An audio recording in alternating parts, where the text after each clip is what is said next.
Hey everyone. Hope you're all doing well. We're all about bringing high-quality web novel audiobooks to life, and most of our content is completely free to enjoy. Just a quick note, web novels and web novel audiobooks aren't the same thing. Simply reading a novel out loud doesn't always make for a great listening experience. That's why I go through multiple rounds of rewriting and careful editing for every chapter to make sure the narration flows naturally and immerses you in the story, just like reading it yourself. These audiobooks are not just direct copies of the original novels. I've adapted them for a smoother, more engaging experience. And to be fully transparent, these adaptations are made for commercial purposes, so some chapters are paid content. But don't worry, this process is fully copyright compliant. I do all of this because I truly love web novels and audiobooks. I'm a huge fan, and this story is one of my personal favorites. YouTube update: recently, YouTube flagged some of our content for including mature themes, realistic violence, and darker story elements. As a result, we've decided to stop uploading anything that violates YouTube's guidelines. If you'd like access to the full, uncut versions including the more intense or mature content, you can find them on our Patreon page, where we upload everything first. Available now on Patreon: I Am a Legendary Boss audiobook, Versatile Mage starting with the White Tiger Pendant, Naruto the Wind Calamity, the Necromancer is amassing troops like crazy in the apocalypse, the mighty dragons are dead, Naruto, leader of Hidden Grass Village, Naruto Uchiha's Unserious Saga, your lord has a screw loose, Apocalypse I can see the health point bar, killing monsters drops loot, Starsea Fleet Age of the Lord, my monster fuses everything, Naruto, I traveled with a max level account, Fate in Bleach Unlimited Blade Works, killed for 100 years in Hueco Mundo, Aizen invited me to Soul Society, the world conquest giving birth to become a god, my master only breaks through on the edge of death, Bleach the Invincible Slacker from Rukongai, Naruto's Special Shop, One Piece the strongest female pirate cruise, Reborn as Danzō's grandson, must I offend the entire ninja world, Naruto starting with snatching the Mangekyo Sharingan, Naruto Card King, in Hueco Mundo with Shindu template, Naruto the Hidden Danzō, my journey as 4th Kusagakure, Naruto Troublesome Ninja Haruto, Naruto the Hyuga Mastermind, Bleach the strongest Shinigami, Bleach the 5th Division Captain, Fate Ultimate Antagonist, Fate of DXD, Fate I Heard After Death, you can ascend to the throne of heroes, Fate DXD Archer Reborn, Fate beginning with Type Moon, a Berserk Heart, Fate Grand Order Insert, One Piece take the Uchiha clan to the Grand Line, One Piece don't worry, I'm a doctor, building harem and dungeon with monster girls, DXD, Multiverse the day-to-day life of the Sephiroth hero, I'm the bad guy but heroines are obsessed with me, in Naruto, I have an affair with Mikoto and Kushina, many children bring happiness, a shameless start, Naruto Reborn with a Tenseigan, Naruto sleeping invincible, One Piece, life choice ask me to kiss marine goddess Hina, reborn as the genius son of the richest family, start by eating jacket fruit model, jacket human devil fruit, the days of being the richest man in the ninja world, the Witcher and Madara Uchiha, villain I possess the dragon Yang Dao physique, all saintesses turns into villainesses, all beautiful girls want to stick with me, interdimensional farming in another world, Naruto from Hidden Leaf Village to One Piece, and more. Most of our content there is free, and it's the best place to follow and support our work. The default audio speed is set to 3x, but if that's too fast for you, just let me know, I'm happy to adjust it. Got a favorite web novel you'd love to hear as an audiobook? Drop a suggestion. I'm always open to new ideas. And don't forget to follow us on Facebook and Twitter, X for the latest updates, new releases, and behind-the-scenes content. Thanks so much for your continued support and happy listening. Chapter 1: The Blessing of 996. If someone had told Luo N a month ago that 996 was a blessing from the company, as a hardworking bull and horse, he would have definitely responded with yes, yes, yes while continuing to work overtime to meet deadlines. All the while, in his heart, he'd be engaging in some very friendly activities with the direct female relatives of his bald boss, wishing to add a few extra pages to their family registers. However, at this moment, Luo N found that his blessing seemed to have truly arrived. It's just that the process seemed a bit sinister. Inside the crib made of purplish red wood, Luo N looked at his own plump little short hands, pressed his soft chest, and sighed helplessly. Death from a sudden cardiac event due to arrhythmia was inevitable, a common killer of old corporate drones, and the nearby office buildings had not been spared its visitation either. But Luo N had not expected this year's performance in the netherworld to land squarely on his head. Damn it, couldn't you have held on for a few more days? My attendance faced year-end bonus. Luo N, lying in the crib, clenched his fists full of resentment and felt incredibly bitter in his heart. But then, as he looked around at the surroundings, the gloom that had plagued him for over a month was considerably lessened. The grand and elegant white marble palace was surrounded by walls carved with exquisite patterns and dramatic bas-reliefs. The tables were adorned with crude pottery vases inlaid with large gems, while dishware was made of luxurious gold and silver, and even the crib was adorned with crystal wind chimes. It seemed as a compensation for graduating early from his previous life, he had successfully transitioned from a laboring mule to a noble of Rome, born with a private seaside villa. Luoen reached out his little short hand, grabbed the edge of the crib, stuck out his head, and looked out at the verdant lawn with his bright eyes. A few maids in linen dresses were carefully surrounding a beautiful girl of the same age, treating her like the stars did the moon. The girl's rosy complexion radiated the vitality of youth, her sparkling eyes brimmed with ingenuous zest, and her smooth neck and chest exuded allure. The white elegant bodice she wore could not hide her innate wildness. Amid the anxious gazes of the maids, the striking girl ran barefoot over the grassy knoll. Sometimes, she sang folk songs in tune with the pleasing melody of an elderly shepherd's double-piped flute from the woods. Other times, she danced by the perilous cliff, stretching her limbs out to the rolling waves crashing on the shore. Nobody would guess that she was a young mother who had just given birth a month ago. "Please slow down, Your Highness. Please, Your Highness." The maid's shouts, filled with trepidation, finally convinced the lovely princess to reluctantly partake in a safer postnatal recovery exercise, like walking leisurely in the garden. For instance, they adorned each other's heads with crowns of ivy blossoms or, at the sound of the bellowing wide-horned bull from the pasture, they mimicked the sound back and forth with interest, bursting into giggles. "Looks like I've got a mother who knows how to make a fuss in this life." Luoen, perched in his crib, muttered to himself and shifted his gaze around. He was on a lush hillside near the sea to the west, where the blue waves undulated like large pieces of emerald. To the east was the city, where stone buildings of varying heights dotted the landscape, exuding a primitive charm. At the distant port, a few simple sailing boats were docked. Clearly, the world Luoen found himself in was not the era he was familiar with. Judging from the architectural style and environmental features, it seemed to be a society with ancient Greek influences. Lucky to have been thrown into a good womb, he no longer had to labor like a beast.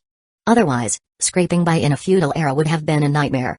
Whoosh, the moist sea breeze blew open the refined curtains at the window, bringing with it the unique briny scent into the room. Hee, my little lion has woken up.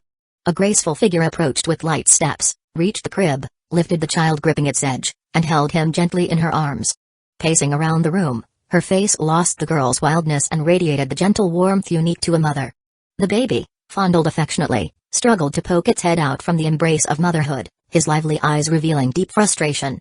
Being born into good fortune was great, but what troubled him the most was the adult soul living inside his baby body.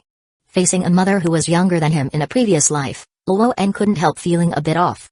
Fortunately, the postpartum recovery just now consumed a lot of the mother's energy.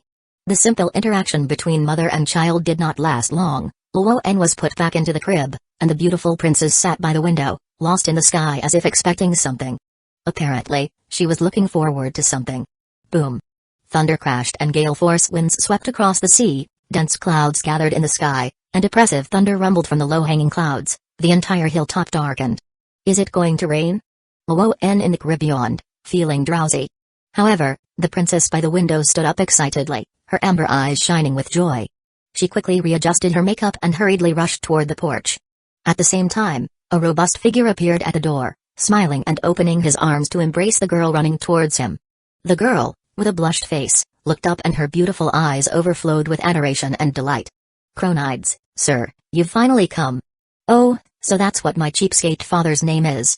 Luoen, eavesdropping from the edge of the cradle, looked towards the father he was seeing for the first time since his birth, furrowed his brows, and felt a strange inkling within. Chapter 1 The Blessing of 996 Two Cronides. Strange, why does this name feel so familiar, as if I've heard it somewhere before? Sorry, Semele, my love, I've had too many trivial matters to deal with recently. As soon as my journey ended, the first thing I thought of was coming to see you. In the corridor, that handsome young man with silver shoulder-length hair and eyes like stars, uttered sweet nothings while recounting some amusing travel anecdotes. With every move he made, he radiated a masculine charm that completely captivated the love-struck princess. She leaned weakly against her lover's chest, the affection in her eyes growing more intense and fervent, her pretty face blushing like a blooming rose. At this moment, peering through the chiffon curtains, watching the couple so deeply in love as if they only had eyes for each other, Luoen in the cradle wore a look of disbelief. Fuck, no way? As everyone knows, it is quite impolite and offensive for a servant to address their master by name, regardless of the era. Moreover, It seemed like his mother had deliberately concealed his origins, and they hadn't had any visitors at the castle for a month, so only today had Luo'en officially learned his mother's full name. At the same time, corresponding information also began to emerge in his mind. Semele, daughter of Cadmus, the city builder of Thebes, and Harmonia, the goddess of harmony, and a descendant of the war god Ares. With the memories of texts surging in his heart, Luo'en finally recalled the origin of the name Chronides at this moment. Chronides, which means son of Kronos, is the alias used by divine King Zeus when he had an illicit affair in the mortal world. So it's the alias of that human-shaped seed sower from Olympus. No wonder it felt so strangely familiar. By the way, in his past life, Luo'en worked for a game company that created games based on heroes' epics and folk tales from around the world. As an outstanding employee of the year, he naturally had a decent knowledge of myths and legends. And after deducing his parents' illustrious identities from their true names, Luo'en couldn't help but look at his own tender hands, bewildered. If the names were right, then wasn't he the legendary Dionysus? That one cursed by Hera, who went mad for half his life, but miraculously replaced Hestia, the goddess of the hearth, to become one of the 12 Olympians, the god of wine.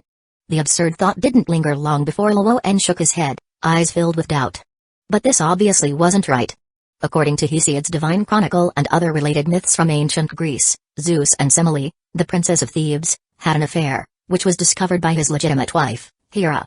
Jealous Hera, disguising herself as the princess's relative, persuaded the princess to demand Zeus to reveal his divine form, to prove his love for her. Zeus, unable to refuse the princess's request, revealed his true divine state, and consequently, Semele was burned by thunderbolts. At that time, Semele was already pregnant, and Zeus could only save the preterm infant by sewing him into his own thigh until the baby was full term. Since Zeus walked with a limp while the baby was in his thigh, hence the name Dionysus, which means Zeus's limp. To put it simply, the god of wine, Dionysus, was born after his mother, Semele, had died. Could it be that I'm remembering it wrong? Or perhaps, the names of my parents are just a coincidental match? In a state of confusion and unable to come to a conclusion, Luo'en couldn't help doubting his own judgment.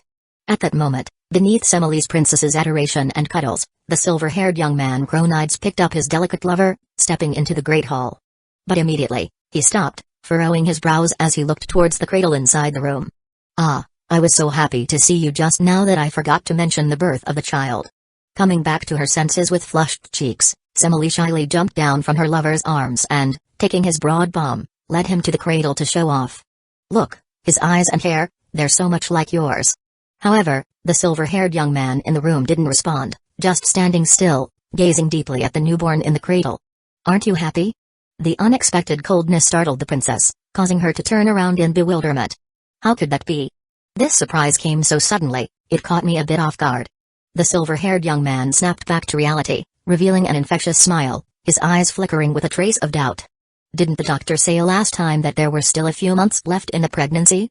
"Yes, the delivery happened much sooner than expected, but the baby was very cooperative and didn't make me suffer too much." The princess nodded in explanation, sweetly leaning on her lover's shoulder. Meanwhile, Luo'en, watching the parents in front of him putting on a display of affection, twitched the corners of his mouth slightly. "Well, really? So this counts as a premature birth, and it's my fault, huh?" After getting a definite answer, Luo'en's little head was crammed with a messy tangle of thoughts. He had never won even 50 cents in a lottery, but this time reincarnation went big. Not only was he a member of the divine-blooded royal family of ancient Greece, but also a candidate for the future 12 Olympians. Of course, if he wanted to successfully ascend and live a peaceful life, he would have to first check whether the mistress killer and bastard slayer Queen Hera would agree. You should know, the mistresses and illegitimate children who have died directly or indirectly by her hand, could easily make up 3 tables for mahjong. But don't panic, as long as your teammates don't feed, you can still maneuver through this wave. Luo'en glanced at his love-struck princess mother and muttered to himself. Just don't get talked into insisting on seeing Zeus's true form, whatever you do. And just in case, if it really comes to that, I'll use all my might, even if it's from breastfeeding, to block it. As long as you survive Hera's pursuit, the hard days will be over. While calculating this, Luo'en sneaked a peek at the legendary divine King Zeus, feeling a bit conflicted. Should he build a good relationship with his cheap father earlier? If he cozied up to him, he wouldn't even need to fear Hera's pursuit, it would be easy mode. The more Luo'en thought about it, the more tempted he became, his gaze involuntarily shifting toward the thickest leg in Greece under Zeus. "You've really been through a lot these days, my dear." At the same time, Zeus, who was disguised as Chronides, seemed to have recovered from the shock of receiving a precious child. A hint of a smile squeezed into his tense face, and a gentle male voice softly began to speak in the ear of his lover. "By the way, my dear, I've prepared for you the most splendid gift upon my return from this long journey, as proof of our love." The princess, immersed in her passionate love, immediately lit up. "Really? Where is it?" Zeus caressed his lover's hair affectionately, his voice exceptionally gentle. "Just close your eyes obediently first." The princess nodded softly, closing her eyes, her cheeks flushing with anticipation. Boom, thunder raged in the sky, clouds outside the window churned, and a moment of brilliance flashed by. Next to that handsome face, turning away from the princess, a stern coldness spread under the thunderbolt's illumination. In the cradle, as Luoan planned how to hold on to the metaphorical big leg pinch by the nose, his eyes inadvertently swept over the scene, and he froze slightly. Strange, why does this cheap father feel? Crack. In an instant, a series of explosive noises came near, and dozens of lightning bolts plummeted down, piercing through the roof and pouring onto the two embracing figures in the center. The beautiful yet fragile girl melted away instantly like ice and snow under the scorching sun. The brutal thunder kept rolling, the scorching flames burst forth, witnessing this love as bright as light and fire. Everything was collapsing, everything was melting away. Crack. The majestic palace was torn in two, collapsing thunderously, and the overwhelmed hill crumbled, dragging the palace debris down into the raging sea. The purple cradle carrying the newborn, along with the falling palace and mountain rocks, plunged into the bone-chillingly icy waves. With no time to react, Luoan's world became nothing but cold darkness, his heart's outraged cries building up inside his tiny chest. NMD, WSM. Boom. Before the cliff shrouded in lightning, the silver-haired figure stood still, looking at the pieces of purple wood floating on the foam, frowning slightly before taking a step forward. Buzz buzz buzz buzz. At the same time, lights like stars lit up in the night sky one by one, outlining the contour of a towering mountain amid the clouds. Has someone lit a sacred fire? Zeus seemed to think of something, his face tightening, as he subconsciously retracted his step forward, his imposing figure disappearing into the fading thunderlight. Chapter 2 Welcome to the revival race. So dark, so cold. Luoan felt as though he was submerged beneath deep seas, endlessly plummeting. The ceaseless tides poured into his body, smothering his senses bit by bit. Here, time lost its concept, and space lost its dimensions. Until, like the celestial music of a mysterious female voice, it rang by his ear. So this is how it is? Interesting. Whoosh. With a crisp sound akin to emerging from water, a hand yanked him from that maddening silence, and suddenly the world before him burst with sound and color. Everything started to come alive. Cough, cough. Like a drowning man, Luoan instinctively lay on the ground coughing, and when the suffocation in his lungs subsided, he finally raised his head to look around. The parched earth was covered in cracks, the sky was a chaotic dull yellow, and above, there seemed to be flowing waves. A few trees, resembling the arms of the dead, reached out from the soil, growing on the wilderness, with several crows perched on their dark branches preening their feathers. In front of him stood a tall woman with purple hair cascading over her shoulders. She held a lantern in her hand, her face veiled and dressed in a black long dress, quietly standing at the crossroads, looking at him with interest for a moment before extending her hand. "You're awake? Then let's go." "Go where?" In a daze, Luoan blinked and instinctively asked, suddenly realizing that his current state was not that of a baby's appearance but bore some contours of his past life as an adult. The woman with purple hair curled her lips into a pleased arc. "The netherworld. I'm dead? It's only a matter of time." After a moment of silence, Luoan, coming to his senses, had a face dark as the bottom of a pot, squeezing out grim words between clenched teeth. "Damn it, playing me like this, huh? The life that should have been affluent vanished into nothing, the mother who should have been saved turned to dust, the divine throne he should have ascended, nothing but an illusion, the father who should have granted him a new life, destroyed him by his own hand." He couldn't understand why the real destiny and the record on the divine chronicle were completely different. All the truths, the answers lurking behind, what were they? With great ups and downs, Luoan's expression was gloomy and dejected. Looking at the illusory figure before her, the purple-haired woman lifted her chin with a smile, speaking leisurely. "Do you want to live?" In an instant, a strong desire to survive and thirst erupted in Luoan's dull eyes, and he sharply looked up at the mysterious goddess, nodding his head fiercely as if a drowning man clutched at a lifeline. "To live. I want to live." He had led an oblivious life in his previous existence. If he were to die this obscurely again, it would be doubly shameful. He must live to understand everything thoroughly, then seek revenge, and chop up that cheap father. Even if that father was Zeus. Want to live? The purple-haired goddess curled up her lips, revealing a subtle smile. You can, but the netherworld has never casually released a soul. So? Have a bet with me. Win, and I will let you return to the living world. With that, the purple-haired goddess eagerly opened her palm, revealing 2 exquisite dodecahedrons made of snake-patterned stone, instantly catching Luoen's eye. They were 2 uniquely shaped dice, each face engraved with ancient Greek letters that seemed to represent numbers in red and black. Seeing how she pulled out the professional equipment in the blink of an eye and that eager look, Luoen was taken aback. What the heck, there are gamblers among the gods of death.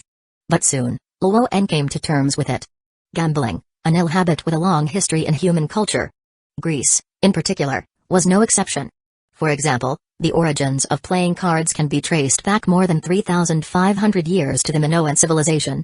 The famous vase painting Achilles and Ajax playing dice depicts the gambling activities of 2 great heroes during their leisure time in the Trojan War. Similarly, in Greek mythology, Zeus, Hades, and Poseidon played the dice game to divide the universe amongst themselves. And our belief that throwing 2 sixes in a dice game is lucky also has its ancient origins. Thousands of years ago, throwing 2 sixes was called an Aphrodite throw, signifying victory in the game. Since there were precedents, this proved that he still had hope for life. Luoen couldn't help being overwhelmed with emotions, looking intently at the nameless goddess before him. Then, what's the price? There were no free lunches in the world, he wasn't foolish, and he certainly understood this principle. A look of obvious surprise emerged on the face of the purple-haired goddess, who was curiously eyeing the figure that hovered between reality and illusion. Great terror lay between life and death. In the face of the temptation of life, even heroes and deities often can't remain calm, succumbing to madness for that sliver of possibility, willing to give up everything. That someone could maintain their rationality first in such a situation was indeed interesting. Your soul. The purple-haired goddess smiled faintly, her cherry lips parting under the veil, her eyes dark as the bottomless abyss. If you lose, give your soul to me willingly, it seems to contain something I've never seen. Hiss. Although he anticipated the stake wouldn't be so straightforward, this condition felt more like a demon's temptation. While internally criticizing, Luoen also sharply realized that his current soul's appearance was not that of a baby but an adult's form. Only those eyes were as pure as a child's. No wonder. Understanding the reason for the goddess's interest in him, Luoen was clear in his heart, taking a glance around. This silent wilderness seemed infinite, with no beginning and no end. Chapter 2 Welcome to the Revival Race 2 After much thought, Luoen sighed. How shall we bet? There was no helping it, the temptation of life was indeed irresistible to him. Moreover, on the domain of this goddess, it seemed he had no right to refuse. Alas, he had hardly enjoyed a month of aristocratic life before he had to fight the resurrection match, such luck was truly messed up. At this moment, the nameless goddess who received his response slightly curved her lips, her smile seemingly richer by a few degrees, her tone laced with a thread of pleasure. Very simple, a game of high and low. With that, the goddess handed one of the dice to Luoen, while she, raising her fair wrist, was about to cast the fate-determining die. Wait. Luoen hastily spoke up to stop her, his eyes flickering deeply as he looked at the goddess. This seems somewhat unfair to me. How could I possibly win if you used your transcendent powers in the game? If it's a game I'm bound to lose, then I refuse. Very well, I promise not to use divine power during the gamble. The goddess paused to think, then nodded in concession, lifting her hand once more. Wait. Along with another urgent interruption, the goddess's brows furrowed slightly, the smile on her face visibly fading.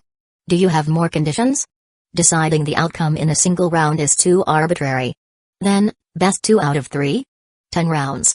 Luoen brazenly made his demand, barely keeping his nerve. I should win as long as I equal or exceed your score in one of the 10 rounds. Only then will I willingly gamble this one soul. A brief silence stretched for a few seconds before the goddess seriously regarded the figure before her and spoke with a half-smile. You don't have any other conditions, right? Under the goddess's probing gaze, Luoen felt an immense pressure, unconsciously swallowing. He nodded stiffly, not daring to be more demanding. Third time's a charm. By now, he had negotiated enough favorable conditions for himself. If he pushed further, he feared the goddess before him might flatten him into a QR code with a single slap. Having reached an agreement, both parties simultaneously released their fingers, casting the 12-sided die in their hands. The first round, Luoen 7 points, opposite 9 points. Good, not too far apart, there's a chance. Luoen consoled himself while taking a deep breath and continued to throw the dice onto the stone slab on the ground. The second round, Luoen 8 points, opposite 10 points. The third round, Luoen 4 points, opposite 6 points. The 4th round, Luo N 1 point, opposite 3 points. The 5th round. The 6th round. The 7th round. The 8th round, Luo N 11 points, opposite 12 points. The continuous defeats made Luo N's complexion increasingly ugly. Gambling with the deities was indeed not so simple. Even if she were to refrain from using divine power, her control over her body and gambling skills were levels beyond the reach of ordinary people. She could likely achieve any amount of points with ease if she so desired. Only the last 2 rounds were left. Luo N's hands began to shake slightly, but he clenched his teeth, his gaze remaining firm. There's still a chance, still a possibility. If he could just get 12 points, he'd be in an assured winning position. According to the agreement, any score equal to or higher than the opponent's counted as his win. So from the start, Luo N never counted on beating the goddess with other scores. His bet was merely on the chance of throwing 12 points in 1 out of the 10 rounds, the slim possibility he had negotiated for himself. Luo N took a deep breath, silently reciting a prayer in his heart as he threw the 12-sided die once again with all the luck he could muster. The black-green serpentinite rolled clunking across the stone slab, eventually settling on the side marked with a lightning symbol and a certain dark red corresponding letter. 12 points? Was it really 12 points? Seeing the result before him, Luo N wiped his eyes, somewhat in disbelief. Then, a wave of uncontrollable elation nearly overwhelmed him. I won. I won. The hopeful turn of events brewed into a near-irrepressible excitement, Luo N's face beaming with intense exhilaration and anticipation. Little one, aren't you celebrating a bit too early? I haven't thrown mine yet. The casual whisper echoed in his ears, and the goddess's lips curved into a smile as she gently released her hand. The free-falling 12-sided die tumbled onto the ground, crashing directly into another die in the corner. In that instant, the 2 dice made a dull thud upon impact, rolling separately for several turns before finally coming to rest. Goddess scored 2 points, Luo N 1 point. Ah, really unlucky there, it seems I've won again. The goddess's face was full of pity, as if she regretted Luo N's misfortune. Of course, if one ignored the mockery in her eyes, she seemed quite sincere. The sudden turn of events and the dramatic change in the situation caused Luo N's face to fluctuate between hope and despair. Damn it, I shouldn't have trusted this bunch of so-called worthless deities to play by the rules. Don't lose heart, you still have one last chance. The goddess stepped forward with a comforting smile, her face radiating encouragement. Luo N shook his head indifferently, and without a trace of expression, he threw the 12-sided die back to its owner. No need, I've lost. This was, after all, an inequitable gamble. All he could hope for was that the other party would adhere to the rules and honor the so-called fairness. But once the deities started playing tricks, under such circumstances, no matter what attempts and efforts a normal person made, it was absolutely impossible to win. Even if he tried 100 or 1,000 times, the result would still be the same. Hearing Luo N concede defeat, the formerly enthusiastic worthless goddess suddenly found the taste of victory bland and slowly raised her hand. Since that's the case, then your soul. Wait a minute. Luo N, who should have resigned himself to his fate, suddenly looked up, his eyes blazing. I want to bet with you again. Oh? An interesting proposal. The goddess paused, her eyebrows perked with interest, but then, abruptly, her smile faded, and her tone turned sharp. But why? I've already won, why should I bet with you again? Because our wager is a soul, but I. Luo N stood steadfast, pointing at himself, a provocative smirk spreading across his face. Have 2 chips. Strictly speaking, he had 2 lives.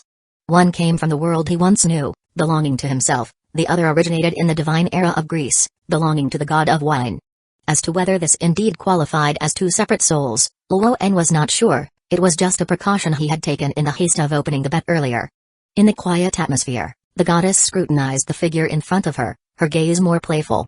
So that's how it is? Interesting, truly interesting. Fine, I'll bet with you. The goddess, as if having discovered a new world, readily accepted the invitation. Done. At that moment, Luo N, who had been tense all over, finally let out a sigh of relief upon hearing the answer, a trace of relief gracing his rigid face with a smile. As expected. As long as there was a plausible reason, the other party would certainly persuade themselves to bite, and sit at the gambling table once more. He might not understand souls, but he understood gamblers very well.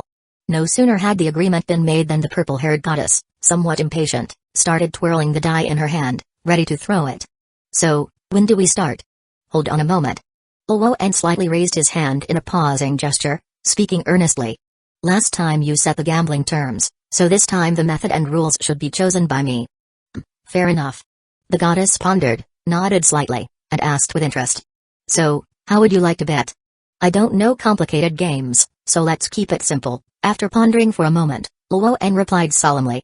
A counting game. The rules are simple. We take turns choosing numbers, counting from 1 up to 30. Each time we can say up to 2 consecutive integers, and whoever claims 30 wins.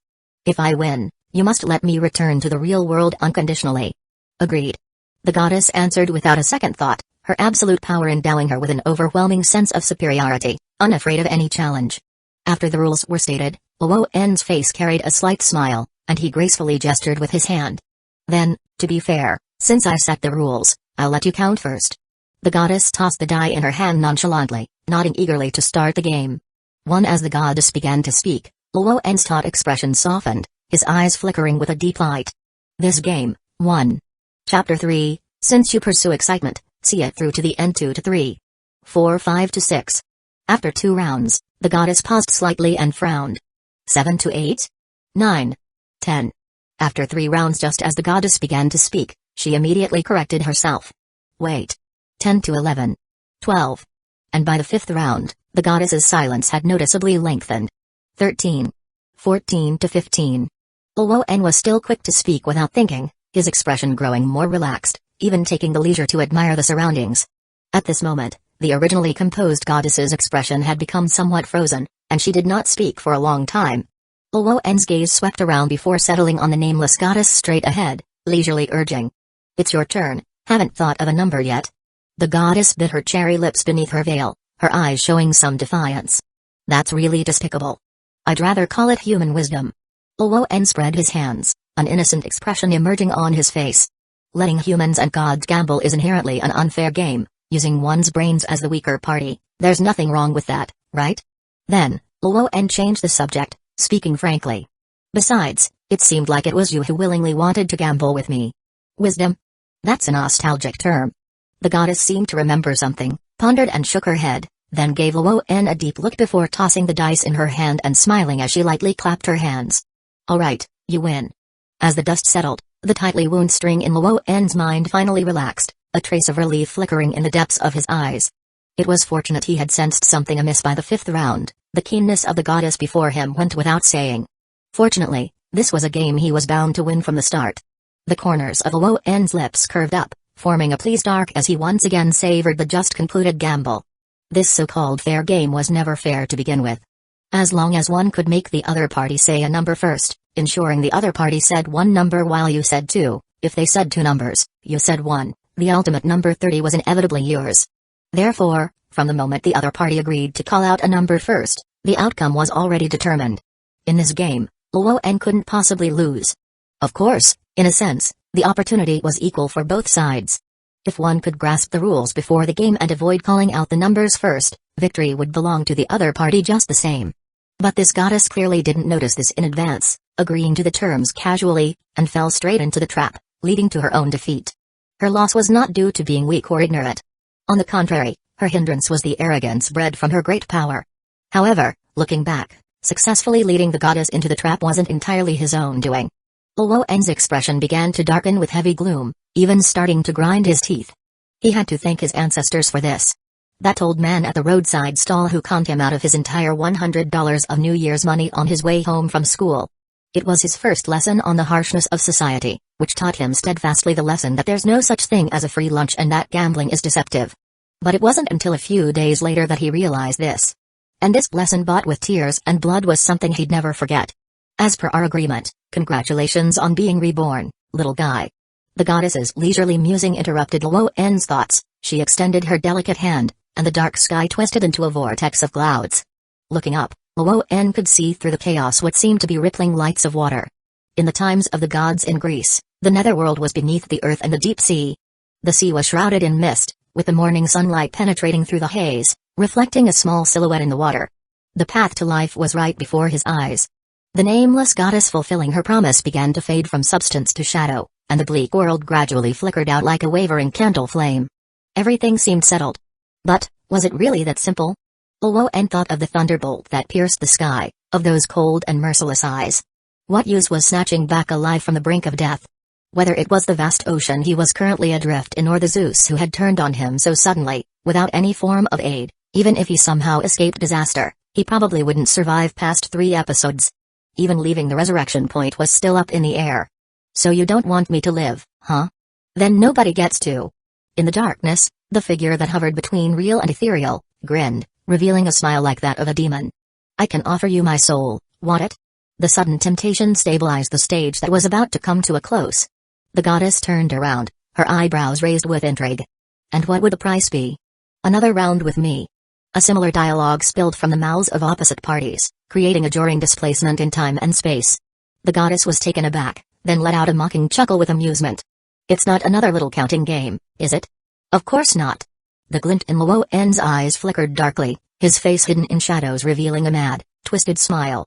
Dice rolls and counting are too dull, let's make it big this time. How about we use the entire world as the gambling table? Oh? Do tell. Suddenly, the goddess's eyes brightened with full interest.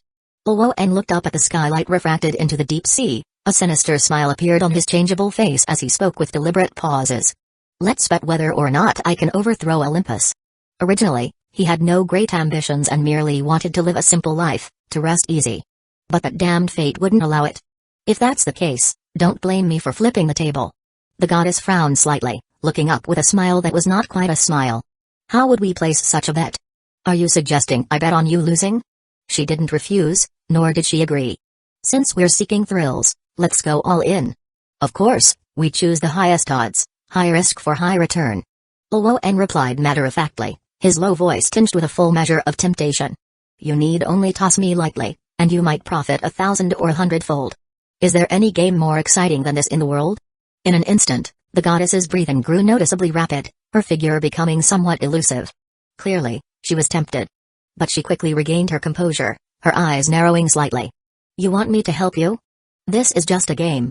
Luo En smiled noncommittally, his eyes twinkling mysteriously. Interesting.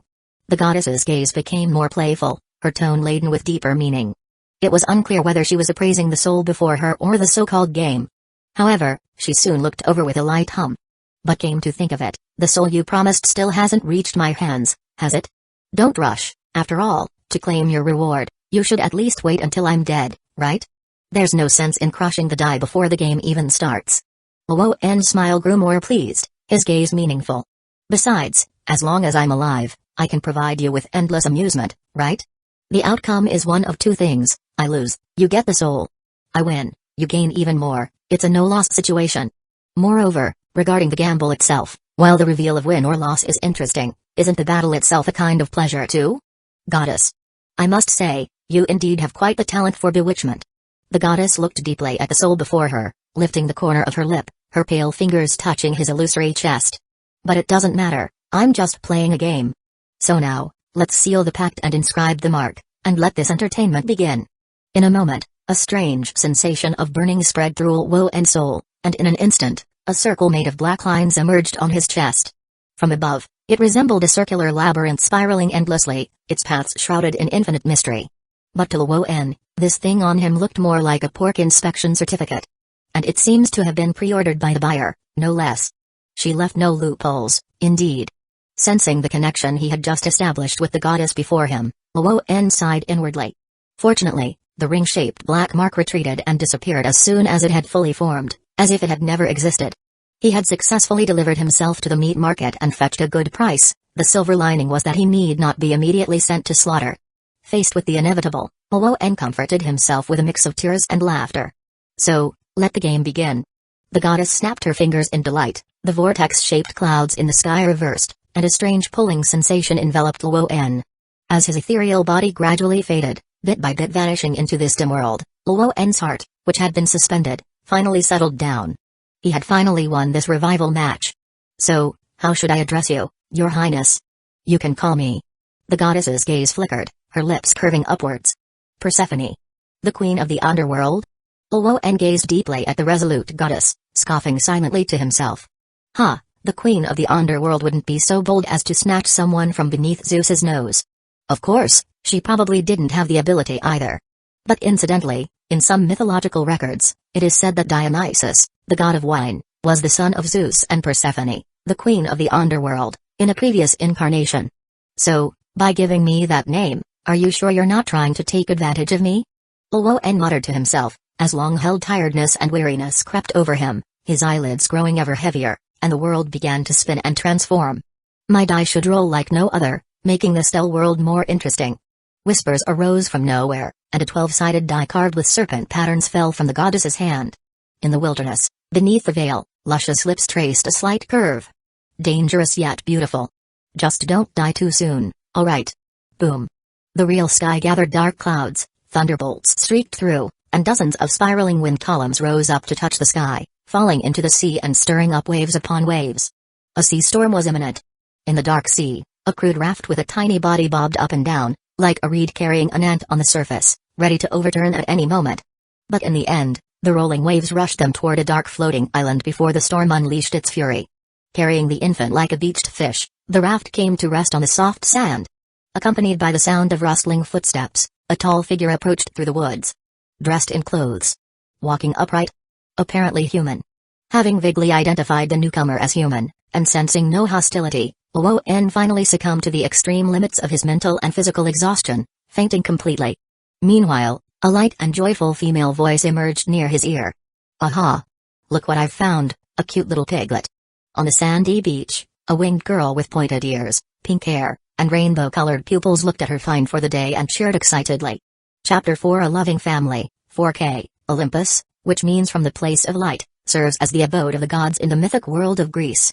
The deities of Olympus, subordinate demigods, and a vast number of nymphs and titan monsters all reside here. However, the once sunny and bustling sacred mountain is now shrouded in a chilling and bleak thunderstorm, exuding an oppressive gloom that penetrates to the bone. The nymphs of the streams and the divine creatures of the secluded woods, feeling that fear stemming from their souls, lay prostrate in dark corners and caves, shivering uncontrollably. Boom. Several purple flashes of lightning exploded in the leaden clouds, bursting forth in an instant with blinding brilliance, illuminating the empty temple and casting the towering silhouettes of 12 figures. So, what monumental matter has prompted you all to kindle the sacred fire and urgently summon me?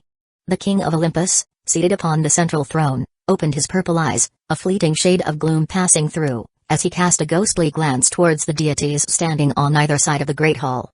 Under Zeus's stern scrutiny, the robust young man dressed in bronze armor, his helmet adorned with an eagle, and surrounded by an aura of blood, couldn't wait to step forward and loudly report.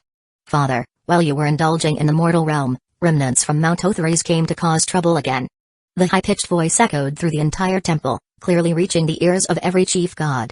Zeus, sensing the subtle glances around him, couldn't help but twitch the corner of his eye, wishing he could strangle his legitimate son.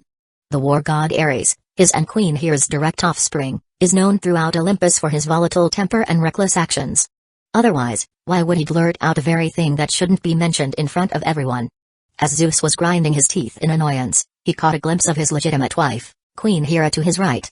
Hera, the goddess presiding over marriage and childbirth, sits on a golden throne, her beautiful curls spilling out from her crown, radiating a dignified and serene demeanor, her fair arms like lilies resting on either side, her lowered eyelids concealing flickers of her eyes, her expression as calm as still water, as if she heard nothing.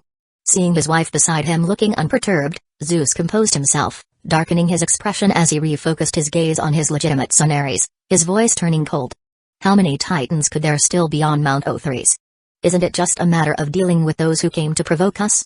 Could it be that such a trivial matter also requires my personal intervention? Mount Othrys has a significance akin to Mount Olympus, once the shared dwelling of the 12 Titan gods. But since 1,000 years ago, when he joined a large group of siblings and uncles to overthrow their father Kronos' rule, casting him and his followers into the depths of Tartarus hell, Mount Othrys long lost its former glory. Facing the now dominant deities of Olympus, even if there are some dissenting titans left on Mount Othrys, they are but small fry, scarcely capable of causing any real disturbance.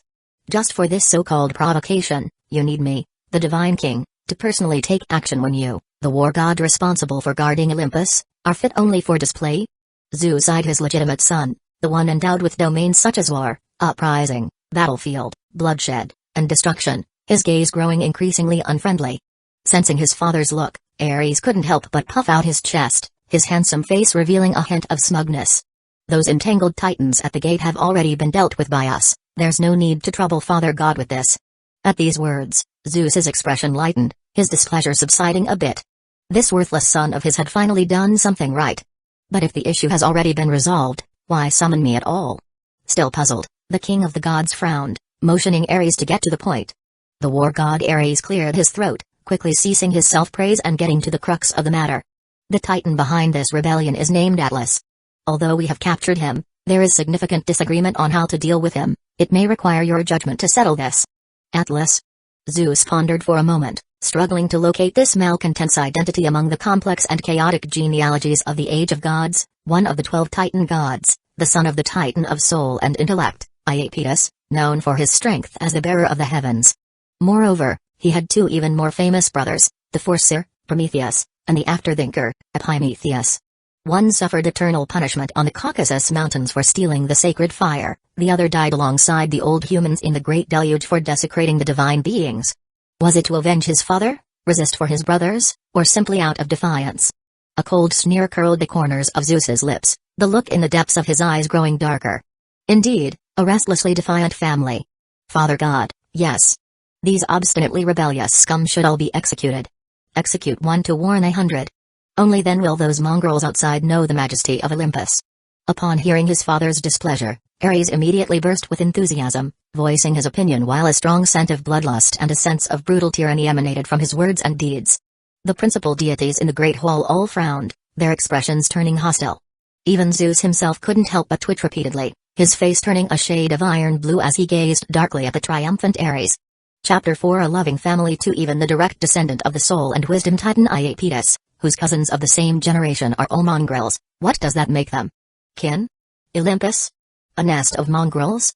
Indeed, the disdain of the gods of Olympus for this fool is not without reason. Father God, the prosperity of Olympus is already predestined, there's no need to add to the slaughter over the provocations of these brutes. Apollo, the god of light and prophecy, smiled as he stood up to offer a different opinion. Rather than enforce the usual punishment, casting Atlas into Tartarus hell would better demonstrate your leniency. This was a deity who radiated the genteel dignity of a noble, with handsome and sunny features, and moved with the grace of a poet.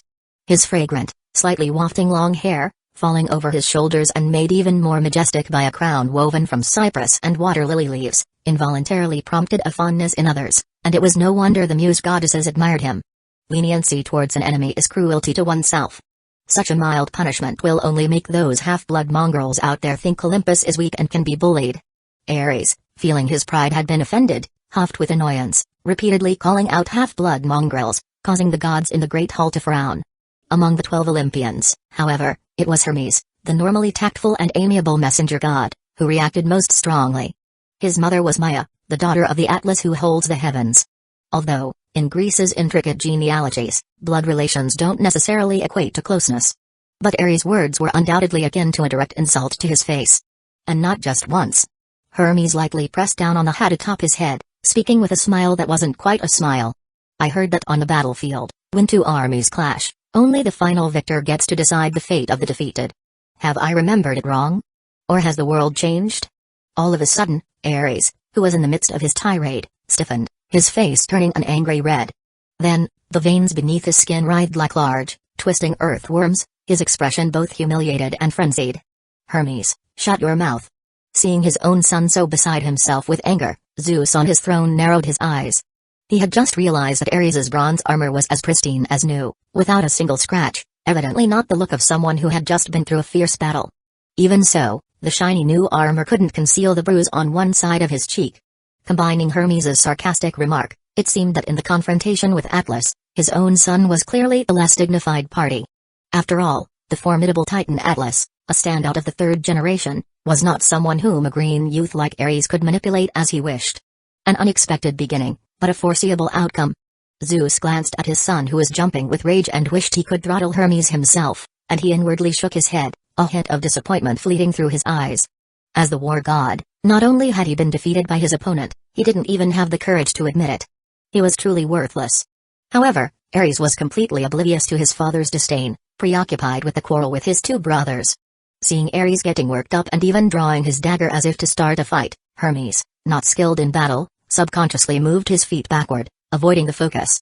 But Apollo stood unafraid, with a gold arrow in one hand and a silver bow in the other, in the face of the war god brother's fury. His full-blood sister, Artemis, the goddess of the moon and the hunt, casually rested her long fingers on her quiver without any particular intention. They were both the offspring of Leto, the childbirth goddess. When Leto was pregnant, Hera, the Queen of Heaven, was very jealous, and so she decreed the earth not to offer her a place to give birth. Leto wandered everywhere, unable to find refuge, until finally Asteria, her sister and the Star Maiden, transformed into an island, stepping forward to receive her, allowing the twins to be safely born. Therefore, when it came to Ares, their half-brother and Hera's legitimate child, the siblings were always at odds. Enough. Get back to your places. I'm not dead yet. The sky thundered, the dull roar pervaded with an incomparable sense of oppression, and the feuding gods, seeing Zeus's livid face, shivered and obediently returned to their seats. But as the gods promptly grew silent and the atmosphere fell into a dead hush, Zeus, the adjudicator, was still somewhat troubled by the two choices before him. 1,000 years had passed since the divine war between Mount Olympus and Mount Othries, and those old relics had been cast into Tartarus by him long ago. Yet the rebellious nature of the Titans meant that those who escaped the net would emerge every so often to provoke and disturb Olympus, leaving the gods with no peace. Facing these ungrateful kin, Zeus had grown weary.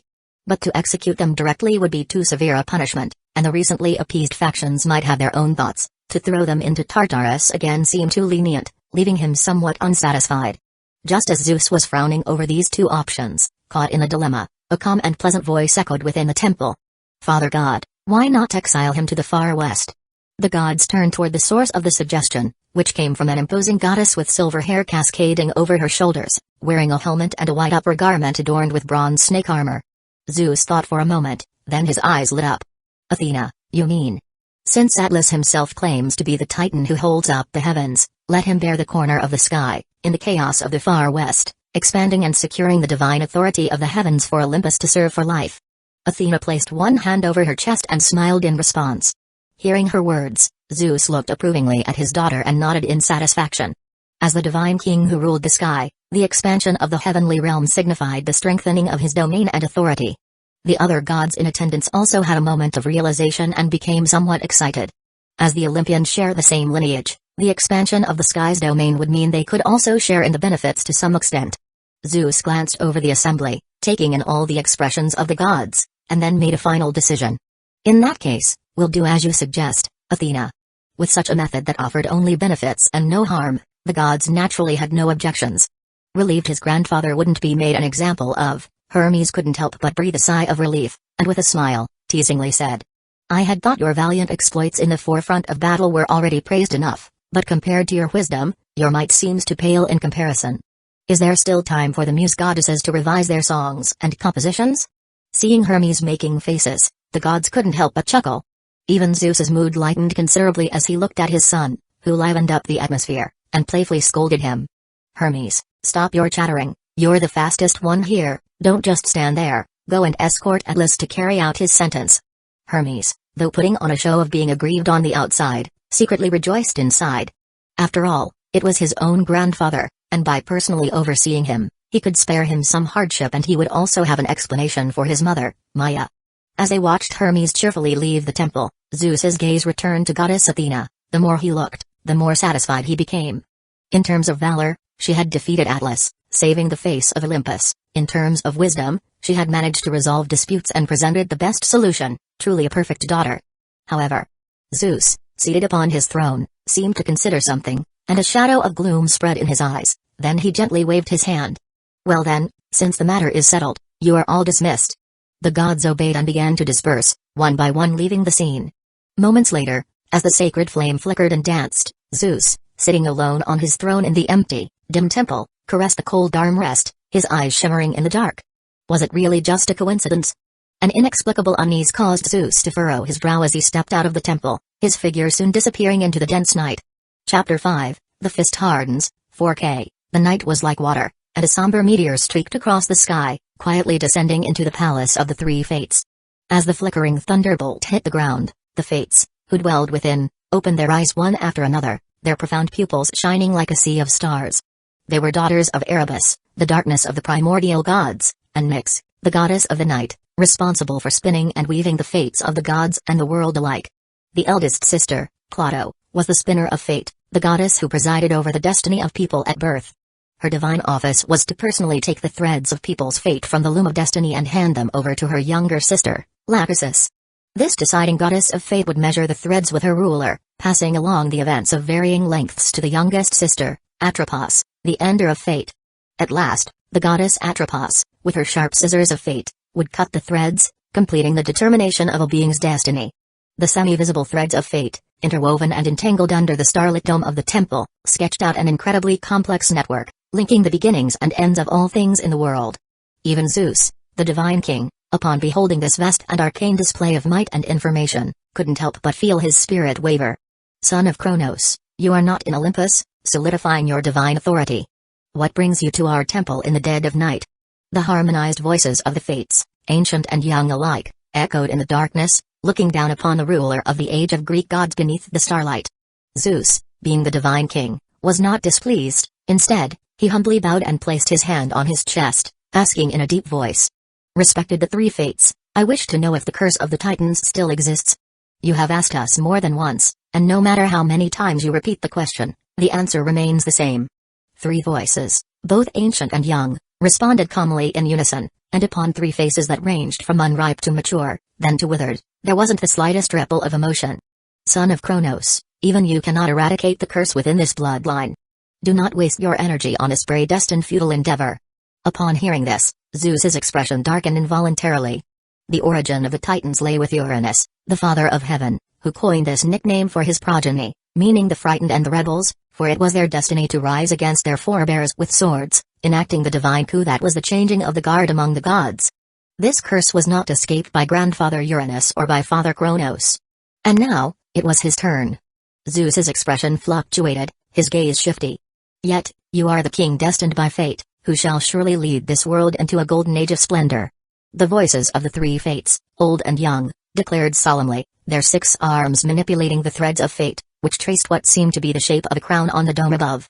Follow the arrangement of fate, it will not become an obstacle for you. Zeus nodded slightly, preparing to leave when suddenly, as if something crossed his mind, he turned back to look at the three fates under the starlight and spoke. By the way, Semele, the princess of Thebes, my love who has just conceived my seed, I wish to know their fate. Their fate. Their fate. Fate. The once orderly chorus became slightly discordant, repeating the question as though trapped in a sort of glitch. After a good while stuck, the three fates slowly answered from the ephemeral shadows of 2 broken threads of fate that they had pulled from the void. They are dead.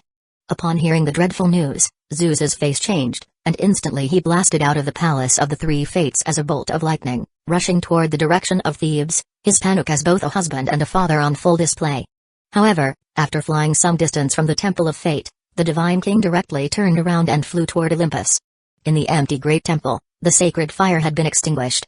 The tumult was no more, all the dust had settled. Standing at the door, Zeus glanced at his own majestic throne, the tension on his face gradually relaxing. He casually closed the door to the great temple and arose to return to his private chamber. Creak. A gust of wind blew through the crack of the door, swirling into the room as the ashen remains of the torch crumbled, revealing a flicker of dark red underneath. PFFT. A flame leapt up, the dead ash reigniting in the darkness. At the same moment, on a desolate plain shrouded with death, a purple-haired goddess with her face veiled seemed to sense something and gently lifted her delicate lips.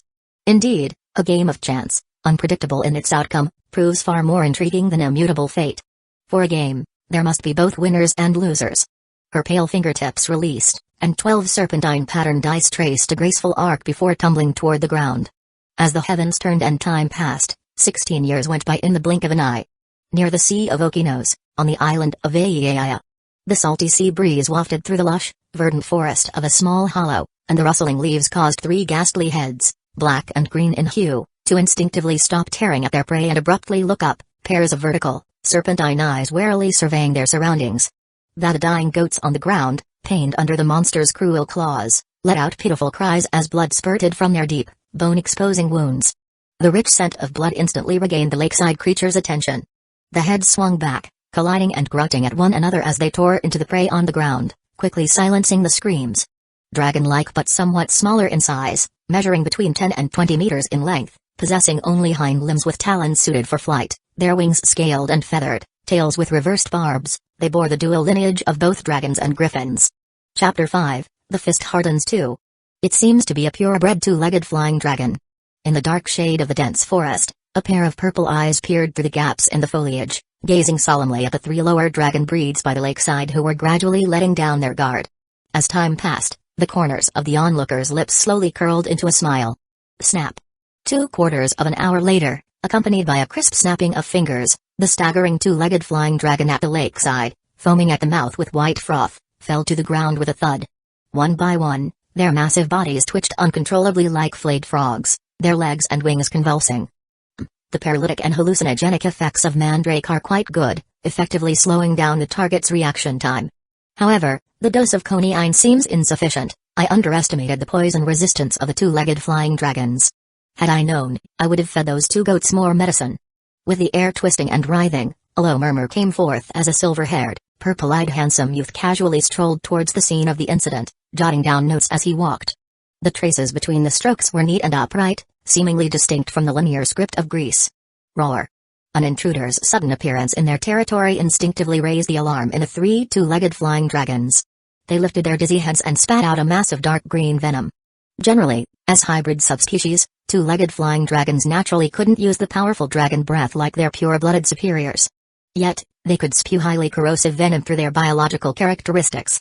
Splash after splash of dark green venom fell forward, sizzling as it hit the nearby shrubs and ground, leaving large patches of charred and withered traces. And that figure, bearing the brunt, was left riddled with holes, dissipating into nothingness. Illusion. In a haze, the three two-legged flying dragons watched a dense mist in front of them break apart, their sluggish brains suddenly realizing that something was amiss. PFFT. PFFT. PFFT. But before they could react, a dazzling purple light arc exploded, intense pain shot through the back of their necks. The three blackheads felt the world spin before tumbling to the ground, their eyes filled with deep confusion and anger until death. Despicable might be the only adjective they could think of at that moment. As the massive bodies lost support and crashed to the ground, golden red blood gushed from the severed necks, while crimson drops of rain sprinkled down. Then, an almost transparent human silhouette emerged from illusion to reality. Done. Looking at the two-legged flying dragons acting independently, the handsome silver-haired youth, or rather, the grown Luo-en, revealed a trace of satisfaction on his face. He then gripped the bronze dagger in his hand in a reverse grip, stabbing methodically into the foreheads of the two-legged flying dragons, finishing them off cleanly. The two-legged flying dragons had snake-like traits, and snake magic beasts were known for their tenacious vitality. Even after decapitation, the snake heads could remain active to some degree, sustaining life for a time with a very low metabolic rate and retaining the ability to bite. Rather than being bitten unexpectedly by the heads on the ground, it was more prudent to stab a few more times beforehand. After confirming that the three two-legged flying dragons were utterly dead, the handsome youth with silver hair and purple eyes finally relaxed, eyes gleaming as he looked at the bounty of the hunt. Dragon teeth could be used as materials for witchcraft and alchemy, dragon scales for armor, and the medicinal and toxicological value of the venom sac went without saying. Moreover, the precious dragon heart and dragon crystal were quite valuable as magic crystallizations and prized offerings. In short, every part of them was valuable. It had to be said that even as a subspecies, members of the dragon family held considerable value. Of course, the premise was that you were sure to be a guest at the feast, not the one being served. Clearing his mind of any distractions, Luo-en held the bronze dagger and was about to go forward to collect some rare materials from the three two-legged flying dragons when the sky above him suddenly darkened. The gentle breeze that had been surrounding him was instantly replaced by blustering winds. Another one? Luo-en's purple pupils contracted sharply, and without looking up, he leaped backward dozens of meters. Boom. In an instant, the area where he had just stood erupted as if struck by a high-speed meteorite, kicking up thick dust. At the same time, Luo-en, who had landed successfully, did not hesitate to throw the dagger in his hand. The bronze dagger, wrapped in a purple-red arc, shot towards the massive figure that had appeared amidst the dust. Crack. What followed, however, was a crisp sound of metal shattering. Tough. Luo-en realized his attack hadn't breached the defense, and his heart sank. He instantly raised his right hand, bit the tip of his index finger, and began drawing a series of Hermes script in the air with his blood. Suddenly, ether magic gathered in front of Luo-en, forming blood-red spears that shot towards the dusty area with incredible speed. Bang bang bang bang. However, a series of piercing shattering noises continued to fill the air, and that massive figure burst out of the dust, revealing its full outline in the sunlight. Scales. Horns. Winged. Four-legged. An upper-rank giant dragon. Boom. The shadow that blotted out the sky plummeted rapidly, and the ground shook violently. Luo-en, who bore the brunt of it, was pinned down by a pair of dark red giant claws into a pit several meters deep, unable to move even slightly. And a ferocious head slowly descended towards its prey trapped beneath the claws, its gaping maw opening wide. But the victim, about to be swallowed up, simply furrowed his brow, sniffed, rolled his eyes, and huffed irritably. Had enough fun? Teacher. All at once, the giant head froze in midair, blinking its huge eyes. Even though my transformation was perfect, how can you see through it every time? A crisp and pleasing female voice came from the dragon's mouth, filled with thick confusion and curiosity. And a certain strong sense of dissonance. Use your brain, use your brain. Red dragons are solitary with strong territorial instincts and prefer hot environments. How could one possibly nest on a damp island, living as neighbors with a bunch of two-legged flying dragons? Luoan on the ground scolded irritably while prying open the pair of claws pressing against his chest. Besides, which magic beast would have such a heavy scent of incense and herbs on it? As their bodies made contact, the once majestic and ferocious giant dragon shattered like a soap bubble, its massive form rapidly shrinking, transforming into a petite girl with pointed ears, pink long hair, rainbow-colored pupils, eagle wings on her back, and a small stature. Circe, the witch of the eagle, who presided over the moon and love, a demigoddess, and the ruler of Aiea. As well as the foster mother and teacher who picked up Luoan from the beach 16 years ago and raised him.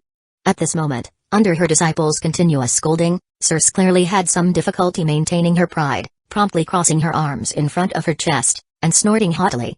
TSCH, what's there to be proud of with a little cleverness? If that had been a real giant dragon earlier, you'd have been torn to shreds, failing the test with a 0. Ah, right. Confronted with Circe putting on her teacher's mantle, Luoan adopted an apathetic dead fish attitude, nodding his head perfunctorily while looking despondently at the burden pressing down on him. So, can you get off me now, teacher? Perhaps intentionally or not, the witch, having released her transformation magic, happened to have settled right on Luoan's stomach with her legs astride. Time flies, and in the blink of 16 years, the once infant had grown into a man. And the great witch Circe, who still stood steadfastly under 1.50 m in height, inevitably felt a strong contrast in front of Luoan, who was now 175. It looked less like a teacher educating a disciple and more like a daughter throwing a tantrum at her father. The belatedly self-aware Circe, realizing the awkwardness of the situation, got up sheepishly, turned her head away, and huffed a command. Enough, the two-legged flying dragons that made nests on the island have been dealt with, let's head back. Luoan got up from the ground, rubbing his abdomen while complaining. But teacher, can I make a suggestion? What is it? Circe stopped in her tracks reflexively, turned her head back, and looked askance at the one behind her. The certain disciple lowered his head, his disdainful gaze landing on the barren and scratched land, then lazily dropped his eyelids and earnestly advised. The ground was so hard it made my whole body ache. Next time, you might want to eat more and put on some weight. After a moment's silence, the great witch who got the insinuation abruptly looked up and, watching the fleeing back of that disrespectful pupil, her expression gradually became sinister and twisted, with a series of crackling sounds coming from her sleeves. Her fists were clenched tight. Chapter 6. You just want to sleep with me. As night fell, the moon shone with sparse stars, and the moist sea breeze blew over the beach and into the spacious treehouse, covered in vines, bringing wafts of refreshing essence. Dinner's ready. With a clear shout, the great witch Circe pushed open the wooden door and brought dish after dish of hot food to the table. There were fresh and delicious seafood like fish, shrimp, clams, and crabs, roasted two-legged flying dragon that was crispy on the outside and tender on the inside, and a thick soup mixed with wild vegetables and mushrooms from the forest, emitting waves of fragrance. The lavish meal before their eyes was indeed saliva-inducing. However, seated on one side, Luoan swallowed saliva as he looked at the full spread on the table, his expression as if facing a formidable enemy. What day was it today that it had suddenly become so extravagant? Could it be his last meal? He had just stepped on a minefield in the afternoon. Just as Luoan's suspicion arose, Circe, who had set down the plates, glanced at the wayward disciple beside her. Then, with the moonlight behind her, she looked towards the sandy beach along the coast and couldn't help but mutter to herself. How fast time flies, 16 years in the blink of an eye. Indeed. Luoan's tense face gradually relaxed, and his eyes shimmered with reminiscence. He remembered, this seemed to be the day Circe had picked him up from the beach and brought him home. It was also another kind of birthday. No wonder he had forgotten this detail.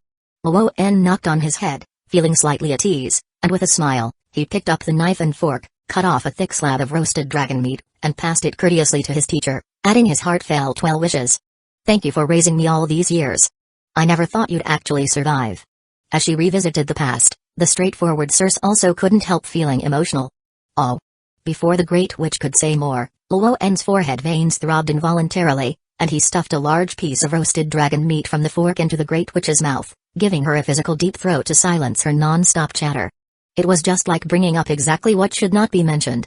As everyone knows, during the age of Greek gods, there was a fine tradition of family backstabbing. Being kind and filial was the basic practice, and not slaughtering a few relatives on the way out was almost shameful. In such a harmonious context, expecting profound bonds and affection between parents and offspring was sheer fantasy. Therefore, once offspring were capable of independent living, they were typically kicked out of the house by their elders to fend for themselves. Circe was no exception and was also an early product of emancipation. So for a witch who had lived alone since childhood, educational concepts like teaching tirelessly, gentle guidance, and tailored instruction were simply non-existent. Naturally, the way she raised and taught Luo'en followed this excellent family tradition. Such experiences as being chased by magic beasts that hadn't eaten for days, playing underwater hide-and-seek with sea monsters, or stealing sheep from the neighboring Cyclops were all part of Luo'en's upbringing. And then there were the times he was used as a test subject for magic potions or got poisoned. Fortunately, he was tough and lucky enough not to be killed off prematurely by this foolish bird. Thankfully, those hard days were almost over. According to the traditions of the age of Greek gods, he would be able to escape the clutches of this woman as soon as he reached adulthood and could live on his own. Nicely roasted this time, eat up, the food will get cold if you don't. The oblivious Circe beside him struggled to swallow the chunk of dragon meat and continued to heartily invite him to dine. Luo'en smiled and nodded but waited another 7 or 8 minutes until he was sure that Circe wasn't showing any odd symptoms. Then he leisurely picked up the knife and fork to start enjoying tonight's meal. There was no choice, this was a lesson learned through blood and tears.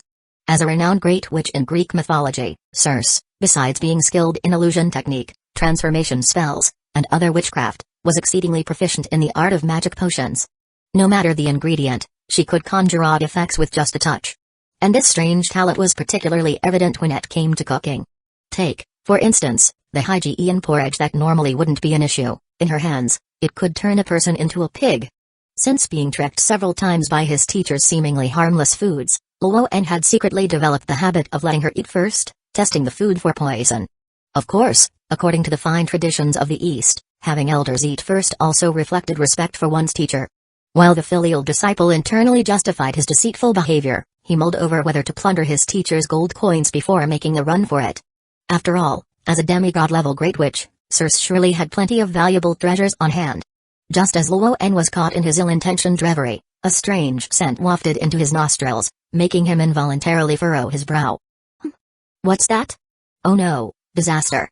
At that moment, Circe, who was busy dealing with a crab, heard the exclamation and immediately leaped up, rushing into the kitchen in a fluster.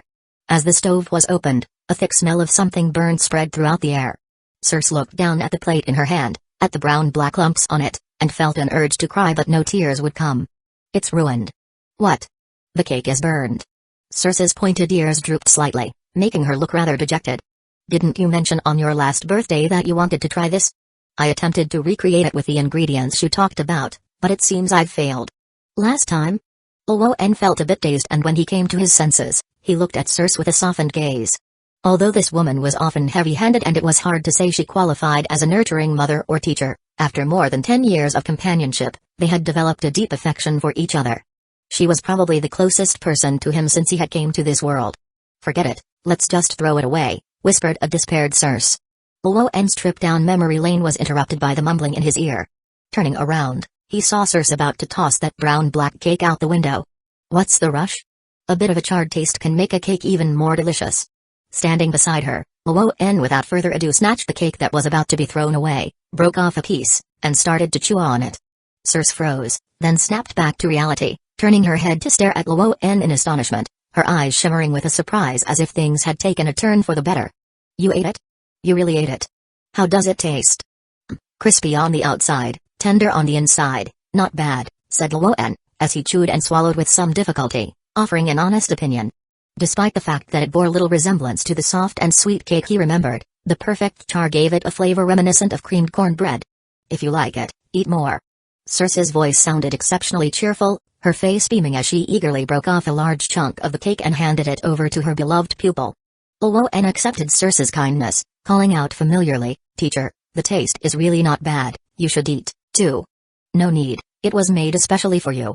"I'm satisfied just watching you eat," Circe said, waving her hands dismissively and then dragging over a chair to sit on, resting her chin in one hand, her youthful cheeks lifted in excitement as she watched her pupil with great interest. That look she had, seemed somehow extraordinary. All of a sudden, Luoan, about to lift another piece of cake to his mouth, froze halfway, his voice gradually turning dry. What did you add to it? I spent a long time perfecting the filling syrup. It's the Hygiein Porridge 2.0 version. Circe waved her little arms excitedly, proudly presenting her creation. Not only did I infuse the unique rye fragrance of that thing into the cake, but I also developed over a dozen different flavors based on the various ingredients like honey, fruit juice, and cheese. As the great witch prattled on, Luoan felt his head spinning, his body and limbs shriveling up. Gurgle. With a strange noise squeezed from his throat, the world went dark for the victim, who, overwhelmed by an indescribable frustration, lost consciousness into chaos. Amidst the chaos of falling dishes, Circe hopped down from her chair, reached into the pile of clothing on the floor, and excitedly pulled out a pink and tender little piglet. Ha, try not sleeping with me now, no running away this time.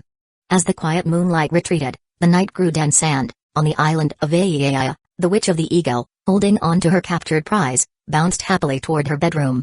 Chapter 7 I really want to improve. The next day, radiant sunshine streamed through the gaps in the vines and spilled into the bedroom. Luoan opened his heavy eyelids to find a lovely face, capable of delight and displeasure alike, up close within his field of vision. The glistening, pert nose, the long eyelashes fluttering gently, the pointy ears stretching softly. A collection of features, mixed with both childishness and spirituality, came together to form the exquisite visage before him, involuntarily invoking desires to peep and protect. It must be said, as the future enchantress of seduction and corruption in Greek mythology, this demigod of Aizen certainly had some substantial assets. But even the most beautiful landscapes, subject to the relentless assault of repetition, could become monotonously uninspiring. In common parlance, worn out.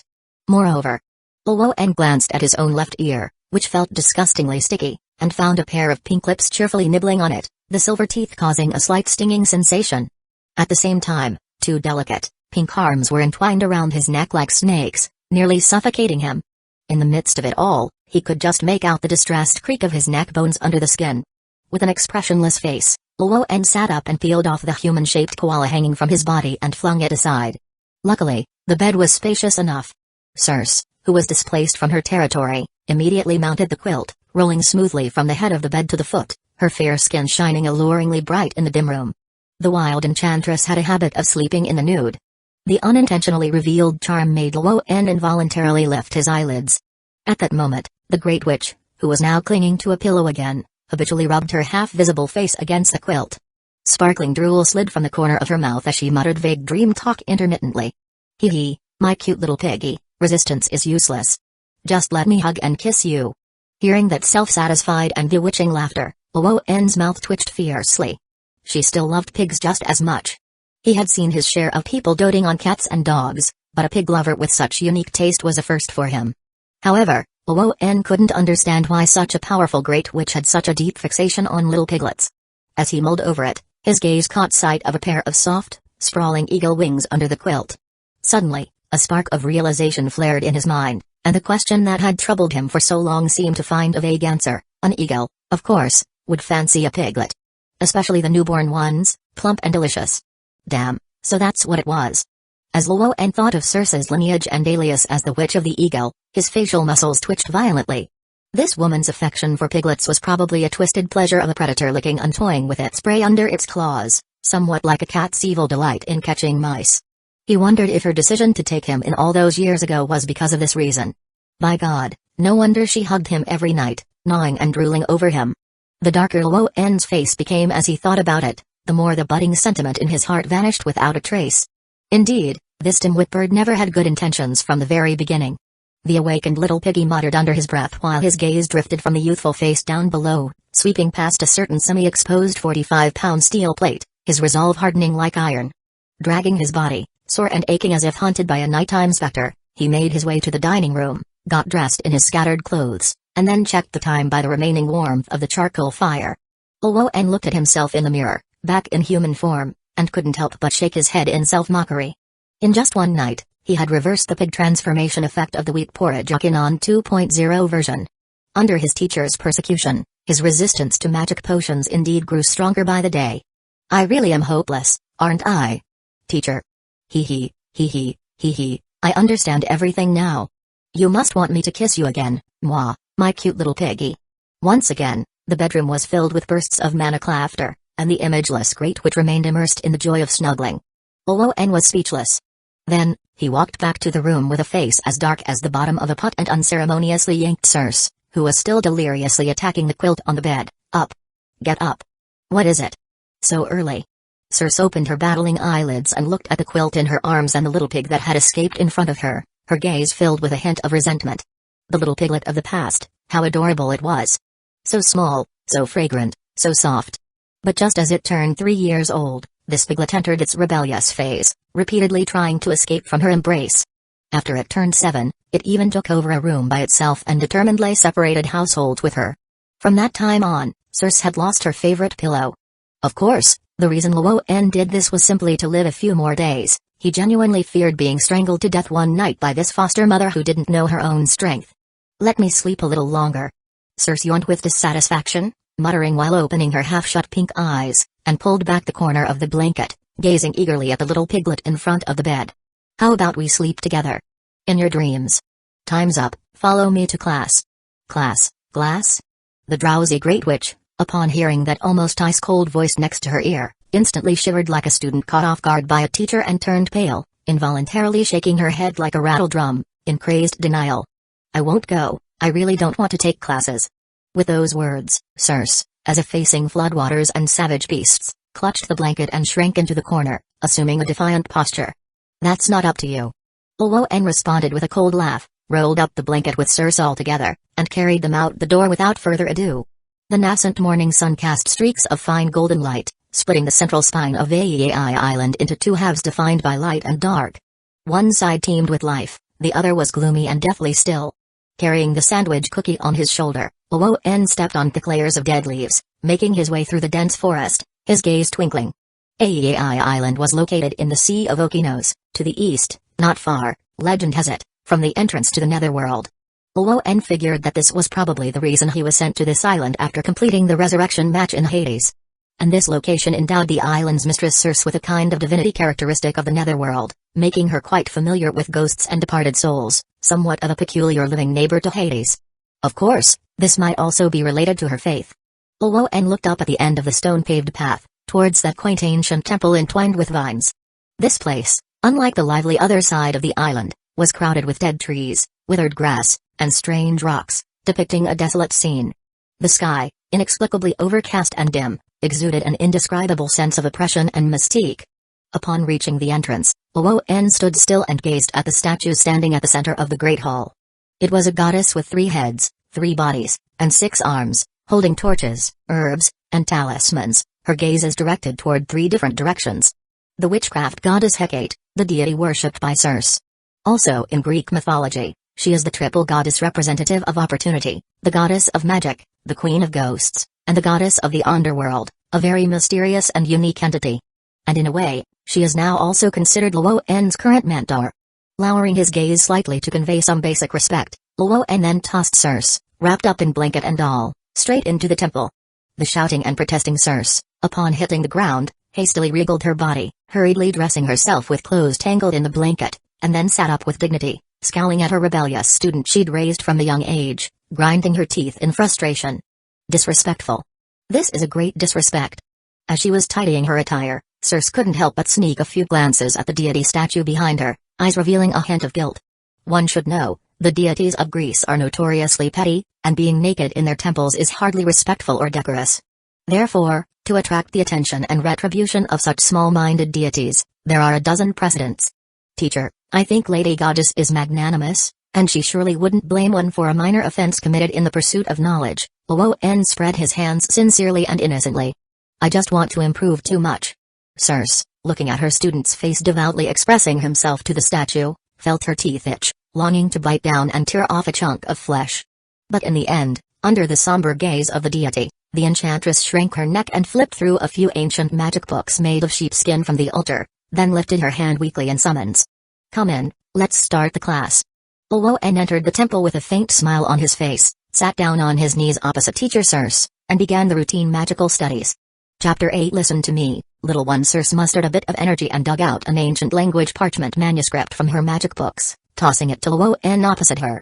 Today, we shall discuss the remaining Hermes script. Already finished it. Luo'en caught the manuscript and, without a glance, tossed it back into Circe's arms.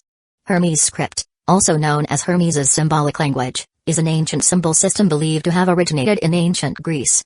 Hermes, the messenger god of Greek mythology, is said to have invented this system and taught it to humanity. This symbolic language was extensively used during the ancient times of Greece and Rome, utilized for recording, communication, and mystical rituals. Typically, they are roughly composed of a series of lines and geometric shapes, with each symbol representing a specific letter, word, or concept. These symbols were commonly engraved on stone, pottery, or paper, and could also serve as amulets or magic charms. Furthermore, the shapes and arrangements of Hermes script had certain symbolic meanings and were believed to convey hidden messages and powers, hence the subject was often one of the introductory courses essential for studying magic and witchcraft. Circe scratched her head, her pastel-colored eyes filled with deep confusion. Weren't there a few pages left? I learned it on my own. Waiting for you to drag it out would have taken forever. Luo'en rolled his eyes, unable to suppress a scoff. Since it's akin to an introductory required course, the difficulty is naturally not too high. For such a booklet of just a few dozen pages, the fact that Circe could stretch out the lessons to over half a month still leaving 1/3 remaining made Luo'en suspect this woman wasn't a witch of the eagle, but a slow-as-molasses pigeon spirit, always procrastinating and delaying him. Amidst his internal complaints, Luo'en's purple eyes turned to the enchantress of the eagle across from him, a trace of disdain swirling silently within them. That quick? Then let me test you. Circe, skeptical, opened the parchment manuscript and drew 5 different symbols on a slate with a stick. Luo'en glanced over them and began to answer without hesitation. This triangle represents fire, signifying energy and passion. The square represents earth, denoting stability and solidity. The circle represents water, for flow and change. The half circle represents air, for thought and communication. And fire, earth, water, air are also what's often referred to in magic as the basic elements that constitute the world. As for the last one, the spiral represents the soul, symbolizing growth and evolution. The above are the individual applications, but these symbols combined can also form more complex matrices. Depending on the shape, size, and arrangement of each symbol, the effect of the matrix can vary accordingly, and this is what's called a magic array. After systematically explaining the meaning of the 5 Hermes script symbols, he paused briefly, pondered for a moment, and his gaze grew deeper. Its essence is to take the elements as the foundation, the symbols as the medium, the soul as the sovereign, defining the rules according to one's own will, reconstructing a miniature world. Who told you these things? Guessed it? Circe's pastel eyes gradually widened, looking incredulously at the young man before her uttering astonishing words, then her expression soaked with a touch of bitterness. Do you know how many decades it took me to comprehend all this? Just luck. Luo'en's face remained unruffled, his tone still calm. Words and symbols are not only carriers of language communication but also represent the creators and a civilization's view and understanding of the world, which inevitably contains a complete philosophical discourse. Such insight was not something to be proud of, it was merely because he had examined the operational logic of more than one ancient language when designing those game narratives and structures, learning their general commonalities. And when one principle becomes clear, all others follow. Seeing her own rebellious student perform so well, Circe, as a teacher, couldn't help but abandon her attempt to muddle through and forced herself to perk up, pulling another book from the pile. Since you've almost mastered Hermes script, let's move on to alchemy studies next. We covered that last year. Luo'en reminded her expressionlessly, casting a desolate glance at his not-so-reliable mentor. Circe coughed awkwardly and quickly changed the subject. What about this alchemical arts then? 3 months ago. Summoning arts and transfiguration arts? Summoning arts is fine, but you mentioned that transfiguration arts isn't quite suitable for my constitution, as it seems to require unique lineage. We just finished that course last week. Under the increasingly pointed gaze of her student, Circe's face turned unnaturally red, and she looked at the useless magic books scattered around, feeling inwardly dejected. What's the rush to reincarnate? The magic books she had gone to great lengths to collect had been nearly exhausted. What should she teach next? A certain lazy teacher, straining her brain the size of a walnut as legends say birds possess, kept glancing at her overly exceptional student with increasingly mournful eyes. That's why she hated teaching. Finally, after racking her brains for a full 30 minutes, Circe weakly proposed today's lesson. How about a meditation class? Luoan put down the old textbook he was flipping through and nodded calmly. In the 16 years he had been living on Aiai Island, leading a secluded and tranquil life, the sword of Damocles overhead always filled his heart with a sense of emergency. Therefore, to enhance his self-protection, Luoan spared no effort in learning magic and witchcraft, tackling them with the fervor of studying for college entrance exams in his past life. Over the years, he had almost drained the Great Witch of her magical knowledge. At this point, what he lacked compared to Circe was probably only in magic power, experience, and skills. And as meditation is the foundational course for beginner witches, it is the main way to solidify one's spirit and enhance magic power. Better to spend more time meditating and accumulating more magic power than to waste it under the inefficient and derelict teaching of this dawdling teacher. Alright, wait a moment, I'll go prepare some things. With permission granted, Circe leaped up from her seat and rushed out of the temple in haste. Luoan glanced at the back of the buffoonish teacher as she fled in what seemed like panic, shook his head helplessly, and reached for the Hermes script manuscript, tracing the runes that Circe had written on a slab using a twig. Although his theoretical knowledge was already top-notch, replicating the perfect essence of each Hermes rune was still quite challenging. To overcome this, he had no choice but to engage in long and tedious practice. By the time Luoan had traced roughly over 30 times, Circe finally returned to the temple, clanging a large, bubbling cauldron between them, and then set 2 coarsely crafted bowls on the ground. With a thick stirring sound, 2 bowls were filled to the brim. Luoan looked at the bowl in front of him, the soup black and green, and his eyes twitched involuntarily, his face etched with an expression that said, "Are you kidding me?" Chapter 9 The Enchantress is digging a pit. Hygiene porridge? That's right, fresh out of the pot, still steaming. Drink it up quick.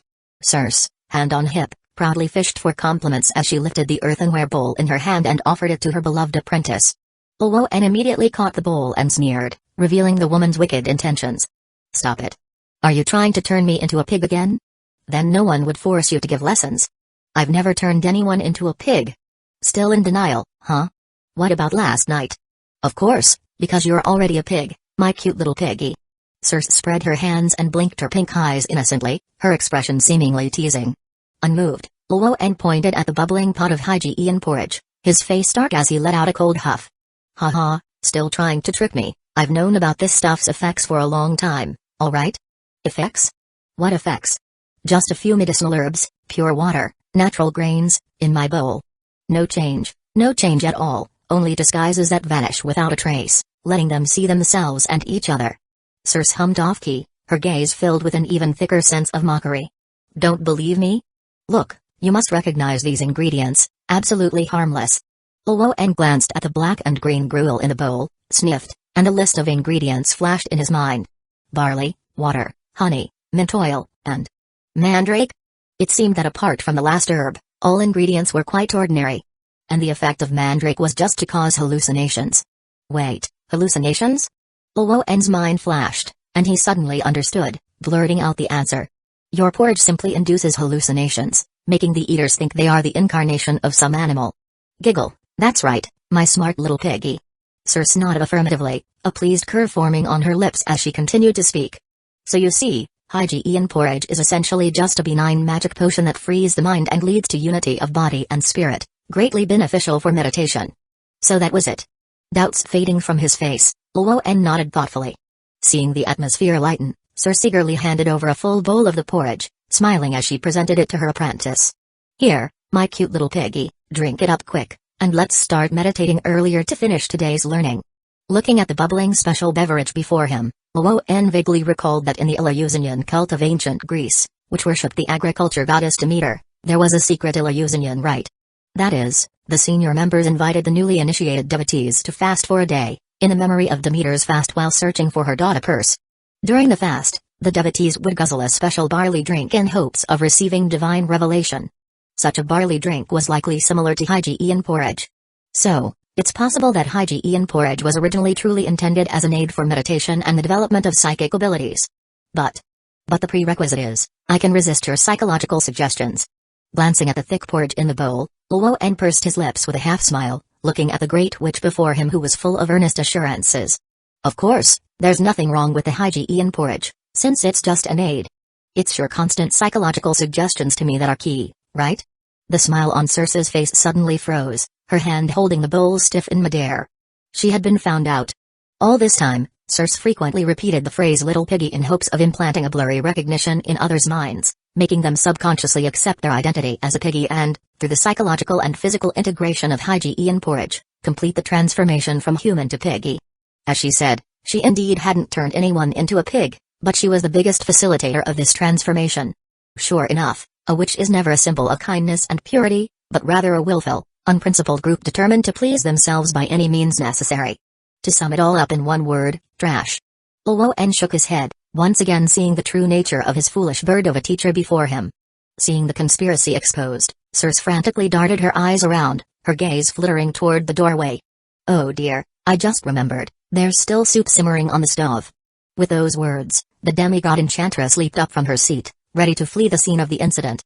However, before Circe could make a run for it, a hand picked up a clay bowl from the ground and downed the brimming hygiene porridge in one gulp. You drank it all? Under the stupefied gaze of Circe, Luoan wiped his mouth, tossed the now empty bowl onto the ground, and calmly offered his review. The taste of peppermint oil is a bit strong, use less next time. So, how do you feel now, little piggy? Circe reseated herself in her original spot, her eyes filled with eager anticipation as she looked at her beloved pupil. If this little creature before her turned into a pig again, she could continue to skip the grueling lessons and instead cuddle with her beloved little piggy in bed. Cuddle and roll around.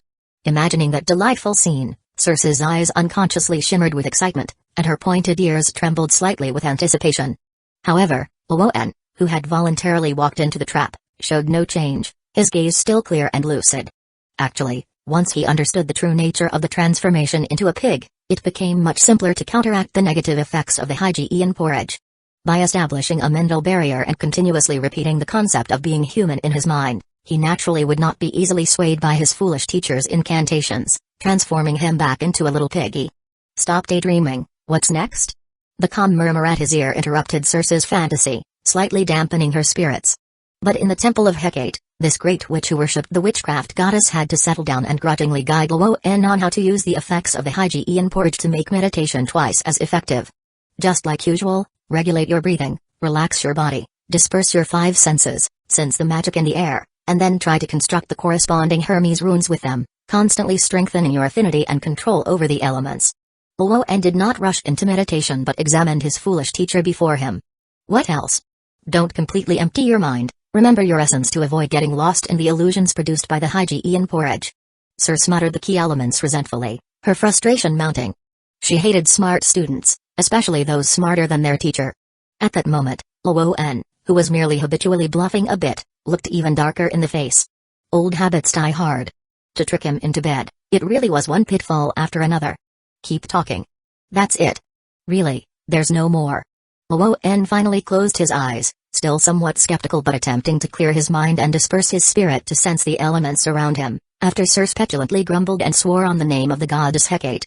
Of course, just to be safe, he did not throw caution to the wind but instead cautiously relaxed his mental restraints step by step, searching for the boundaries that would maintain his self-awareness.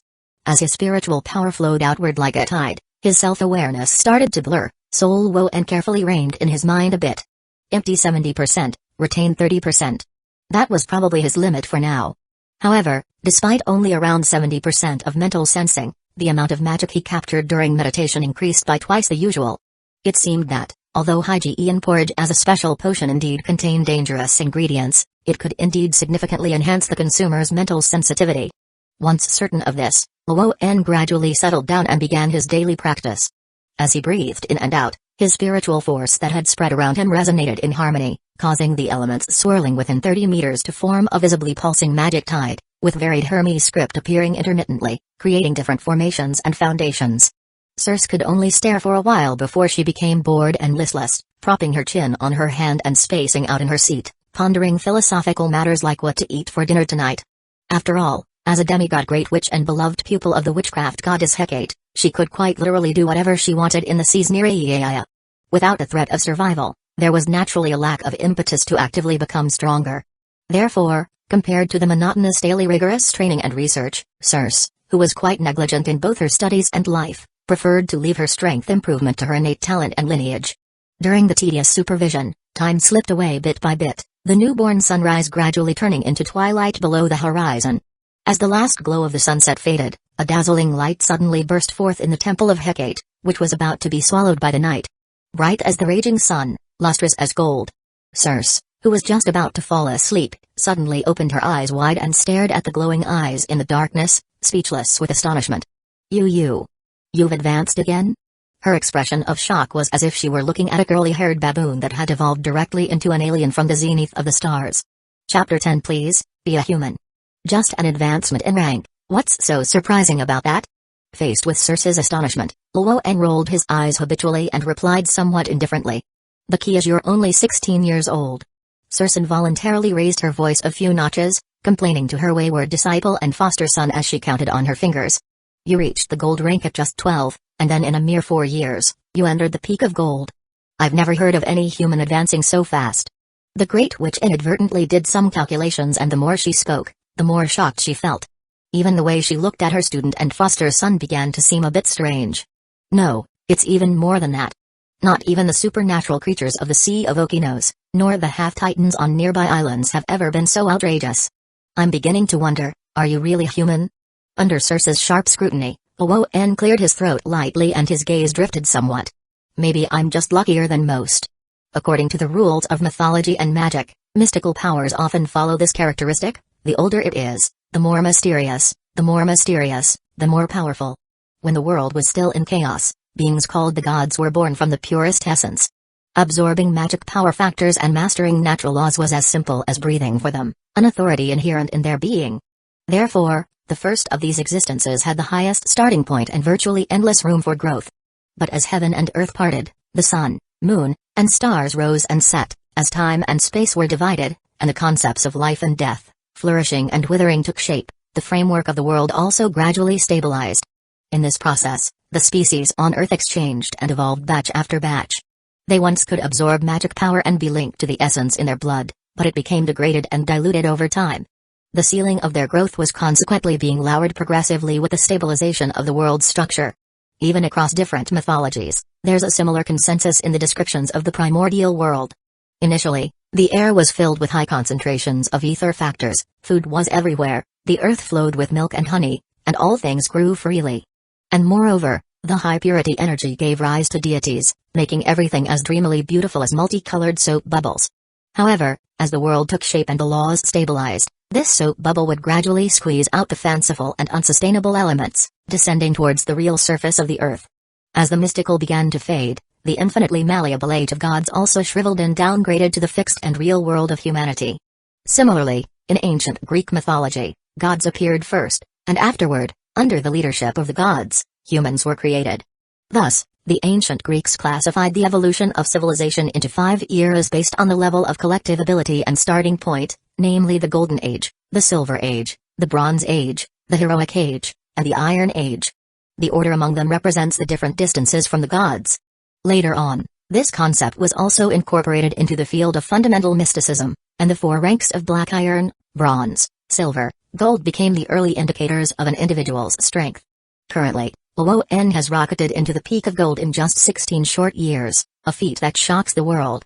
Such a cheat-like level would be considered extraordinary even among half-titans and demigod heroes, let alone within an ordinary Greek city-state. You should know, in the armies of the Greek city-states, those of silver standard are the absolute core forces, and those of the gold rank can directly assume the position of legion commander. And above those ranks are the demigods, who are often the city builders and kings used by a city-state to shore up its prestige. But their ages are usually in their middle to older years, and some have even reached triple digits before achieving such success. Therefore, judging solely by the speed of growth, Luoan was simply not like a person at all. Of course, he didn't seem to fall under the category of a normal human being in the first place. Luoan looked down at the lines in his palm, his deep gaze seemed as if it would pierce through the translucent skin, to see the pale gold blood flowing through his veins, the blood of the divine king, the heritage of Zeus. His extraordinary lineage granted him unparalleled talent for cultivating. However, it also brought calamity upon him at his birth, narrowly escaping death, forced to hide on this isolated island overseas, living each day on edge, crouching in fear.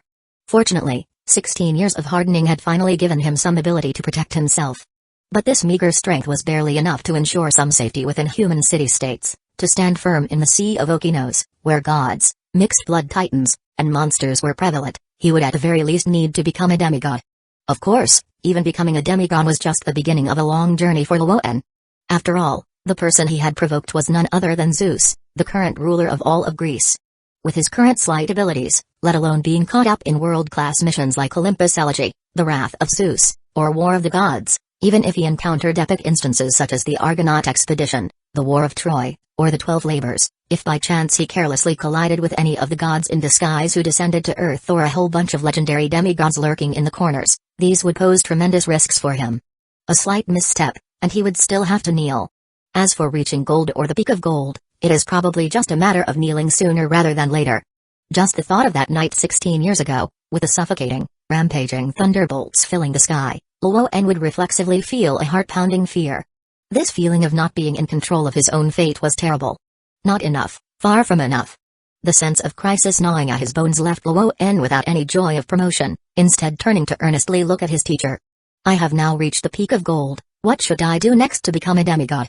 To have reached such a state, and still, you are not satisfied? Circe looked at her student in surprise, somewhat unable to understand. Is studying and cultivating, these dry and bothersome affairs, that fascinating to you? Fascinating is not the word I would use. Luoan shook his head, his eyes deep and distant. It's just because learning might be the simplest thing in this world. Effort is rewarded, hard work leads to results, and besides, it's the only thing I can do right now. He silently added in his heart, then gathered his thoughts, and once again turned to his somewhat stunned teacher to bring the conversation back on track. Tell me, what should I do? Hearing the call, Circe shook her head, snapping out of her daze, but instead of answering directly, she threw out a question with profound implications. Do you know why in the mystical system the first 4 tiers of power, iron, bronze, silver, and gold, exclude demigod? Luoan frowned and thought for a moment, answering uncertainly. Because being a demigod is fundamentally different from the previous 4 stages? A flash of surprise passed through Circe's eyes, yet her face didn't show much of a ripple of shock. After all, having been accustomed to spending time with her student, his overly mature mentality and insight beyond normal humans had already become something she took for granted. Chapter 11 The Greek Family Tradition. Circe calmed her emotions and nodded in response. That's right, strictly speaking, the 4 stages of iron, bronze, silver, and gold merely represent life continually advancing towards gods, and the generation of gods. But approaching does not mean equivalent. There's a fundamental difference between the two. If the initial 4 stages are simply about the accumulation of quantity in magic power and skill, then to become a demigod is a qualitative transformation in the form of life itself. Therefore, the ascension of the first 4 stages is often called advancement in rank, while stepping into the realm of demigods is referred to as ascension. And only by becoming a demigod do we truly begin climbing the ladder that leads to the domain of the gods. Luoan listened attentively, committing Circe's words to memory, his eyes thoughtful. So, a demigod is much stronger than gold? Much stronger? It's not even comparable. Circe rolled her eyes and casually snapped her fingers. In an instant, the sky over Aiai Island changed dramatically, with magic tides visible to the naked eye stretching for dozens of kilometers, converging toward the center of the temple and forming a massive vortex. An overwhelming sense of oppression hit them, and Luoan, in the eye of the storm, felt like a small vessel in raging waves, at risk of capsizing at any moment.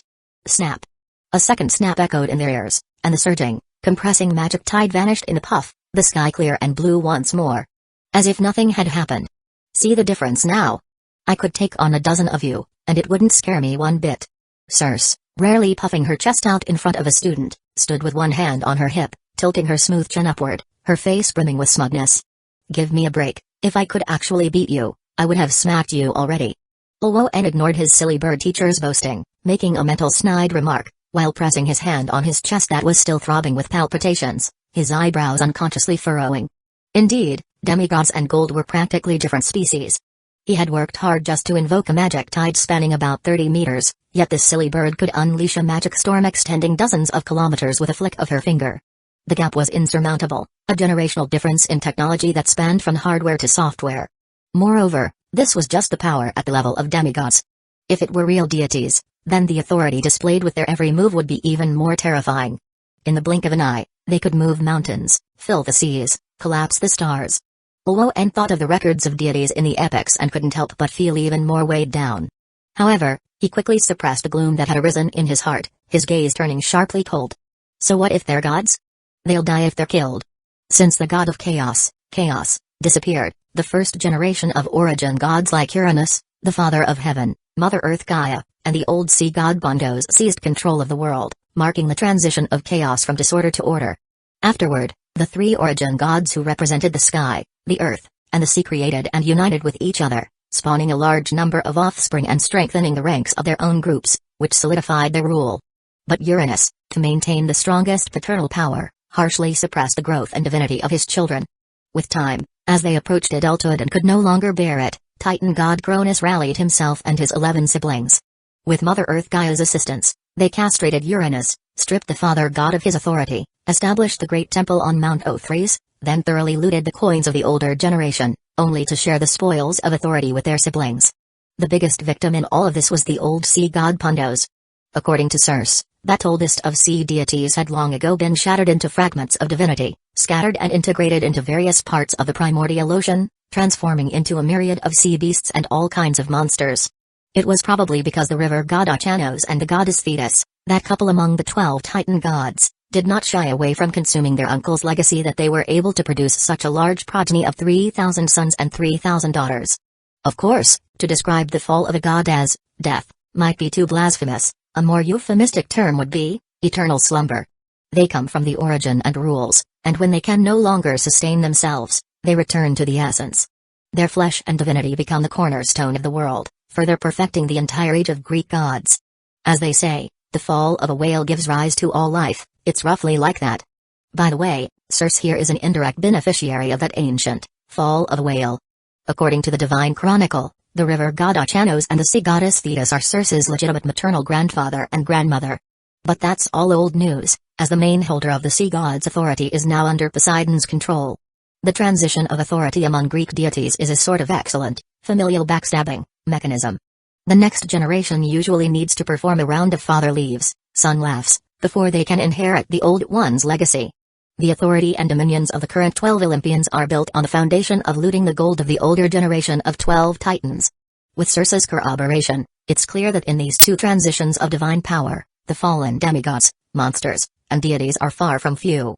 Therefore, with these precedents to reference, Luoan does not believe that those so-called deities are truly invincible and immortal. Nonetheless, times have changed. As the divine king destined to rule, Zeus was much more difficult to deal with than the 12 Titan gods. Attempting to follow in the footsteps of his predecessors and repeat the glorious family tradition of a father-son showdown at Olympus was, to say the least, laughably understated as hell difficulty. Anyway, it's useless to think too much about it. Better focus on what needs to be done right now. Luoan exhaled a turbid breath from his chest and looked pensively at his teacher. Tell me, how do I ascend to a demigod? It's a somewhat complicated process. First you need to have the bloodline of deities, which is a prerequisite. And then what? Circe glanced at Luoan's unchanging face, her pink pupils twinkling slightly. Sure enough, this little piggy that drifted onto Aiai Island wasn't as simple as he seemed. But so what? There are plenty of secrets in Greece, and it's not your concern to meddle too much. Instead of pondering those, better think about how to upgrade and refine the recipe for Hecate's concoction. This is my favorite little piggy now. Seeing his creepy teacher eyeing him strangely, sizing him up while barely concealing a shiny drool at the corner of her mouth, Luoan's face darkened as he pressed her for an answer. Speak, what should I do next? Oh, you need the essence of the bloodline to extract divinity and ignite the divine flame. Circe, snapping back to reality, coughed dryly and responded on the spot. Such a vague answer made Luoan frown. Can you be more specific? I can't. Then how did you ascend from gold to demigod status? Me? One day I was sleepy, took a nap, and when I woke up, it just happened. The demigod Great Witch blinked her pink eyes, looking innocent. At that moment, Luoan's forehead was etched with lines of frustration. He finally understood why Circe had beat around the bush on this topic. It seems that even she herself didn't fully comprehend the specific method of ascension. However, it wasn't entirely fruitless. Based on the previous method described and Circe's individual case, Luoan could roughly guess the reason for this silly bird's ascension. Nothing more, living long enough, the bloodline being refined day by magic power factors, automatically purified, then divinity overflowing, and eventually the divine fire igniting on its own. This is probably the more common path of ascension for most monsters and titans. That is, accumulating the gifts of innate talent over a prolonged period and growing passively. But such a strategy, akin to lying flat, undoubtedly requires a waste of considerable time. After learning this, Luo-en frowned deeply. He didn't believe he could live long enough to surpass Zeus by lying down, and such a passive strategy was unlikely to close the gap with his divine king father in his lifetime. With no fruitful ideas in his mind, he turned his questing gaze back toward Circe. Is there a faster way? No.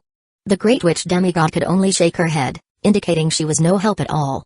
Seeing that this silly bird really had nothing useful to offer, Luo-en could only wave his hand in frustration. Having been given permission to leave, Circe, who had been dozing off, suddenly perked up, cheered, and rushed out of the great temple toward her kitchen to start preparing tonight's meal. What should I make this time? Let's try the new recipe I just thought up. Hecate Concoction 3.0 version. Watching the joyous departure of the demigod Great Witch, Luo-en touched his forehead and smiled bitterly. It seems that for the time being, he couldn't count on this silly bird for guidance on his path ahead. So, now he could only consult someone else. Under the cool moonlight, Luo-en slowly turned around and quietly looked towards the great temple, where a mysterious, delightful figure in light purple had appeared at some point, sitting at a stone table, supporting her chin with one hand while smiling at him. Chapter 12 How will you repay what you owe me? A snake-patterned 12-sided die tumbled across the stone table with each flick of pale fingers, the pleasure in the curve of cherry lips beneath a veil obvious. It seems you've been taught well. Thanks to your grace, Lady Goddess. Luo-en closed the doors of the temple and sat down at the stone table, giving insincere compliments to a certain creditor with a forced smile on his face. Oh, by the way, should I address you as Persephone, Your Highness? We are born nameless, a name is just a handle, call me whatever you prefer. The smile remained on the face of the queen of the underworld across from him as she spoke indifferently. I don't believe you for a second.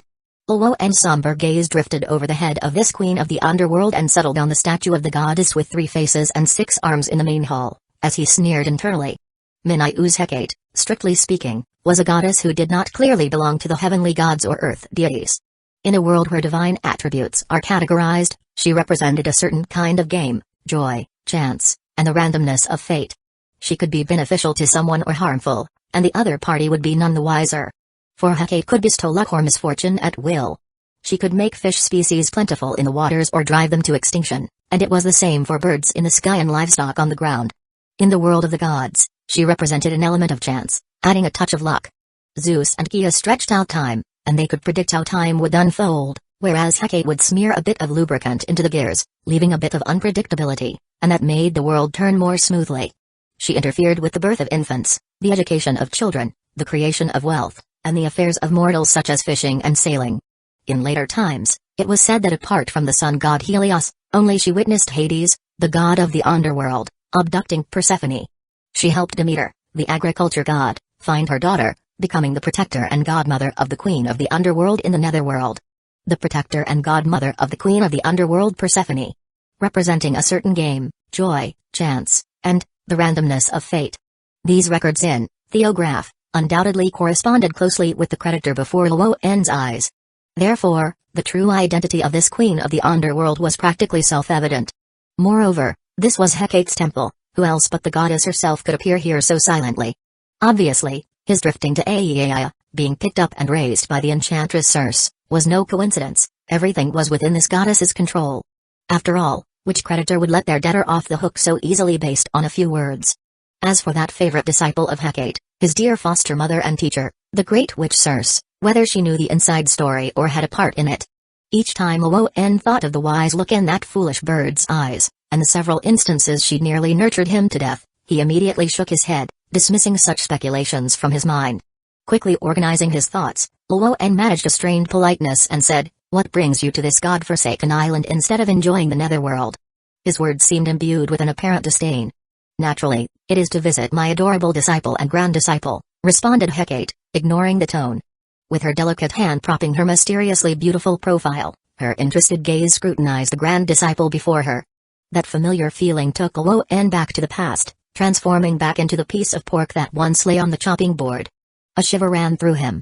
Unable to help himself, Luo-en twitched the corners of his mouth and hurriedly, albeit reluctantly, stopped the goddess's loving gaze with a forced chuckle on his face. "Your timing is impeccable. I just have some questions about magic I was hoping to discuss with you.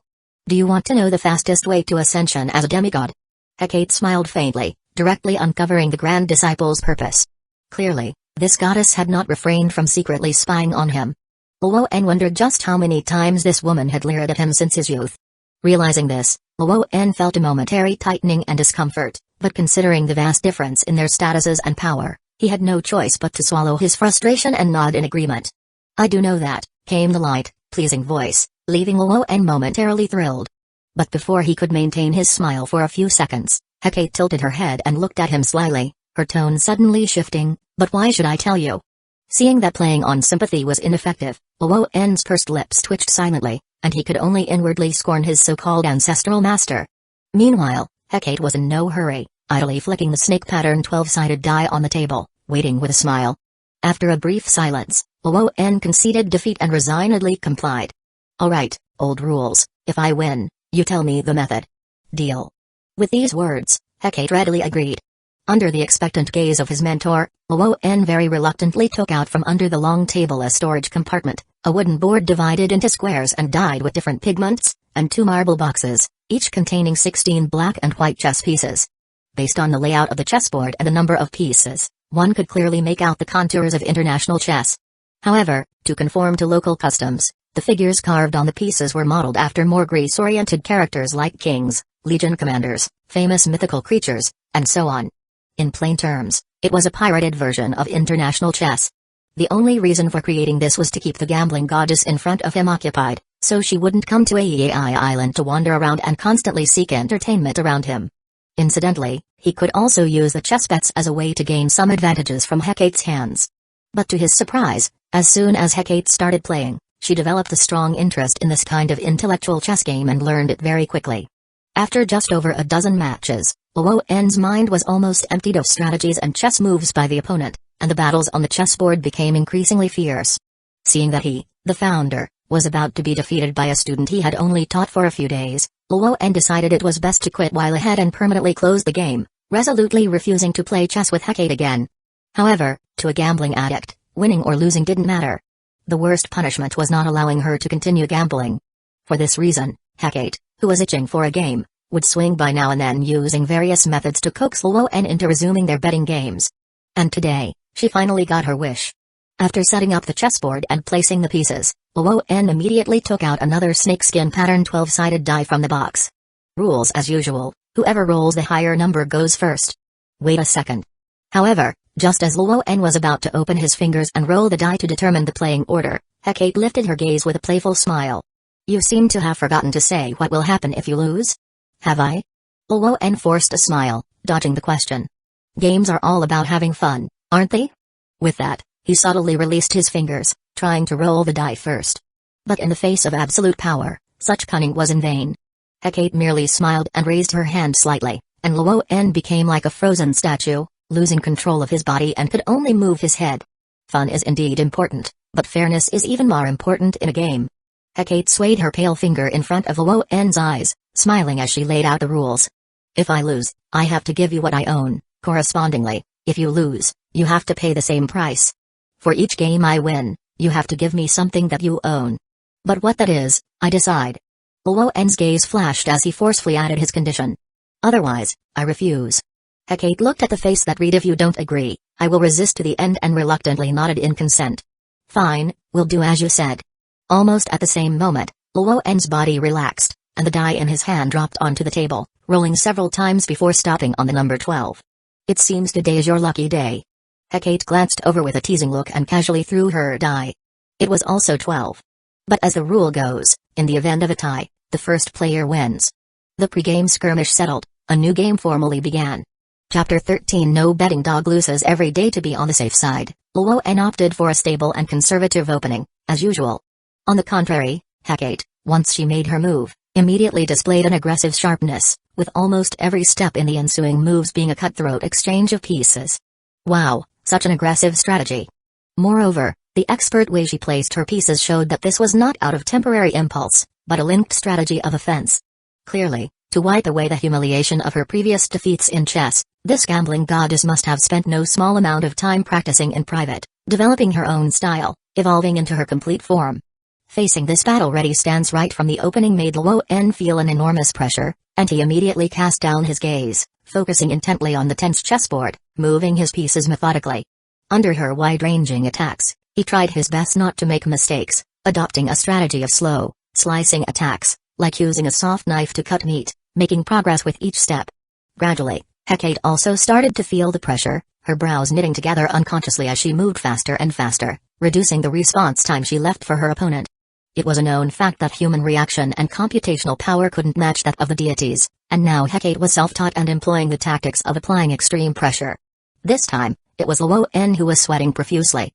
"Time's almost up, haven't you figured it out yet?" Hecate pointed to the nearly empty hourglass on the table and urged with a smile from the side. "If you don't move now, you're going to lose." With no time to think it through, Luo'en, forced into a corner, had no choice but to move his chess pieces with a heavy heart. But as is known, the likelihood of making mistakes increases significantly when rushed. Soon, Luo'en found himself in a completely passive position, forced into a brutal exchange of pieces with the fiercely attacking Hecate. Even though he was extremely careful and continuously tried to regain the initiative, Hecate didn't give him the slightest chance. After a stalemate of half an hour, Luo'en had lost all control of the board, his pieces almost completely shaved off, leaving him no option but to knock over the king piece, representing the outcome, and raise his hands in resignation. "You win." Having secured a victorious start, a satisfied smile spread across Hecate's stunning face as she elegantly extended her hand forward. "So, where's my due?" Luo'en thought for a moment, rolled up his sleeves, and took off a string of runestone bracelets from his wrist, tossing them to the other side. Receiving her spoils of war, Hecate's lips curled in delight, and she looked playfully at her debtor, asking kindly, "That was a close one just now, do you want to continue?" "Another round." Luo'en, with a dark expression, agreed to the challenge through gritted teeth. Where there's a crying child every night, there's no constant loser in gambling. After all, wasn't he burdened with the experience of thousands of years of competition? Couldn't he turn the tables before running out of chips? I refuse to believe it. Having made up his mind, Luo'en rolled the dice again according to procedure, choosing the order of play, and faced the goddess of the underworld moon once more. Tasting victory, Hecate still adopted her previous exchange tactics and extreme pressure strategy. Faced with waves of successive offensives on the chessboard, stronger than the last, Luo'en racked his brains and held on persistently. But Hecate, after years of refinement, had a playing style that was constantly updated, and not so easily dealt with.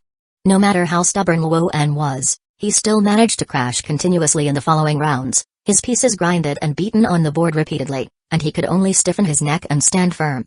"Another round." "Sorry, but you've already lost 7 rounds in a row, why don't we settle the debts first?" Hecate pressed the chessboard, gently reminding him with a smile. "A bet's a bet."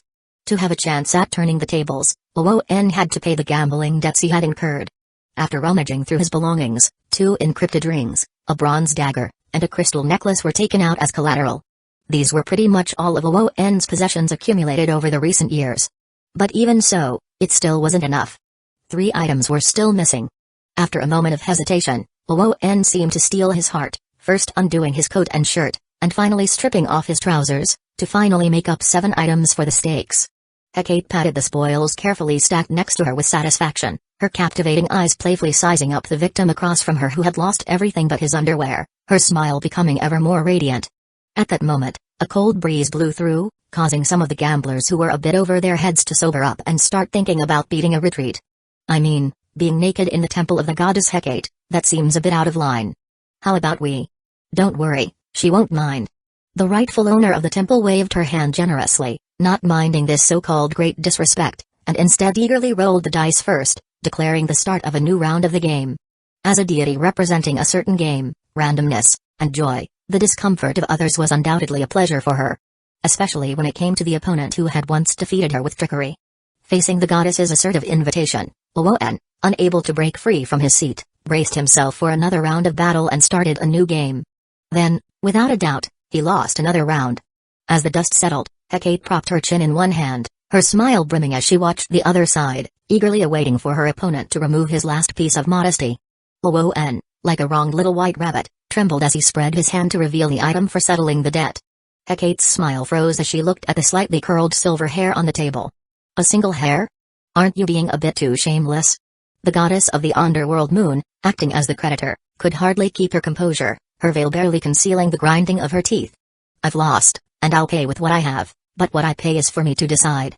Luo'en ran a hand through the silver hair that fell over his forehead, calmly restating the conditions set before the game started, the feigned humiliation on his face replaced by an innocent smile. I am paying the gambling stakes entirely by the rules. You shouldn't slander my good name out of thin air. You meet all the requirements, but you never give what people really want. Hecate's brow furrowed with a cold laugh, piercing through the facade of the nefarious character. Probably from the very beginning, this fellow had never planned to fulfill his promises honestly. Under Hecate's disdainful gaze, Luoen spread his hands and blinked earnestly. If you think this game is unfair, how about we call it off? After a brief silence, Hecate bit her silver teeth and hatefully tossed her dice. Continue. He's taken the bait. Luoen's lips curled up in pleasure, a smile of unsurprise spreading across his face. Because that's what gambling addicts are like. To them, it doesn't matter whether they win or lose. The greatest punishment is not allowing them to continue gambling. And if they continue without restraint, even the cleverest of gamblers will eventually lose everything they have. Besides, as the dealer, it seemed like he had plenty of chips. Chapter 14 Ares, I'm coming to bull you. Luoen touched the head of hair that would make any programmer envious and muttered to himself. According to the loopholes he had deliberately left earlier, it wasn't that he couldn't afford to give up concepts such as misfortune, melancholy, pain, curse, and so on, but the more intangible and unquantifiable the chip, the easier it was to be exploited, ultimately backfiring on oneself. So for the sake of caution, he still preferred to make a small physical sacrifice. Compared with losing a few hairs, getting a quick promotion to demigod was a downright steal. After some contemplation, Luoen stretched lazily, comfortably moving his pieces around the board, engaging in a series of trials and battles. Honestly, combining Hecate's gambit tactics and extreme pressure was quite challenging to deal with. But as far as this game was concerned, she was still a novice, and her offensive routines and methods were limited to a few repetitive combinations. Whereas Luoen had the chess strategies and set patterns accumulated by humanity over thousands of years in his head. Once he grasped Hecate's approach and stabilized his position, he could devise a strategy to counterattack. Finally, after sacrificing about 30 strands of his hair, Luoen used a set play involving pawn promotion and pawn checkmates king to drive Hecate into a corner from which there was no escape. General. As Luoen advanced the magical beast piece representing the chariot on the board, combined with the promoted pawn, he closed off the enemy king's last retreat, leaving Hecate no choice but to topple her pieces, pinching her nose in defeat. So, according to our agreement, isn't it time for you to tell me how to achieve ascension to demigod as quickly as possible, Lady Goddess? It's simple. Drip your blood onto that die and silently think of what you desire, then throw the corresponding number, and it will guide you. Though a gambler, being a genuine goddess, Hecate still had the basic integrity of accepting a wager's outcome and straightforwardly revealed the method. Use it. Following Hecate's gaze, Luoen eyed the 12-sided die with serpent designs in front of him, his pupils subtly flickering. This object was his extra prize for winning that resurrection game and originally belonged to Hecate, one of a pair. The 12 sides of the die are not only inscribed with numbers but the symbols that constitute the numbers also correspond to the 12 Olympians that rule over Greece, or the current order of the world. Since you wish to elevate your bloodline to that of a demigod, you will need to find an opportunity in the world, and it will give you an answer. Hecate twirled the other 12-sided serpent-patterned die in her hand, smiling as she explained. This is not an ordinary gift, but a blessing of fate. Really? I always have the feeling that fate doesn't seem too fond of me. Luoen looked skeptically at the 12-sided die on the table. Hecate neither confirmed nor denied, smiling faintly and extending her pale right hand. As agreed, I have told you everything. It's up to you to believe it or not. If you don't need it, then please return it to me. After a moment's hesitation, Luoen made up his mind quickly. After all, when you're already at the bottom, the only way left is up. What's there to fear? Why not go all in on this hand? With a single thought, the world suddenly seemed vast and open. Luoen immediately bit his index finger, squeezed out a drop of gold red blood under Hecate's smiling watch, and let it fall onto the 12-sided die. Then, after closing his eyes and silently counting for a few seconds, he resolutely tossed the die onto the table. The blood-stained die rolled a few times on the table before settling on the pattern formed by 8 intersecting blood-red spears. 8? The war god? Congratulations, you've received Ares' blessing. Hecate glanced at the die and snapped her fingers with a light laugh. At the same moment, the 12-sided die on the table buzzed and vibrated, turning into a crimson light that shot into Luoen's chest at the speed of lightning, merging into the pitch-black curse mark that Hecate had engraved on him, and then disappeared in the blink of an eye. This emblem was a circle with a spiral-shaped labyrinth in the center. The labyrinth symbolized rebirth, and the spiral at its heart represented thought and soul, its name, the Wheel of Hecate. At this moment, within Luoen's sea of consciousness, a sound akin to gear and cog friction arose as the labyrinth, transformed from the Wheel of Hecate, revolved and restructured into an ancient, mottled bronze altar. And as the blood-stained 12-sided die landed at the center of the altar, a thick blood-red haze spread out, weaving into a crimson oracle. Slay 100 gold-ranked sea beasts to complete the sacrifice to the gods. Luoan was somewhat puzzled, voicing the information in his mind and frowning as he questioned Hecate across from him. What does this mean? If I'm not mistaken, you should carry the bloodline of the war god Ares. Hecate asked in return with a smile while flicking another 12-sided die in her hand. Luoan pondered for a moment and nodded slightly. The city builder of Thebes, Cadmus, had been forced to serve the war god Ares for 8 years as punishment for killing Ares's dragon. Thereafter, with the intervention of the gods, the two reconciled, and Zeus gave Harmonia, the daughter of Ares and Aphrodite, representing the goddess of harmony and conciliation, to Cadmus in marriage to compensate for his 8 years of servitude. According to the family tree, his own now-deceased mother Semele was one of the 4 children of Cadmus and Harmonia. Which is to say, besides Zeus, Luoan also had the blood of the war god Ares and the goddess of beauty Aphrodite in his veins. Now, receiving affirmation, Hecate smiled and provided further interpretation. The answer is simple. If an ordinary mixed-blood hero wishes to become a demigod, they need to refine themselves over time, gradually awakening the divinity within them to ignite the divine flame and complete the ascension. But now the dice has presented you with the shortcut you desire. Simply fulfill the requirement of the sacrifice to Ares, and it will allow you to temporarily steal the blessing of the divine authority of war. At that time, the divine blood of the same origin within you will be able to gather enough divinity both internally and externally through a frenzy of slaughter and combat, thus igniting the divine flame within. Hiss. Upon hearing Hecate's description, Luoan took in a sharp breath. This gamble seems to be quite significant. In a certain sense, this action amounts to bypassing Ares, the legitimate war god, and riding on the divine authority of war like an audacious stunt for a while.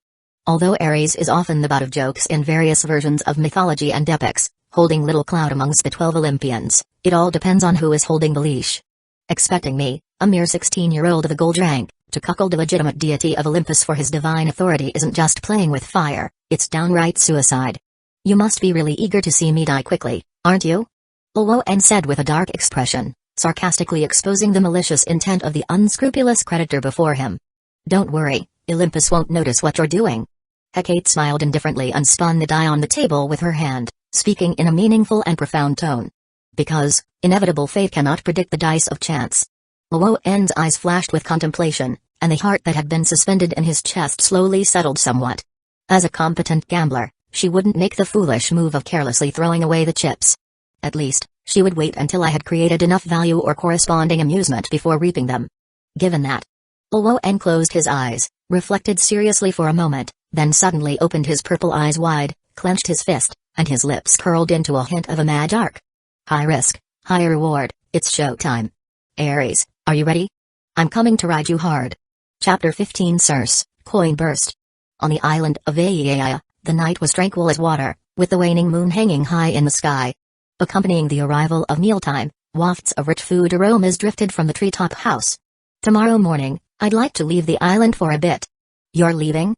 Circe, who was cheerfully bustling about the dinner table, lifted her head in astonishment, the smile on her face somewhat frozen. Luoan put down the spoon he was holding and raised his hands in a gesture of surrender. Don't worry, I'm just going to practice on some nearby targets to see if I can find a way to break through. Really?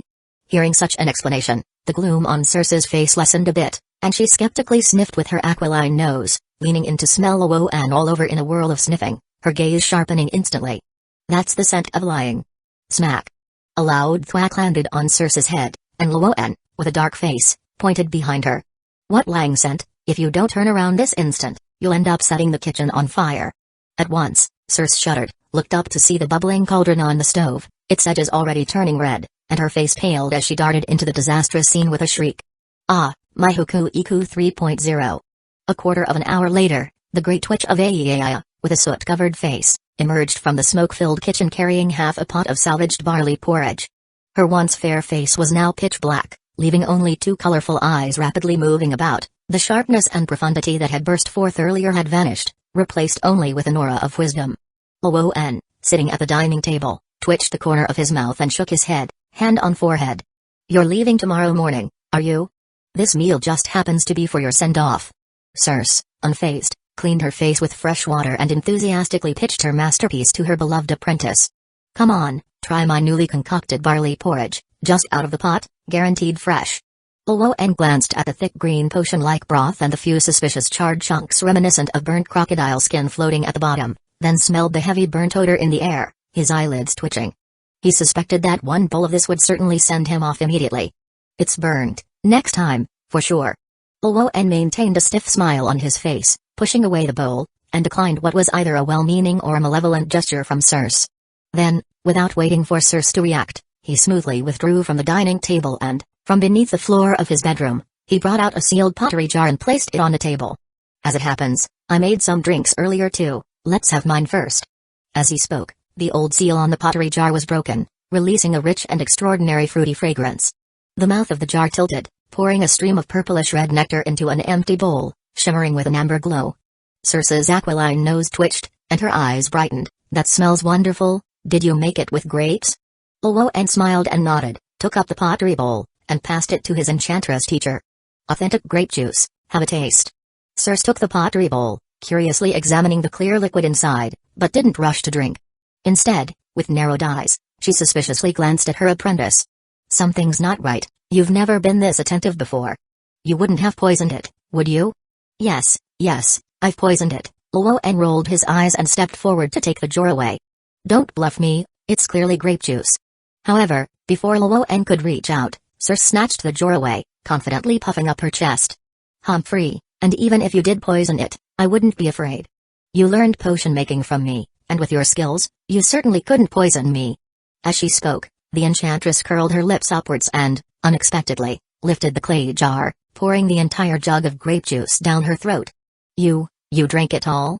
Luoan looked at Circe with her rounded belly in astonishment, his expression dazed and complex. Hey, of course. Circe proudly tilted her chin up, her lips parting in a sly smile that betrayed her underlying scheme. Humphrey, all the drinks you've hidden have been finished off, and now, obediently drink my barley porridge. Drink it all up. However, for some reason, her thoughts were growing sluggish, her speech increasingly slurred, a searing heat boiled inside her body, her feet felt as if stepping on tufts of cotton, her body swaying left and right without strength, and the scenery before her eyes kept spinning and splitting. Weird. Why have you turned into two? Circe held a soup bowl full of barley porridge in one hand and scratched her head with the other, her fair face flushed red as if set ablaze. To let you taste it slowly, and you went ahead and drank it all. Watching the Witch of the Eagle spinning around beside him, Luoan's mouth twitched slightly as he helplessly rubbed his forehead. How do you feel now? My head's a bit dizzy. But it's awesome. Circe raised a clenched fist in the air, revealing an unusual level of excitement. Then what's this number? 10. The enchantress answered cheerfully and with pride. Congratulations, you got it right. Luoan complimented loudly, while hiding his right hand that was showing 2 fingers behind his back, and satisfiedly nodded at the silly bird whose thinking was clearly becoming fragmented. Well, she's crippled now. It seems that just like the accounts in the epics, even a demigod cannot resist this kind of magic potion called wine. Especially the grape wine that he had personally brewed and refined. Luoan pushed away the Execo 3.0 in front of him, hefted the empty clay jar on the table, with the corners of his lips curving up in a delighted arc. A few years ago, in his spare time, he had gathered the grapes from the island and, using the natural fermentation method mentioned in ancient books that he remembered, attempted to make a batch of homemade wine. This method didn't require adding distiller's yeast, it relied on the wild yeast that naturally grows on the grape skins and, through sealing and temperature control, fermented the grapes into wine. Whether it was due to the talents brought by his bloodline and divinity is unknown, but he had an acute sense and awareness for brewing-related matters, far exceeding that of ordinary people. The experiment was not only a success on the first try but also achieved the standard of craft brewing. These wines that were stored in advance were originally intended for the gambling goddess. However, considering the great risk and her keen senses, he couldn't take the chance of ending up losing what he tried to gain. As a result, his first successful batch was used on this silly bird, Circe. Initially, he had only intended to casually drink a few glasses under the pretense and get his witch teacher drunk. But to his surprise, either from overconfidence or true bravery, she had gone ahead and drunk the entire jug of his finely brewed grape wine in one go. Now, she probably won't wake up for 3 to 5 days. But just right. Luoan looked up at Circe, who was now deeply asleep, lying on the table, snoozing away, and walked towards the great witch of Aizen, rubbing his hands together. The handsome face shrouded in the night revealed a mischievously evil smile. Teacher, After tormenting me to death and back for so long, now it's finally your turn to cough up the gold coins. Chapter 16. Every mage has a melee dream at dawn. As the sunrise began, the remaining night faded, leaving a touch of obscurity. A sturdy cedar boat cut through the dim mist over the sea and washed ashore on a sandy beach. Arrived. Luoan on the boat looked up at the silhouette of a deserted island ahead, his spirits lifted. He immediately jumped off the deck, grabbed the rope, and tied the boat to a nearby rock. He moved to higher ground to look into the distance. The island, no more than a dozen square kilometers, lay within his wide field of view from above. The island was relatively desolate and narrow, surrounded by piles of grotesque, jutting rocks. There was almost no vegetation or animals, and one could faintly detect a strong scent of sulfur. As a place to live, it was indeed quite shabby and barren, but as a hunting ground, it couldn't be more perfect. Because this was an island recently formed by the accumulation of debris that had emerged following an underwater volcanic eruption. It was not marked on any sea chart, so naturally, there was little chance of intruders disturbing the peace. Moreover, these new volcanic rock islands often did not last long before disintegrating under the onslaught of waves and underwater currents, sinking back into the sea, a spot that spared one the trouble of cleaning up and erasing traces. Throughout history, many islands that suddenly appeared and disappeared were of this same nature. Having inspected his secret base prepared in advance, Luoan nodded with satisfaction. He chose a relatively elevated and secluded area along the coast, and then casually scattered a handful of two-legged flying dragon teeth, which he had collected, onto the land in front of him. A dozen dagger-sized, ghostly white dragon teeth scattered on the ground began to take root on their own. Like seeds bursting with vitality, they frantically absorbed the magic power from the earth and air, growing rapidly, twisting, and transforming into bony soldiers with sly draconic features, silently standing before Luoan, awaiting his commands. The Sperdos, dragon-tooth warriors, are a widely known summoning secret technique in Greek magic. Derived from dragon material, they are much harder, more flexible, and have better magic conductivity than ordinary skeletons and departed souls, making them reliable servants. Luoan's summoning skills were not all that profound, but his talent for utilizing dragon-tooth warriors seemed astonishing. Of course, this was probably a gift of his bloodline. Legend has it that the hero Cadmus, during his quest to find his sister Europa who was abducted by Zeus, killed Ares' poison dragon. The goddess of wisdom, Athena, instructed Cadmus to overturn the earth and plant the dragon's teeth in the ground. Afterward, the dragon teeth sown in the earth became a fully armed army of warriors. These warriors fought each other, and the last surviving 5 were called Sperdos, meaning sown, hence the forebears of the dragon-tooth warriors. These dragon-tooth warriors helped Cadmus establish the city described in the Apollo's oracle and, by divine decree, named it Thebes, Luoan's nominal hometown. Therefore, summoning dragon-tooth warriors could be regarded as a talent passed down from his ancestors. Thanks to this bloodline gift, even with ordinary two-legged flying dragon teeth and his own gold rank level, Luoan was able to summon a silver rank squad of dragon-tooth warriors as his vassals. These servants might not count for much on the Sea of Okinos, but as labor, they were more than suitable. Get to work. As soon as the dozen or so dragon-tooth warriors had formed, Luoan waved his hand and issued his command. Suddenly, the dragon-tooth warriors split into 2 groups. One headed towards the shore to transport a large and small supplies from the ship's cabin, while the other stayed to drive stakes into the ground, beginning the construction of a campsite with multiple purposes such as a rest area, a defense post, and a magic workshop. These indefatigable, tireless laborers completed the task impressively in just 2 or 3 hours and then stood on guard near the campsite awaiting orders. Looking at the sun, which had not yet reached its zenith, Luoan stretched his body and began leisurely to inventory his previous acquisitions from the big and small dozen or so packages. In terms of magic potions, he had 10 bottles of energy tonic, 7 coagulants, 5 bottles each of paralysis and weakness potions, 6 bottles of lethal poison. And 2 jars of Hygiene porridge which he didn't quite know how to evaluate.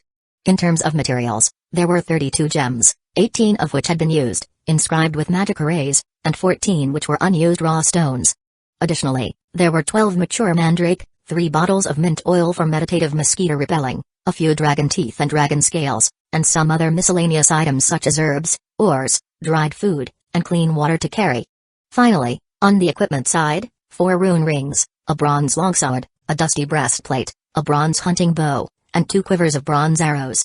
Looking at the strategic reserves that filled his vision, Luoan's unconsciously raised lips sketched a pleased curve, and his mind couldn't help but project the image of a great witch, waking up to find her small vault plundered, lying on the ground crying and making a scene in her pathetic state.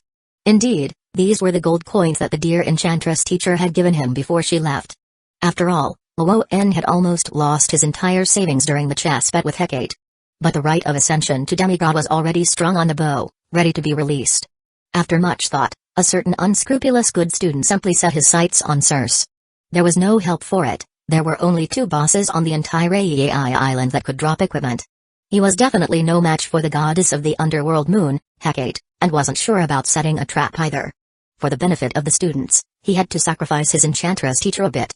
All these were to be taken as a bit of spiritual compensation for the many years she had tormented him to near death.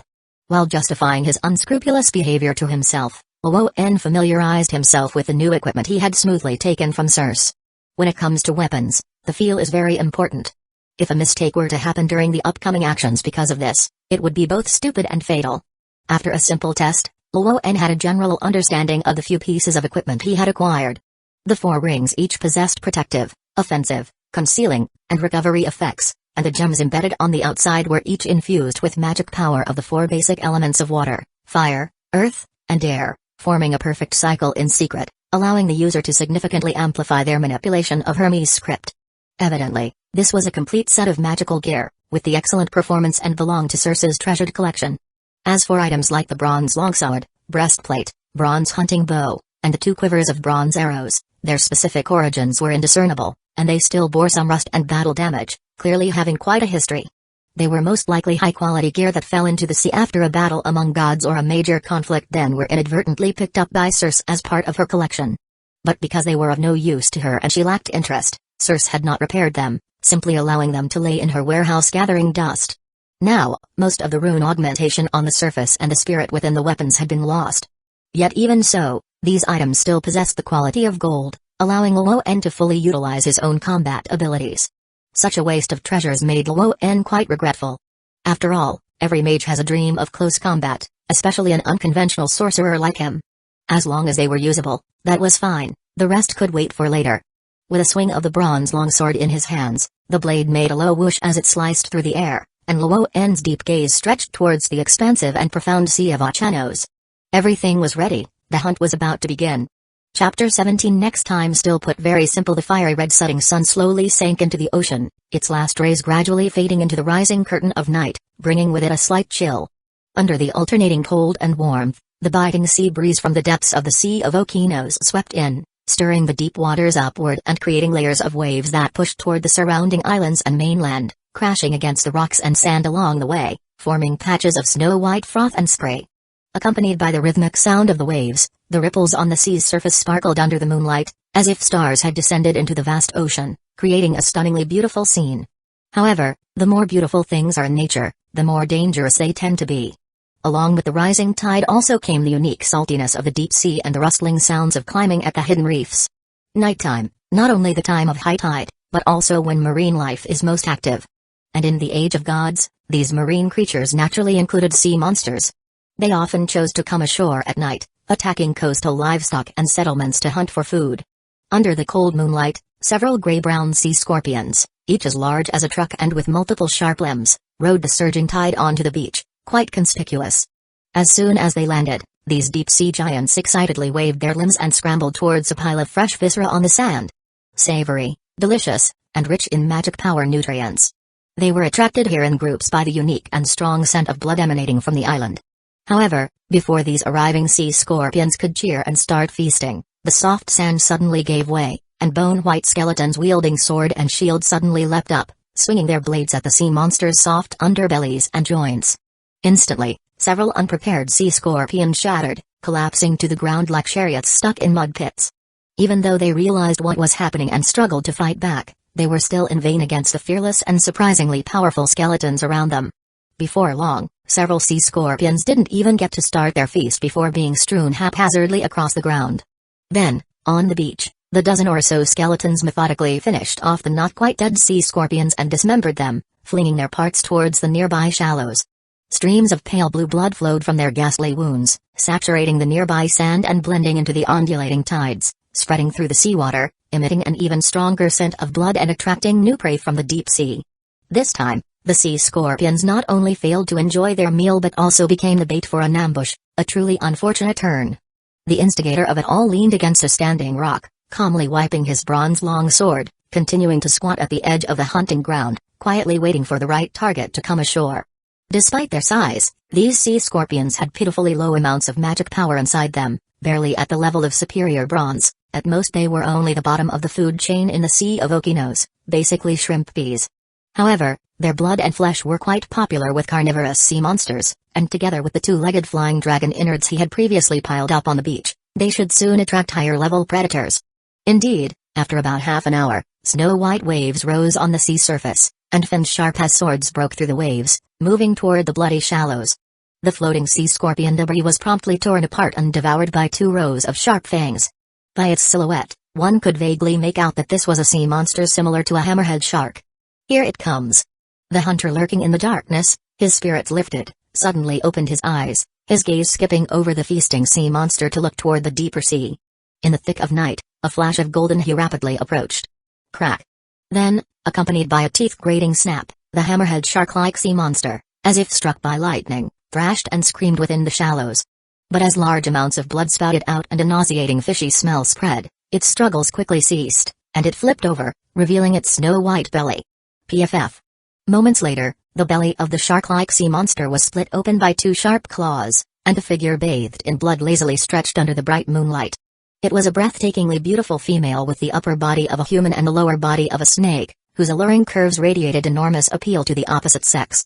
But her claws, covered in serpent scales and dripping with blood, and the heart still faintly pulsing in her mouth, inevitably provoked fear in anyone who saw.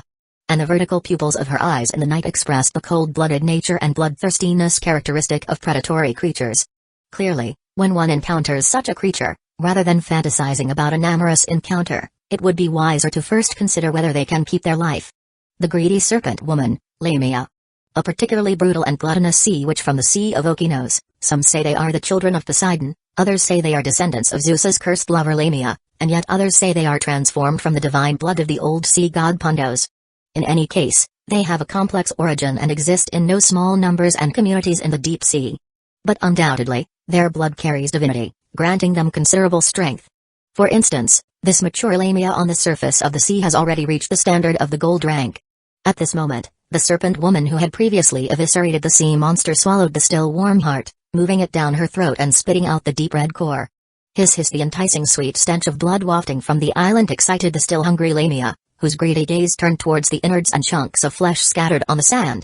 Compared to ordinary sea monsters, the flesh and blood of dragon types are more saturated with magic power, and more to her taste as well. The saliva in the serpent woman's mouth couldn't stop secreting, and an almost cursed sense of hunger drove her to slither onto the beach, moving towards an even more sumptuous meal. However, just as she was about to reach her food, a buzzing vibration erupted around her, and numerous triangles, squares, and circles of Hermes script lit up on the sand, connecting and rotating with each other, forming several overlapping magic rays.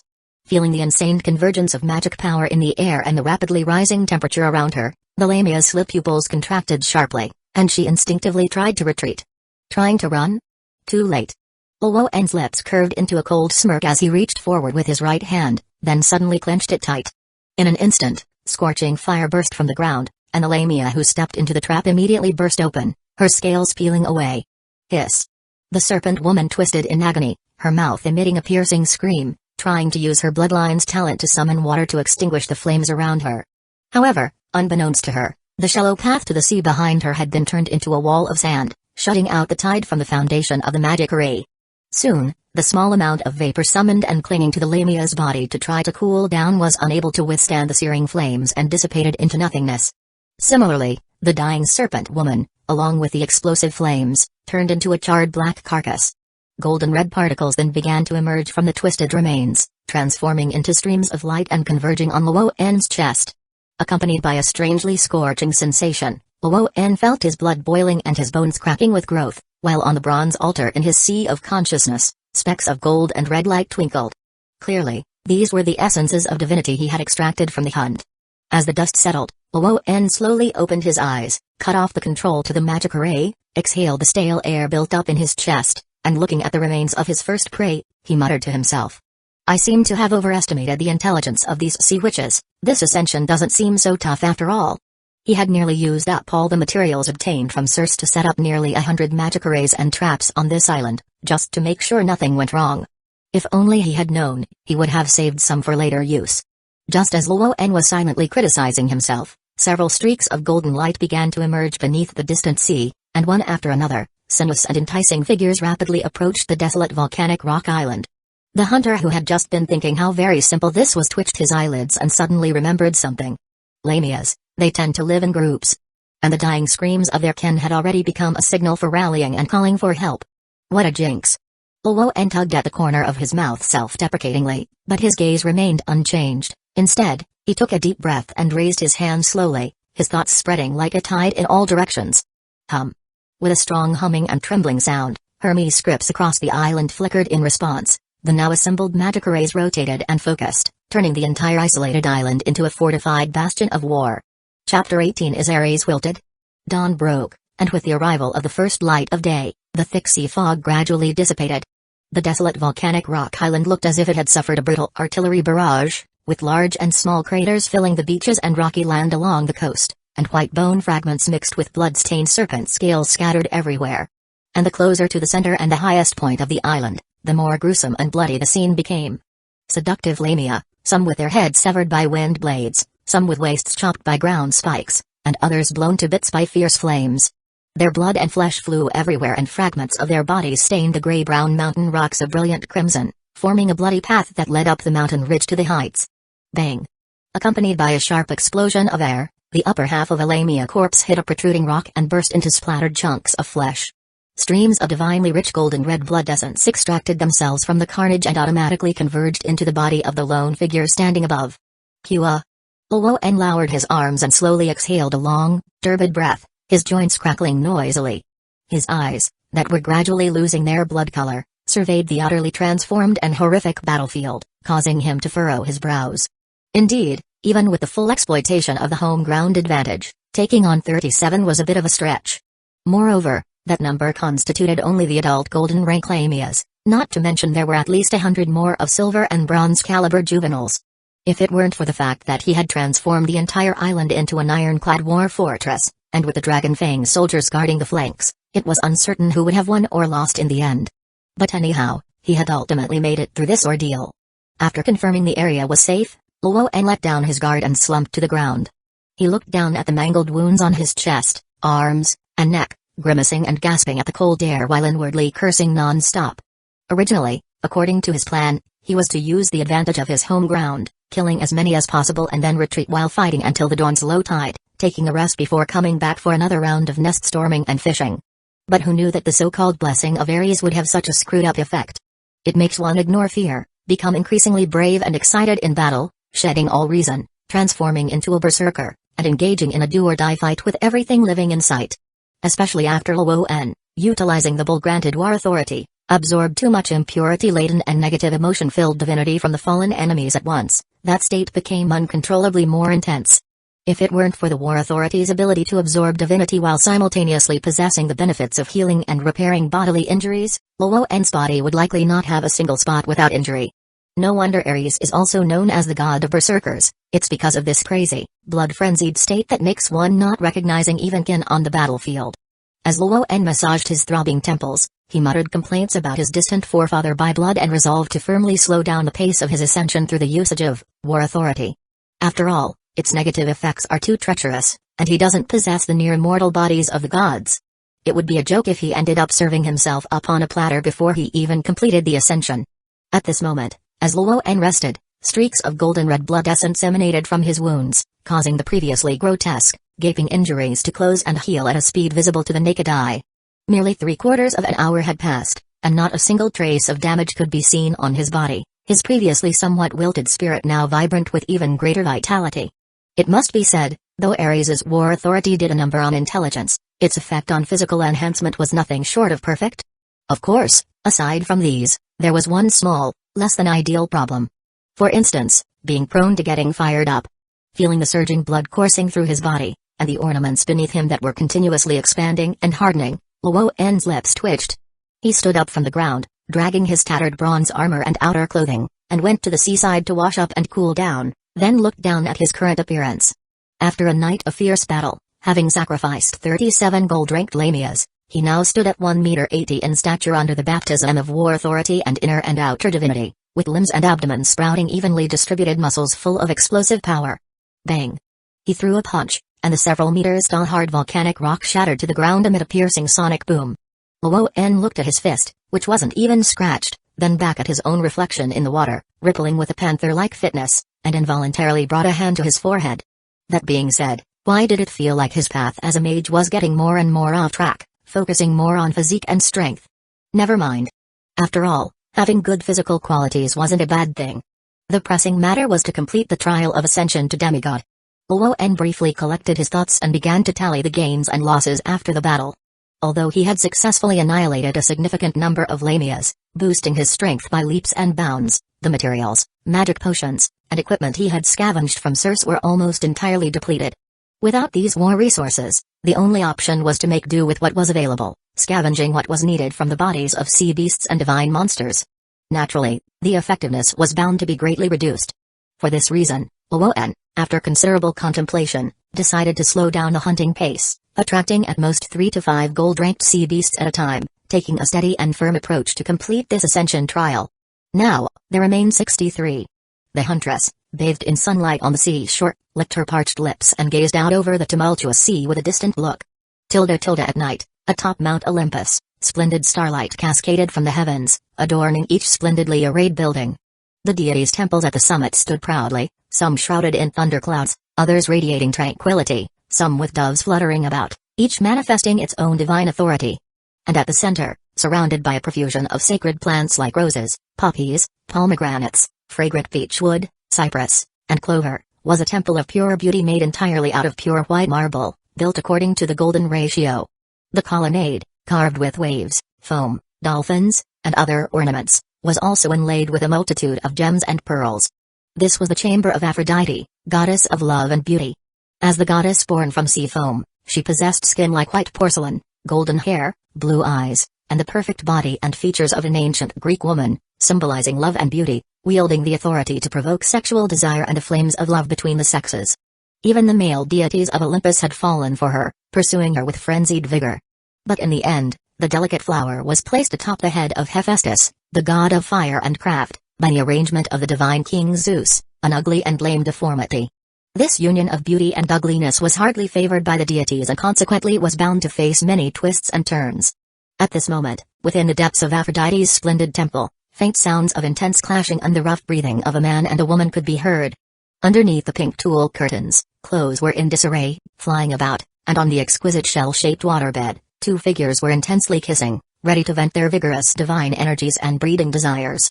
However, looking at the man's robust and well-proportioned limbs and handsome appearance, it was obvious he was not Aphrodite's ugly and lame husband. Infidelity to her husband was as well known as the love goddess's spectacular beauty. And her main adulterous partner was none other than the war god, Ares. After all, only the king of the bravest and most robust warriors could satisfy the insatiable desires of the god of love. But for some reason, today's zealous lovemaking, which normally would last for days, came to an abrupt halt after just a short while. Next, no matter how hard Aphrodite tried, she could not get Ares to regain his vigor. Bang! Finally, unable to endure any longer, the furious love goddess kicked Ares off the bed. My love, surely it's the battles of today that have drained too much of my strength. Just wait, I will definitely. Ares, scrambling up from the floor, hurriedly tried to explain, his handsome face blushing crimson from being engorged with blood. Get out. Yet the repeatedly frustrated Aphrodite on the bed had already lost her mood and even started to doubt her own charisma, so she coldly turned her peach and plum-like beautiful face and unceremoniously banished her old lover from her chamber. Faced with the ultimate male shame, even the volatile and arrogant god of war found himself in an awkward and embarrassing situation. In the end, seeing no chance for reprisal, he could only grab his clothes and depart from the chamber sulkily. Damn it, what's happening? Why have I been feeling lower back pain and lack of energy lately, and can't even muster the spirit for my favorite activity? Outside the chamber of the love goddess, the aggrieved Ares cursed under his breath, taking out his anger on the flowers and plants along the way. Bang! In his distraction, the hot-headed god of war collided head-on with a figure rushing toward him. Are you blind, you fool? Ares, who staggered back a few steps to steady himself, angrily looked up at the idiot who had offended him. Yo, it's just a walk and a bump. Is that worth such rage? Hermes picked up his felt hat from the ground, dusted it off, and placed it back on his head, teasing with a cheery smile. What? Got beaten up again? Are you asking for death? Faced with a brother who mentioned exactly what should not be, Ares' face darkened even more, his fists as large as sandbags clenched tightly, his bloodshot eyes now filled with a chilling coldness. Perfect, he was just looking for a punching bag. No, no, no, just a joke, a joke. Hermes, seeing Ares like an enraged bull, quickly plastered a smile on his face and waved his hands while pointing at the great temple ahead. Father God is waiting for my message, I'll make it up to you with a cup of honey water later. Hearing the words Father God, Ares, who was striding over angrily, stopped abruptly and kicked Hermes away furiously. Scram. As the war god, unable to vent elsewhere, left the scene and headed back to his own temple, Hermes, who had been kicked to the ground, got up and surveyed with a playful gaze the silhouette of Ares and a certain splendid palace in the distance. Looks like, from the time he went in to the time he came out, it was only 3 minutes, right? Could it be? As a peculiar thought emerged in his mind, Hermes, as if he had discovered some secret, wore a subtle smile on his face, the fire of gossip within him blazing fiercely. Gathering news and secrets was indeed this messenger god's favorite pastime. Of course, delivering messages was the primary duty of a messenger. Hermes, stroking his chin, cast a meaningful look at a temple from where the heavy sounds of metal striking metal continually resonated. Why not make things a bit more interesting? A sense of pleasure, mixed with a taste of vengeful delight, quickly settled his decision, and he stepped forward. Chapter 19, The Gambler's Inevitable Pendant Sea of Okinos, on the volcanic rock island. Chirp. Accompanied by a piercing scream, a siren with the face of a woman and the body of a bird, carrying a spray of blood, plummeted from midair, crashing onto the rocky beach below. Before she could struggle to her feet, a foot descended suddenly, crushing her neck. The plaintive cries for help ultimately turned into gasps for air, wheezing out of the leaking windpipe. Luoen reached into both his ears to pull out clumps of grass soaked with magic potion and toss them to the ground, stretching his body to embrace the golden red blood essence escaping from the siren's body. As the divine energy flowed and converged within him, the last wisp of vacant starlight upon the bronze altar illuminated. 100 gold-tier sacrifices, after more than half a month of difficult hunting, were finally gathered. But at the moment of accomplishment, Luoen's chest surged with intense heat. The wheel of Hecate, symbolizing rebirth, twisted and turned, and the 100 divine lights above the bronze altar fell like shooting stars into the sea of his soul. In an instant, Luoen's entire heart and the world itself seemed to be battered by a tremendous meteor shower, his thoughts, consciousness, and emotions all obliterated in the thunderous roar and trembling that surged through his mind. In that moment, time lost its concept, space lost its dimensions. All ceased to exist, all reverted to primordial chaos. Then, in a flash, a golden yellow flame ignited in the darkness, an infinite light overflowing and piercing through the boundless chaos and darkness. Thoughts, sensations, emotions, like thousands of rivers flowing into the sea, rapidly returned to every bone, every drop of blood, every cell in his body. Every pore of his shell seemed to have opened completely, sensing the world with unprecedented clarity. Vaguely, Luoen felt as if he were in the midst of a bustling marketplace. The breath of the wind, the flow of water, the sediment of earth, the burning of light and fire, the sprouting of life, the rhythm of souls. Everything around him was clearly reflected in his mind. The world was like an eternally burning flame. He himself was a spark within it. Of the same essence, interconnected. Ho! With a long exhalation, Luoen slowly opened his eyes, his pupils shimmering as if 2 golden flames danced within them. In a trance, it seemed he could glimpse another chaotic world within them. So that's it. The so-called demigod is one who, through the medium of divinity, allows an individual's soul to merge and resonate with the essence of the world. Mortal strength may have its limits, but if one relies on the whole world, freely calling upon magic power and controlling the rules, then life can truly be called a god. Only the soul's strength and the physical body's endurance limit one's reach. Thus, a life that lights the divine fire can only be called a demigod. Luoen's thoughts swirled, continually refining his understanding of cultivation and of this world. In the process, magic power from miles around became visible like an ether tide, converging on him, celebrating the birth of a new demigod upon the Sea of Okinos. Rich and pure magic power particles constantly washed over his flesh and bones, perfecting his body to adapt more fully to the world, to hold and call upon more magic power. Perhaps sensing danger, the fish and sea beasts attracted by the scent of blood in the nearby waters panicked and fled in all directions, among them not a few gold-tier monsters.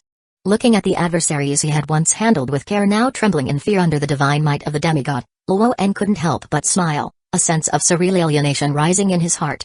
Unexpectedly, the ascension was successful so quickly. Things were going smoothly. Luo'en looked down at his palm, a surreal sense of absurdity spreading through his chest. Or rather, it seems too smooth. As Luo'en was lost in thought, the disappeared 12-sided die re-emerged in his palm with a buzzing tremor. Then, the gray snake-patterned rock die, as if tossed by an invisible hand, spun a few rounds before him, showing a number composed of snake patterns. This was the mark and symbol of Athena, goddess of wisdom and warfare. Simultaneously, a divine script shimmered upon the wheel of Hecate's transformed bronze altar, revealing clear letters.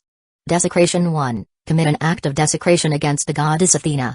What's going on here? As Luo'en looked confused, the 12-sided die in front of him spun again, this time displaying symbols of musical notes and strings, belonging to Apollo, god of light and prophecy. And the divine script in his mind altered accordingly. Desecration 2. Destroy a temple of Apollo, god of light. A strong sense of foreboding rose within him, and Luo'en's face changed dramatically, his hand instinctively reaching out to stop the 12-sided die before him. However, the die spun a third time, patterns of waves coming into view, followed by a new prompt above the altar. Desecration 3. Slay a demigod offspring of Poseidon, god of the sea. Feeling the lines of prophecy that appeared side by side in his mind, and the malice embedded within him, Luo'en couldn't help but break out in a cold sweat, all joy from his ascension as a demigod gone. You seem puzzled? An elegant and pleasant voice came from one side, where a deity tasked with guiding lost souls had appeared on the beach at some point, sitting gracefully upon a boulder, her feet, as white as jade, dipped in the azure waters, gently swaying. So, wanderer, do you need me to unravel this for you? The figure, enshrouded in mystery, turned towards Luo'en, a teasing smirk playing on its face. At that moment, Luo'en took a deep breath, his face ashen as he looked toward Hecate, who was clearly concealing something. What in the world is going on? The tiny price of using this thing. Haven't I already paid it? Oh, I forgot to tell you.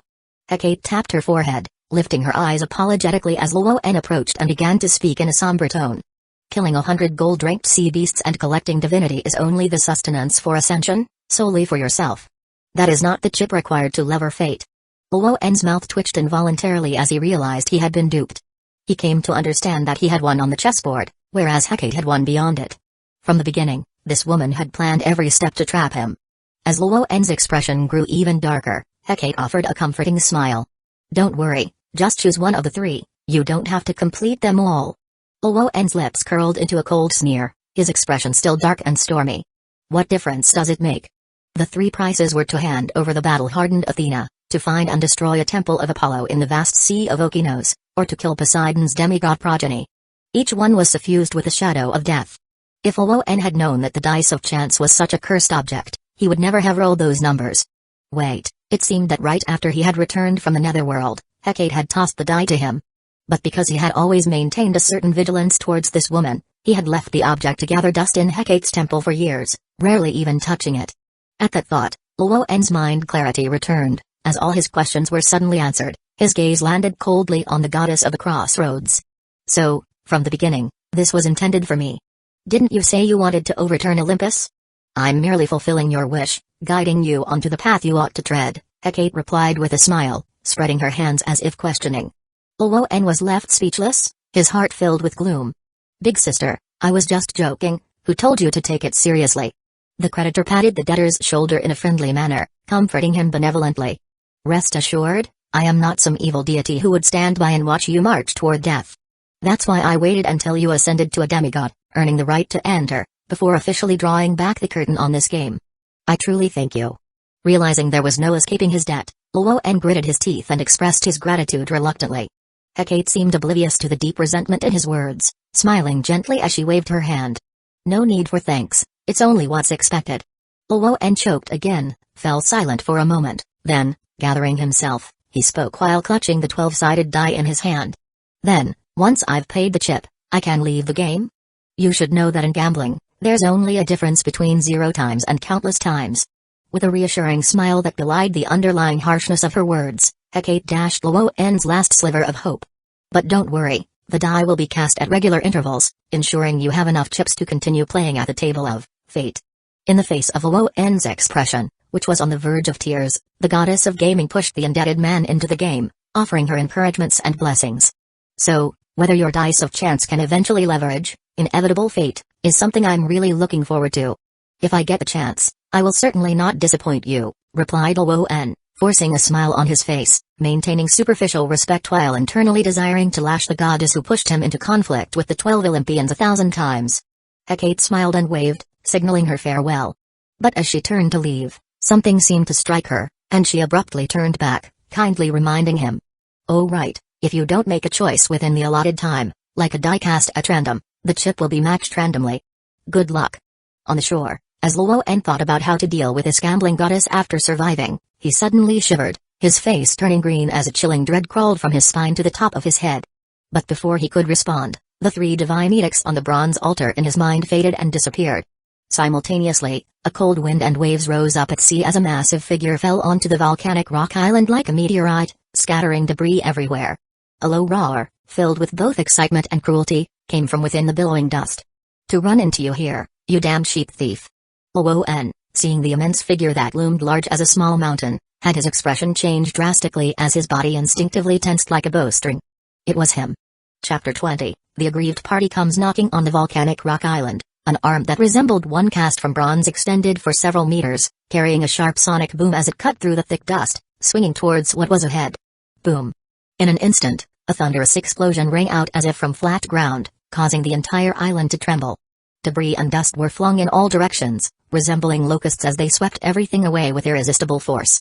However, amidst the storm and tremors, a dazzling golden light stood firm, forcefully halting that fierce punch. Polyphemus.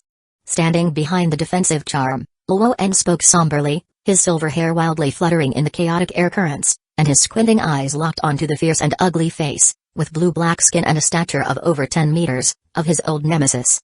Polyphemus, son of the god of the sea, Poseidon, and the sea nymph Tusa, was a fierce and brutal one-eyed giant from Sicily who liked to eat humans. At the same time, he was also a neighbor of Aiai Island and had encountered Luoan and Circe a few times. However, clearly, from the reaction of the one-eyed giant, those were definitely not pleasant encounters. To be precise, he was the victim in the story.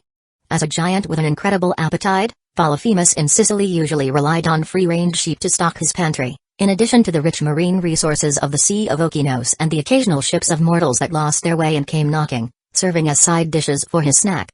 Thus, his life was quite bearable.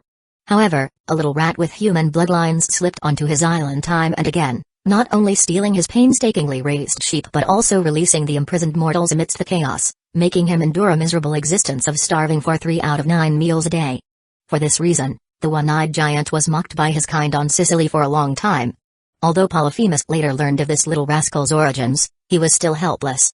On one hand, Aiai Island had a powerful magic barrier that was difficult to pinpoint, on the other, the enchantress managing that island was a challenging demigod to contend with, who also had intricate connections with an ancient goddess.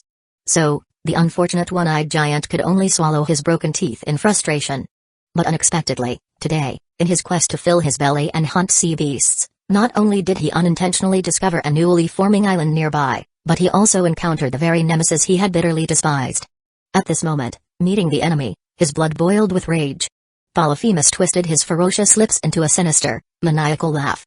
"Ha ha, little rat, you've finally crawled out of your hole. Without that bird-winged woman to protect you this time, let's see where you run off to." The rough voice, like sandpaper rubbing against glass, poured into his ears, making Luoan, who had just ascended to demigod status and could not fully control his heightened senses, deeply furrow his brow as his brain rapidly processed the confrontation. Polyphemus. Demigod rank. Son of the god of the sea, Poseidon. It seemed that the damned dice had automatically chosen his mission target for him. That is, the third option in the oracle, to slay the offspring of Poseidon, a demigod child of the sea god. Though it was said to be random, it just so happened that this giant was loitering nearby, perfectly fitting the bill for the scapegoat. Of course, this scapegoat might also include Luoan himself. Fine, Hecate, you're playing me like this, huh? Wait until I get the chance, I'll definitely strip you bare and whip you 100 times, 100 times. Seeing his old nemesis Polyphemus unable to contain himself and furiously initiating a new round of attack, Luoan, while inwardly cursing with ill intent, retreated swiftly to create distance, his right hand quickly sketching Hermes' script in midair. Earthseed expine to me, ye of worldly heft, heed my call, rock spears, rise. Accompanied by the chanting of divine words at high speed, dozens of Hermes scripts forged a yellow-brown magic platform in the air, merging with the land. Simultaneously, several meter-long rock spears erupted from the volcanic rock island, forming a fearsome thicket of sharp spikes.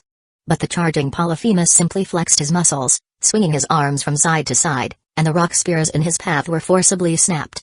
Similarly, the spikes rising from the ground could not penetrate the giant's skin and muscles, which were akin to bronze casting, leaving only shallow blood marks. Indeed, the giant, who excelled in defense and brute strength, was not so easy to deal with. Especially since his opponent was a demigod who had long ascended. Upon seeing this, Luoen's heart sank. He dodged the direct attack and retreated gracefully once more, trying to maintain a safer distance for casting spells, slowly seeking out Polyphemus's weaknesses. However, the battle-savvy Cyclops would not easily give him that chance. "Where do you think you're running, little mouse?" Polyphemus sneered as he grabbed several rock spears from around him, hurling them towards Luoen. The piercing sound of them slicing through the air arrived in an instant, and the astonishing speed and destructive force they carried made Luoen's scalp tingle. Instinctively, he leaped, trying to dodge their sharp points. But as soon as he made a move, the ensuing rock spears, as if anticipating his actions, flew toward his next landing spot, sealing off the space around him. Damn it! Seeing no escape, Luoen cursed under his breath, hastily raised his hands, and mustered all his strength to expand a defensive charm. Boom boom boom boom. The rock spears, like falling meteors, struck the golden-red magical barrier one after another, producing deafening roars. The clouds around them were torn and pushed aside by the violent impact. The Hermes script that made up the magical barrier successively shattered and extinguished, leaving glittering cracks spreading across it. Bang! In the blink of an eye, the defensive charm that stood before him completely fell apart, and the chaotic magic tide swept in all directions. Phew! Luoen, suffering from the backlash, turned pale and spat out a mouthful of blood before tumbling into the sea. What an idiot! Polyphemus spat a mouthful of thick phlegm on the ground, his hairy and ugly face revealing a smug sneer. The difficulty of herding one sheep compared to a flock was incomparable. Those energetic rams always scurried about during feeding, and the slightest lapse of attention would let them stray far from the shepherd's sight. In order to control these unruly rams with the least effort and energy, Polyphemus often resorted to throwing stones and such to drive and intimidate the straying rams, herding them back to graze obediently within the meadow, waiting for the day they would be culled and slaughtered. Over time, he had mastered a nearly unerring throwing technique. However, as there were few rivals in the nearby seas, this skill was little known. Caught off guard, that damned little mouse suffered the same humiliating fate as those rams he had once toyed with. And next, he would employ the rest of the methods he used on those foolish sheep to properly entertain this stinky rat. So, should he eat it directly, or skewer it and grill it? Thinking of the taste of human flesh, the one-eyed giant salivated, picked up a conveniently sized rock spear, and with a malevolent smile, strode towards where Luoen had fallen. However, before he could take a few steps, a strange cracking sound came from underfoot on the volcanic rock island. Crack! In an instant, a web of fissures spread across the entire island, torrents of seawater burst from the crevices like a final straw breaking the camel's back. Suddenly, the island crumbled, rocky fragments plunged downward, dragging the unsteady Cyclops along and down into the boundless sea. Buzz! Meanwhile, beneath the surface, the furious magic tide surged, pulling thousands of tons of seawater into azure serpentine forms that coiled and bit at the falling Polyphemus. Chapter 21 Those who drown can swim PFFFFF. Facing the entanglement and squeezing from all directions, the Cyclops was bound by the sentient watery snakes that were biting and gnawing at his flesh. However, although Polyphemus lacked magical talent, the divine blood from Poseidon and the sea nymph Tusa bestowed upon him the protection of the ocean. The snakes made of seawater could only briefly restrict his movements and could not inflict any real harm.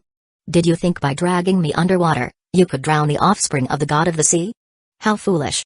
Polyphemus, who could breathe freely in water, sneered as he tore apart several watery snakes in front of him. That single vertical eye on his face was locked deadly on the figure rapidly surfacing in the sea like a darting fish. Damn rats, you still think you can run? The Cyclops, having relocated his target, suddenly exerted his strength. His enormous body, dragging many entwined watery snakes behind, surged after the figure like a fierce sea beast draped in seaweed, breaking the surface with extreme speed. Splash! A huge wave exploded on the sea surface, scattering the splashing water that formed a misty fog. The moment Polyphemus emerged, his single eye suddenly focused sharply, and he raised his right hand to steadily catch the hidden killing intent beneath the haze. A light bronze arrow was stopped right in front of his face. Little rat, shooting such flimsy arrows, you didn't get enough milk when you were young? The Cyclops, with his rough, hoarse voice, laughed and taunted. From above, however, the figure holding the bronze longbow pointed quietly towards a particular spot. Polyphemus instinctively followed the direction of Luoen's finger and looked at the front end of the bronze arrow. A small, inconspicuous clay bottle, bound with thin threads, was hanging below the arrowhead. On the bottle, there seemed to be 2 lines of Hermes script engraved. One symbol was a circle for the covert nature of water, and the other was a triangle, with a faint glow warming between their textures. In an instant, the contempt on the Cyclops' face suddenly froze, his pupil contracting rapidly. Snap! At the same time, a crisp snap echoed. And the bronze arrow he was holding exploded violently, a hot liquid splattered unexpectedly onto his face and eyes. Instantly, the air filled with the pungent stench of rotting flesh. An intense burning sensation and excruciating pain swept over him, plunging his surroundings into darkness. My eyes. My eyes. Polyphemus clutched his face with one hand and swept blindly around with the other, emitting a piercing scream. The seawater nearby splashed up large waves, drenching the Cyclops' body and causing secondary injuries that made Polyphemus twist in agony. The string in his mind known as rationality snapped completely. Ah, I'll kill you. I'll kill you. While wailing miserably, the Cyclops cursed venomously. You stinking rat, I will tear your limbs off. Twist off your head. Scoop out your guts. Then skewer you on a stick. And watch you die bit by bit. However, without solid ground to stand on, without projectiles to throw, without his prideful throwing technique, Polyphemus floating in the sea could only vent his frustration on the surrounding water in vain. At that moment, Luoan, who had already changed position and retreated to a distant reef, watched the maddening Cyclops quietly with sharp and calm eyes. Most creatures share a common flaw: the more dangerous the situation, the more vigilant they become. And often, when they reach a safe place or domain they are adept in, they instinctively relax. Therefore, what one perceives as an advantage may very well become a fatal factor. This is what is meant by, the ones who drown are those who can swim. Polyphemus had clearly made the same mistake. His opponent was not a dumb and defenseless lamb, but a thinking, tool-using demigod. Luckily, a few bottles of poison prepared by Circe remained, and unexpectedly they dealt a severe blow to this old foe. Otherwise, Luoan gazed at Polyphemus, who had been thrashing on the sea surface for a full half-hour, still cursing and flailing, and couldn't help but be amazed at the length of the Cyclops' health bar. But judging from his range of motion, reaction speed, and the strength of his speech, this old foe floating in the seawater was merely at his last gasp, hardly having any strength left. Despicable. Shameless. I'll kill you. Kill you. Polyphemus kept muttering on the sea surface, with a certain emotion of grief and indignation spilling between the lines. After losing his sight and being poisoned, the one-eyed giant, upon calming down, had considered escaping, despite being at a complete disadvantage. But that rat hiding in the dark, occasionally shooting cold arrows and casting curses, hindered his movements, or dropped a few dragon-tooth warriors to create a commotion, making him paranoid and exhausted, simply not allowing him the chance to withdraw. Thus, Polyphemus could only watch his vitality continuously dwindle, waiting to be slowly ground to death. At last, after struggling miserably for another half-hour, the battered one-eyed giant climbed onto a rock and collapsed with a crash. His head, buried underwater, faintly sensed approaching footsteps through the undulations of the water. Yet at this moment, he didn't even have the strength to lift his hand. Polyphemus twisted his neck, turning his head with difficulty, revealing a face so mangled that the bones under the flesh were almost visible. However, his surviving tongue still managed to spit out venomous curses. You human half-breed. Killing me. Father God will definitely not let you go. And the bird-winged bitch who raised you. You all will die. All must accompany me. PFFT. A blade pierced flesh, and the cursing of the one-eyed giant came to an abrupt halt as a bronze-long sword penetrated his huge head.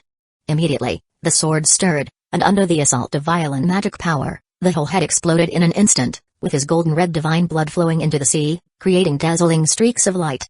Such a chatterbox. Luoan scoffed, casually wiping the blood off the sword blade and naturally stretching his body, ready to welcome the baptism of divinity. But moments later, he could only open his eyes in disappointment and reluctantly sheathed his long sword. Sure enough, the right of war had been taken away from him the moment he was promoted to demigod, and this shortcut was consequently blocked. They really left no loophole at all.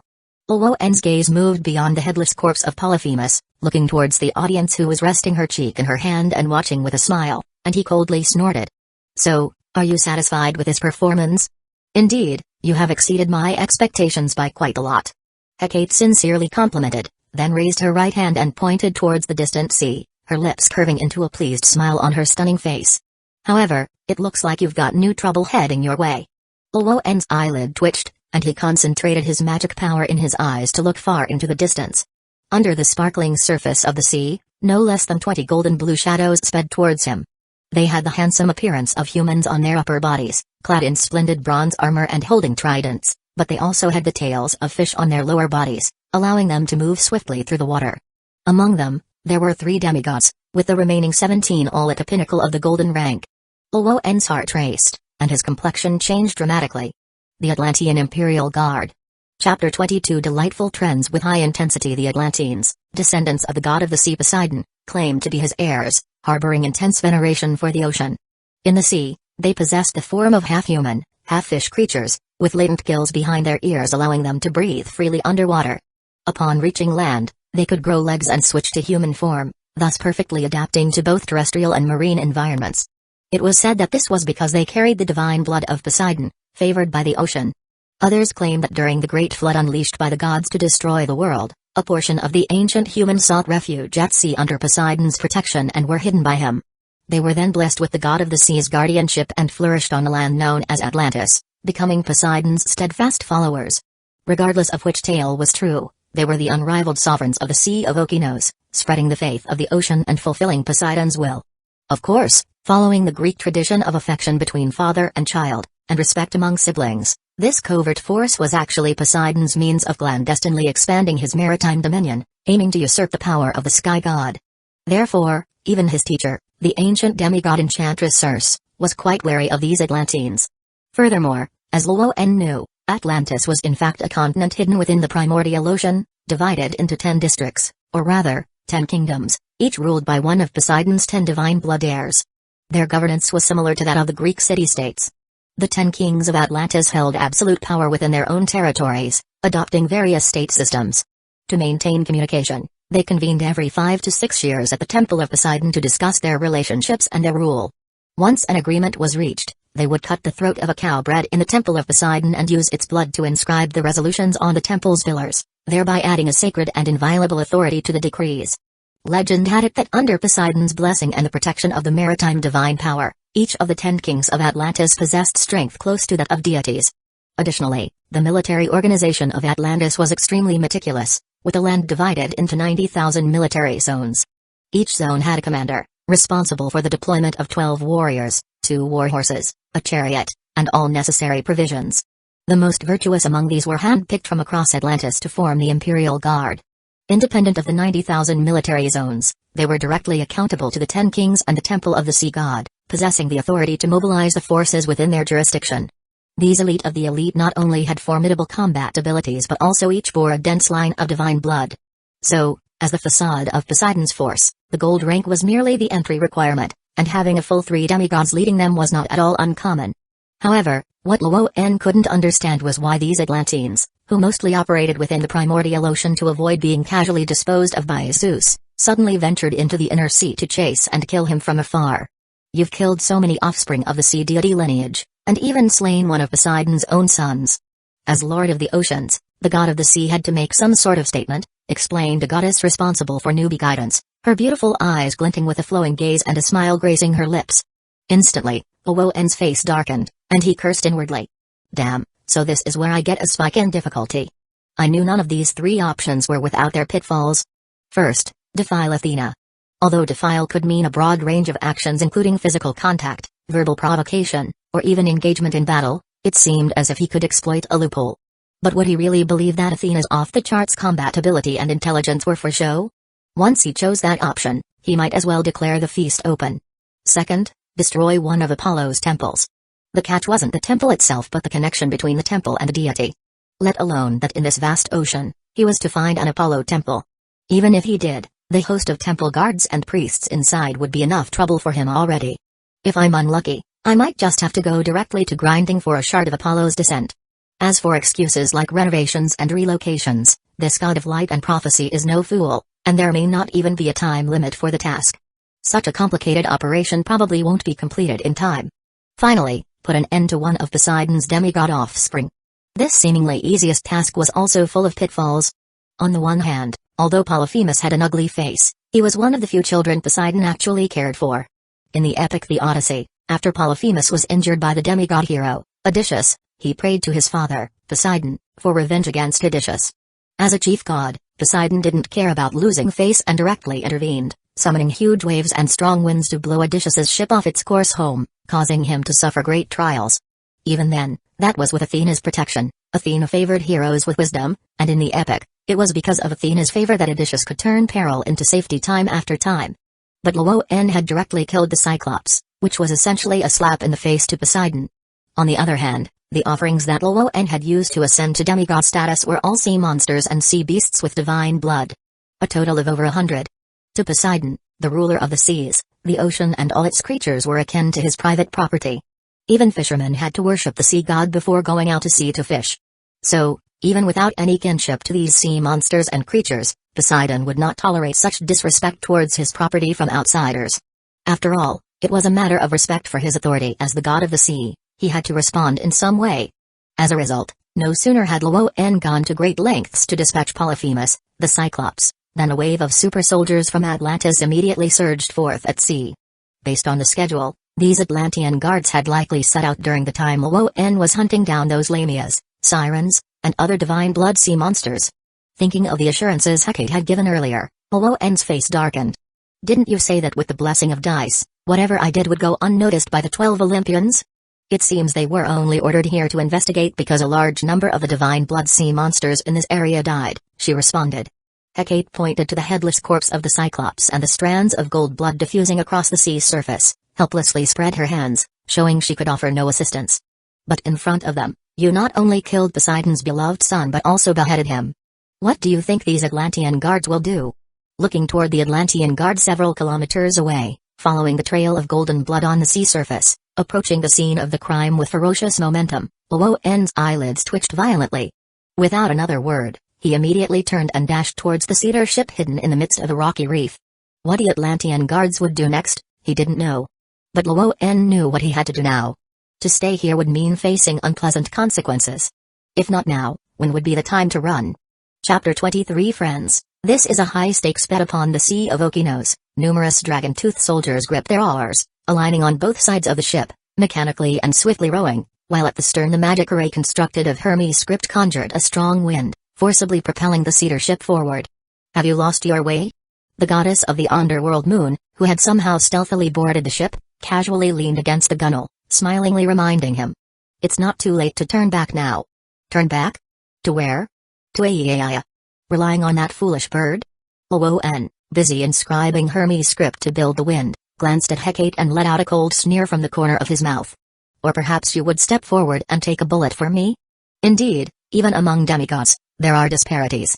As the daughter of the sun god Helios and the enchantress Circe had been a demigod for a very long time.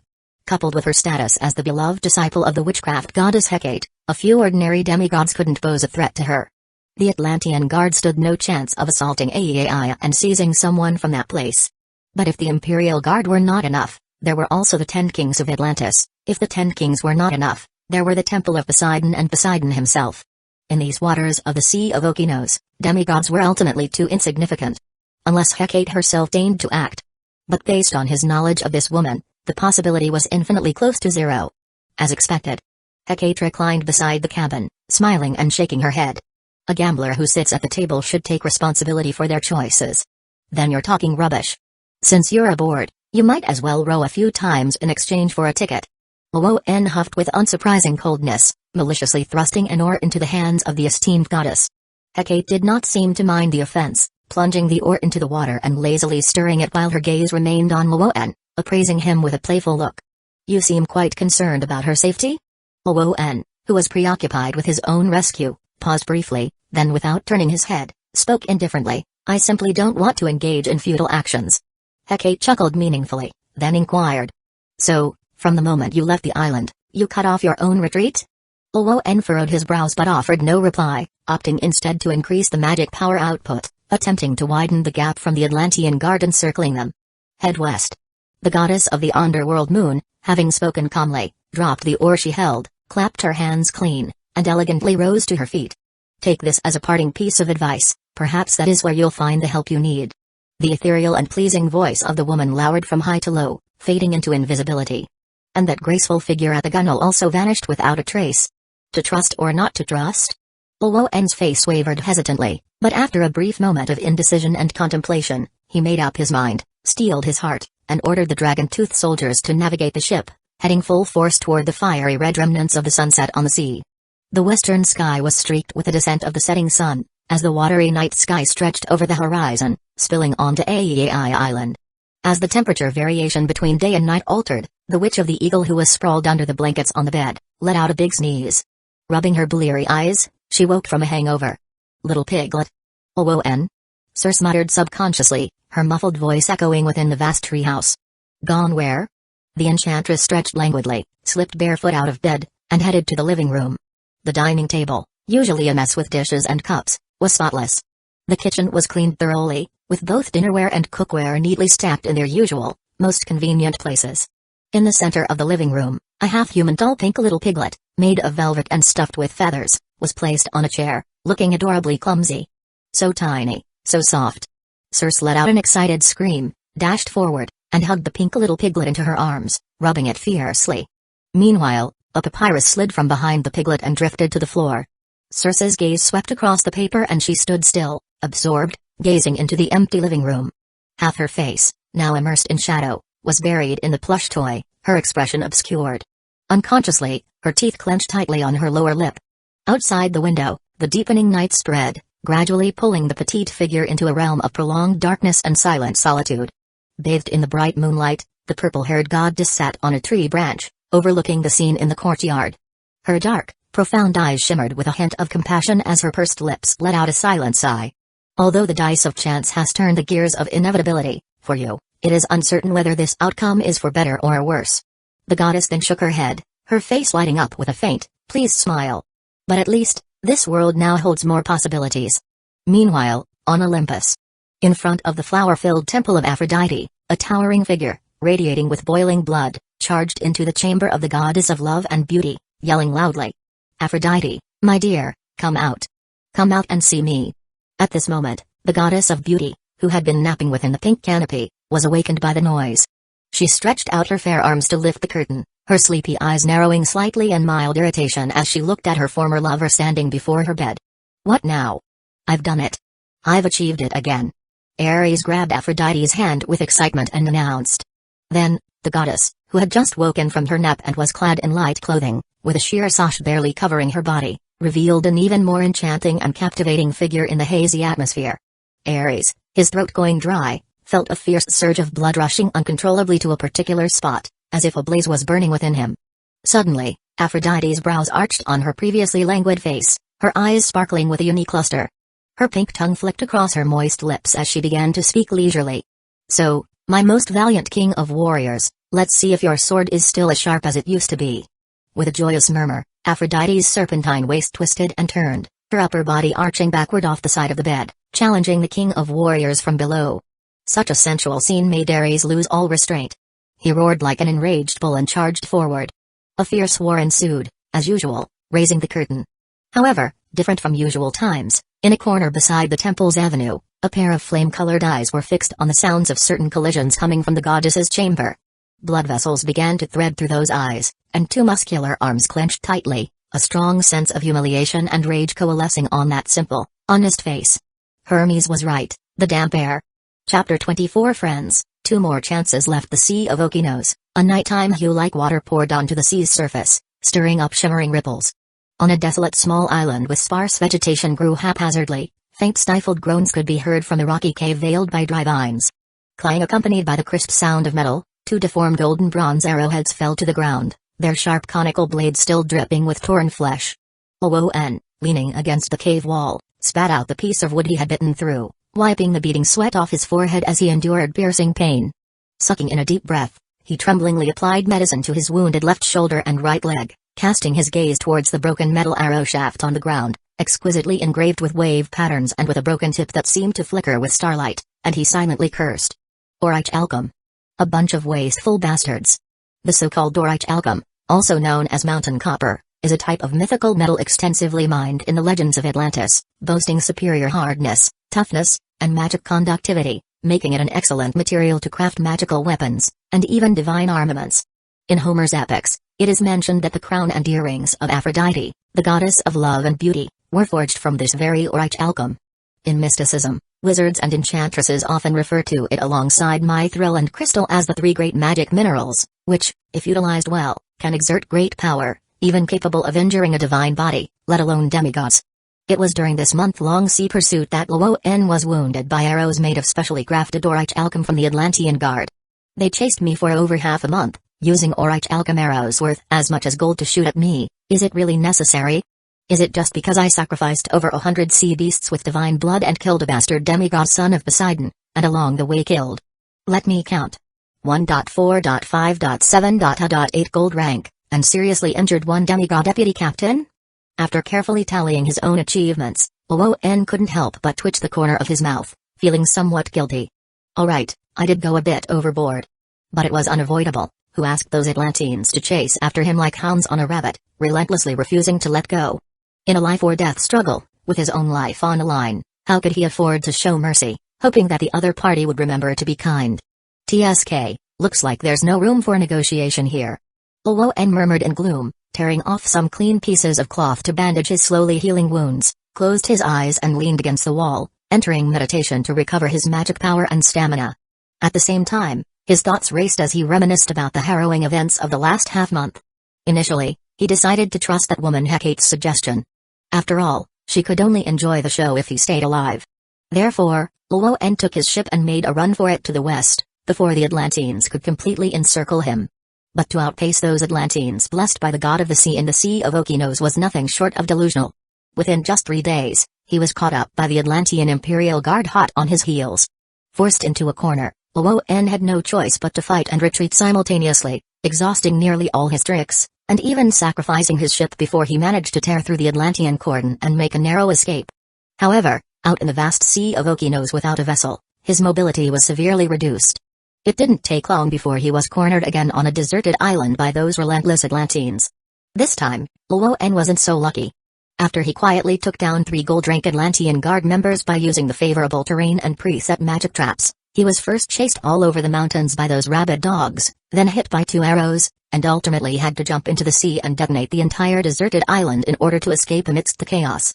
Fortunately, the secret ritual of ascension to demigod status allowed him to indirectly gain some decent underwater abilities while absorbing the divinity of hundreds of divine blood sea beasts.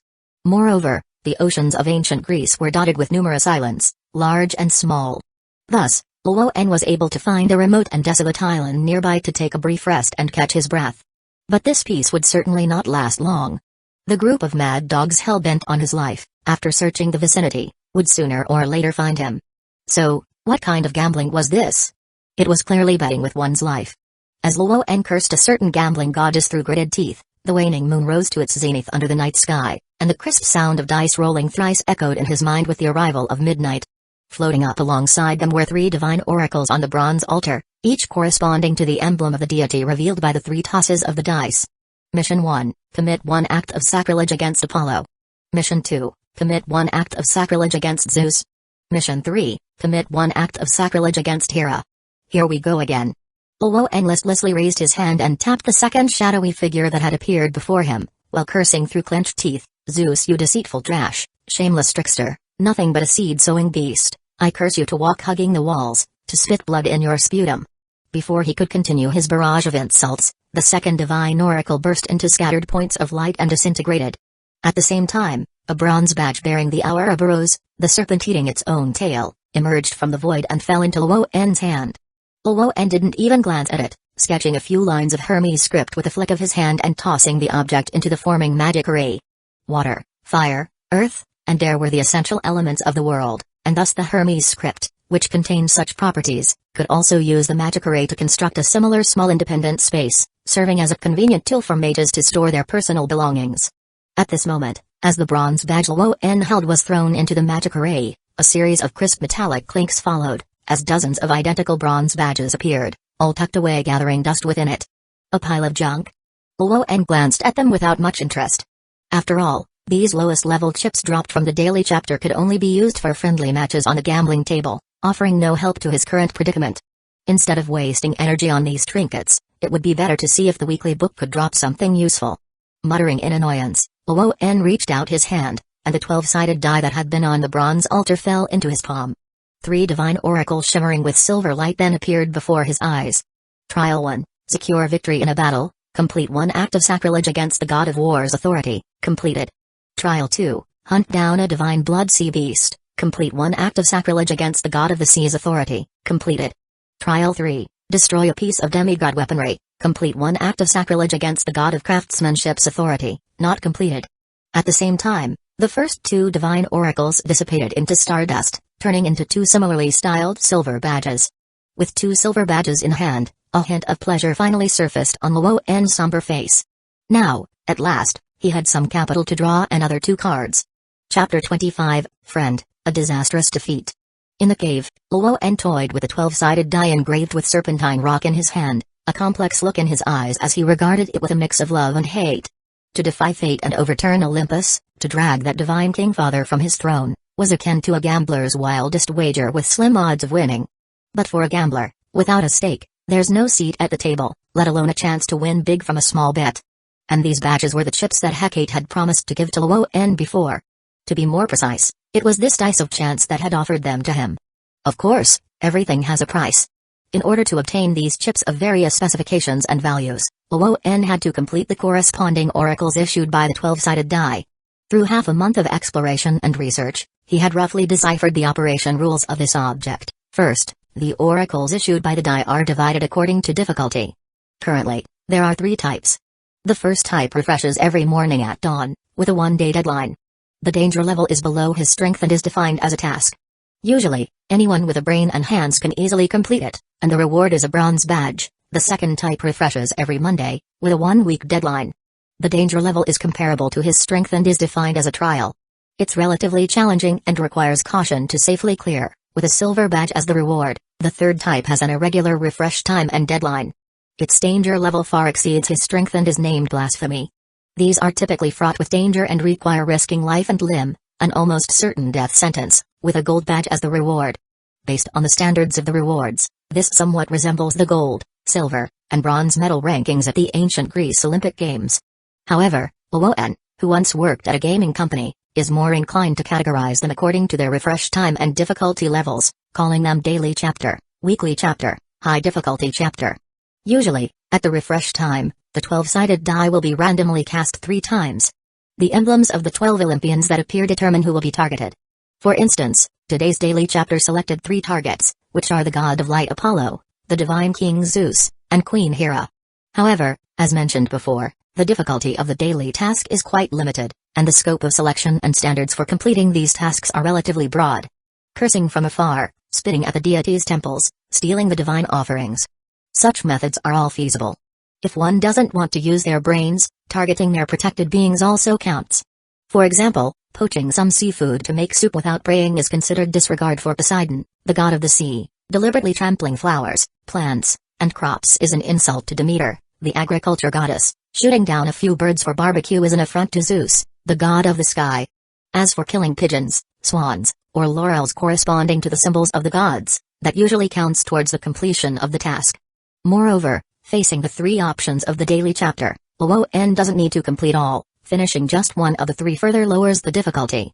Theoretically, as long as one is not foolish enough to court death, aggressively seeking trouble from demigod heroes, hidden bosses, top-tier magic beasts, or the divided spirits of the gods, the daily chapter poses no threat to him.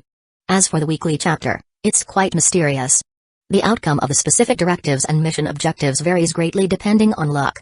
For instance, this week's options either require confronting those insane dogs of the Atlantean Guard, expose oneself to great danger, or unnecessarily handicap oneself to escalate the difficulty of escape. A slight mishap could cost one their life, living up to the challenge of the weekly chapter. By the way, although only 1 completion per week is mandatory for the weekly chapter, within a week, one can voluntarily take on more intensity and achieve multiple objectives, with a maximum of 3. Of course, the risk factor increases dramatically, and the price paid is correspondingly severe. Luo En struggled back and forth for a week and barely managed to accomplish 2 tasks right under the noses of the Atlantean Guard, but he almost ended up looking like a sieve from the Orich Alchem secret arrows. Had it not been for the precaution of leaving himself several escape routes, his 7th-day death ritual might have already passed. And finally, the trigger mechanism for the high difficulty chapter is still unclear. So far, Luo En has only encountered it once, which was the welcoming gift the 12-sided die gave him after his ascension to demigod status. Since it's called a high-difficulty chapter, the content invariably has elements of inhumanity and torture. Whether it's desecrating Athena, going solo to Apollo's temple, or facing off against the Atlantean Guard. Each of these tasks is certainly a high-end challenge. If Luoan hadn't been tough as nails, struck into the deep sea by his divine king father, thoroughly trained by Hecate, and raised by Circe as a magic beast for 16 years, yet still able to hop around alive and kicking, and developed strong vitality and high adaptability, he reckoned that out of 10 other demigod heroes who came along, 8 would be easy prey. Fortunately, such high-difficulty chapters seem to require a unique triggering mechanism, spaced at least a month apart, so for now, he didn't have to worry about successive waves of troubles. After gathering his thoughts, Luoan pinched the furrowed brow and then opened his eyes, gazing intently at the 2 silver badges and the serpent-patterned Orichalcum 12-sided die in his hand. High risk, high reward. They had him fight tooth and nail to complete the Oracle's task, and the badges they sent down were not just decorative items to be looked at. They were the chips for a turnaround, the opportunity to leverage the dangerous situation at hand. Taking a few deep breaths, Luoan rubbed the 12-sided die with serpent patterns and murmured under his breath. Bless me, Dice Mother, don't fail me this time. Give me Hermes' blessing, I need to make a quick getaway, or Athena and Zeus would also be fine. If all else fails, even Ares would do, just blow the enemies away. With that, he steeled himself and tossed the die in his hand. The gray-green 12-sided die rolled several times on the ground before coming to a leisurely stop, revealing the pattern of a few rose petals. At the same time, one of the silver badges on Luoan's hand vanished, turning into silver divine runes that surfaced above the bronze altar in his mind. Aphrodite's grace, the goddess of love and beauty, grants you attraction to the opposite sex, lasting 1 week. Luoan was at a loss for words, cursing under his breath. Are you kidding me? With the situation this dire, what use do I have for this buff?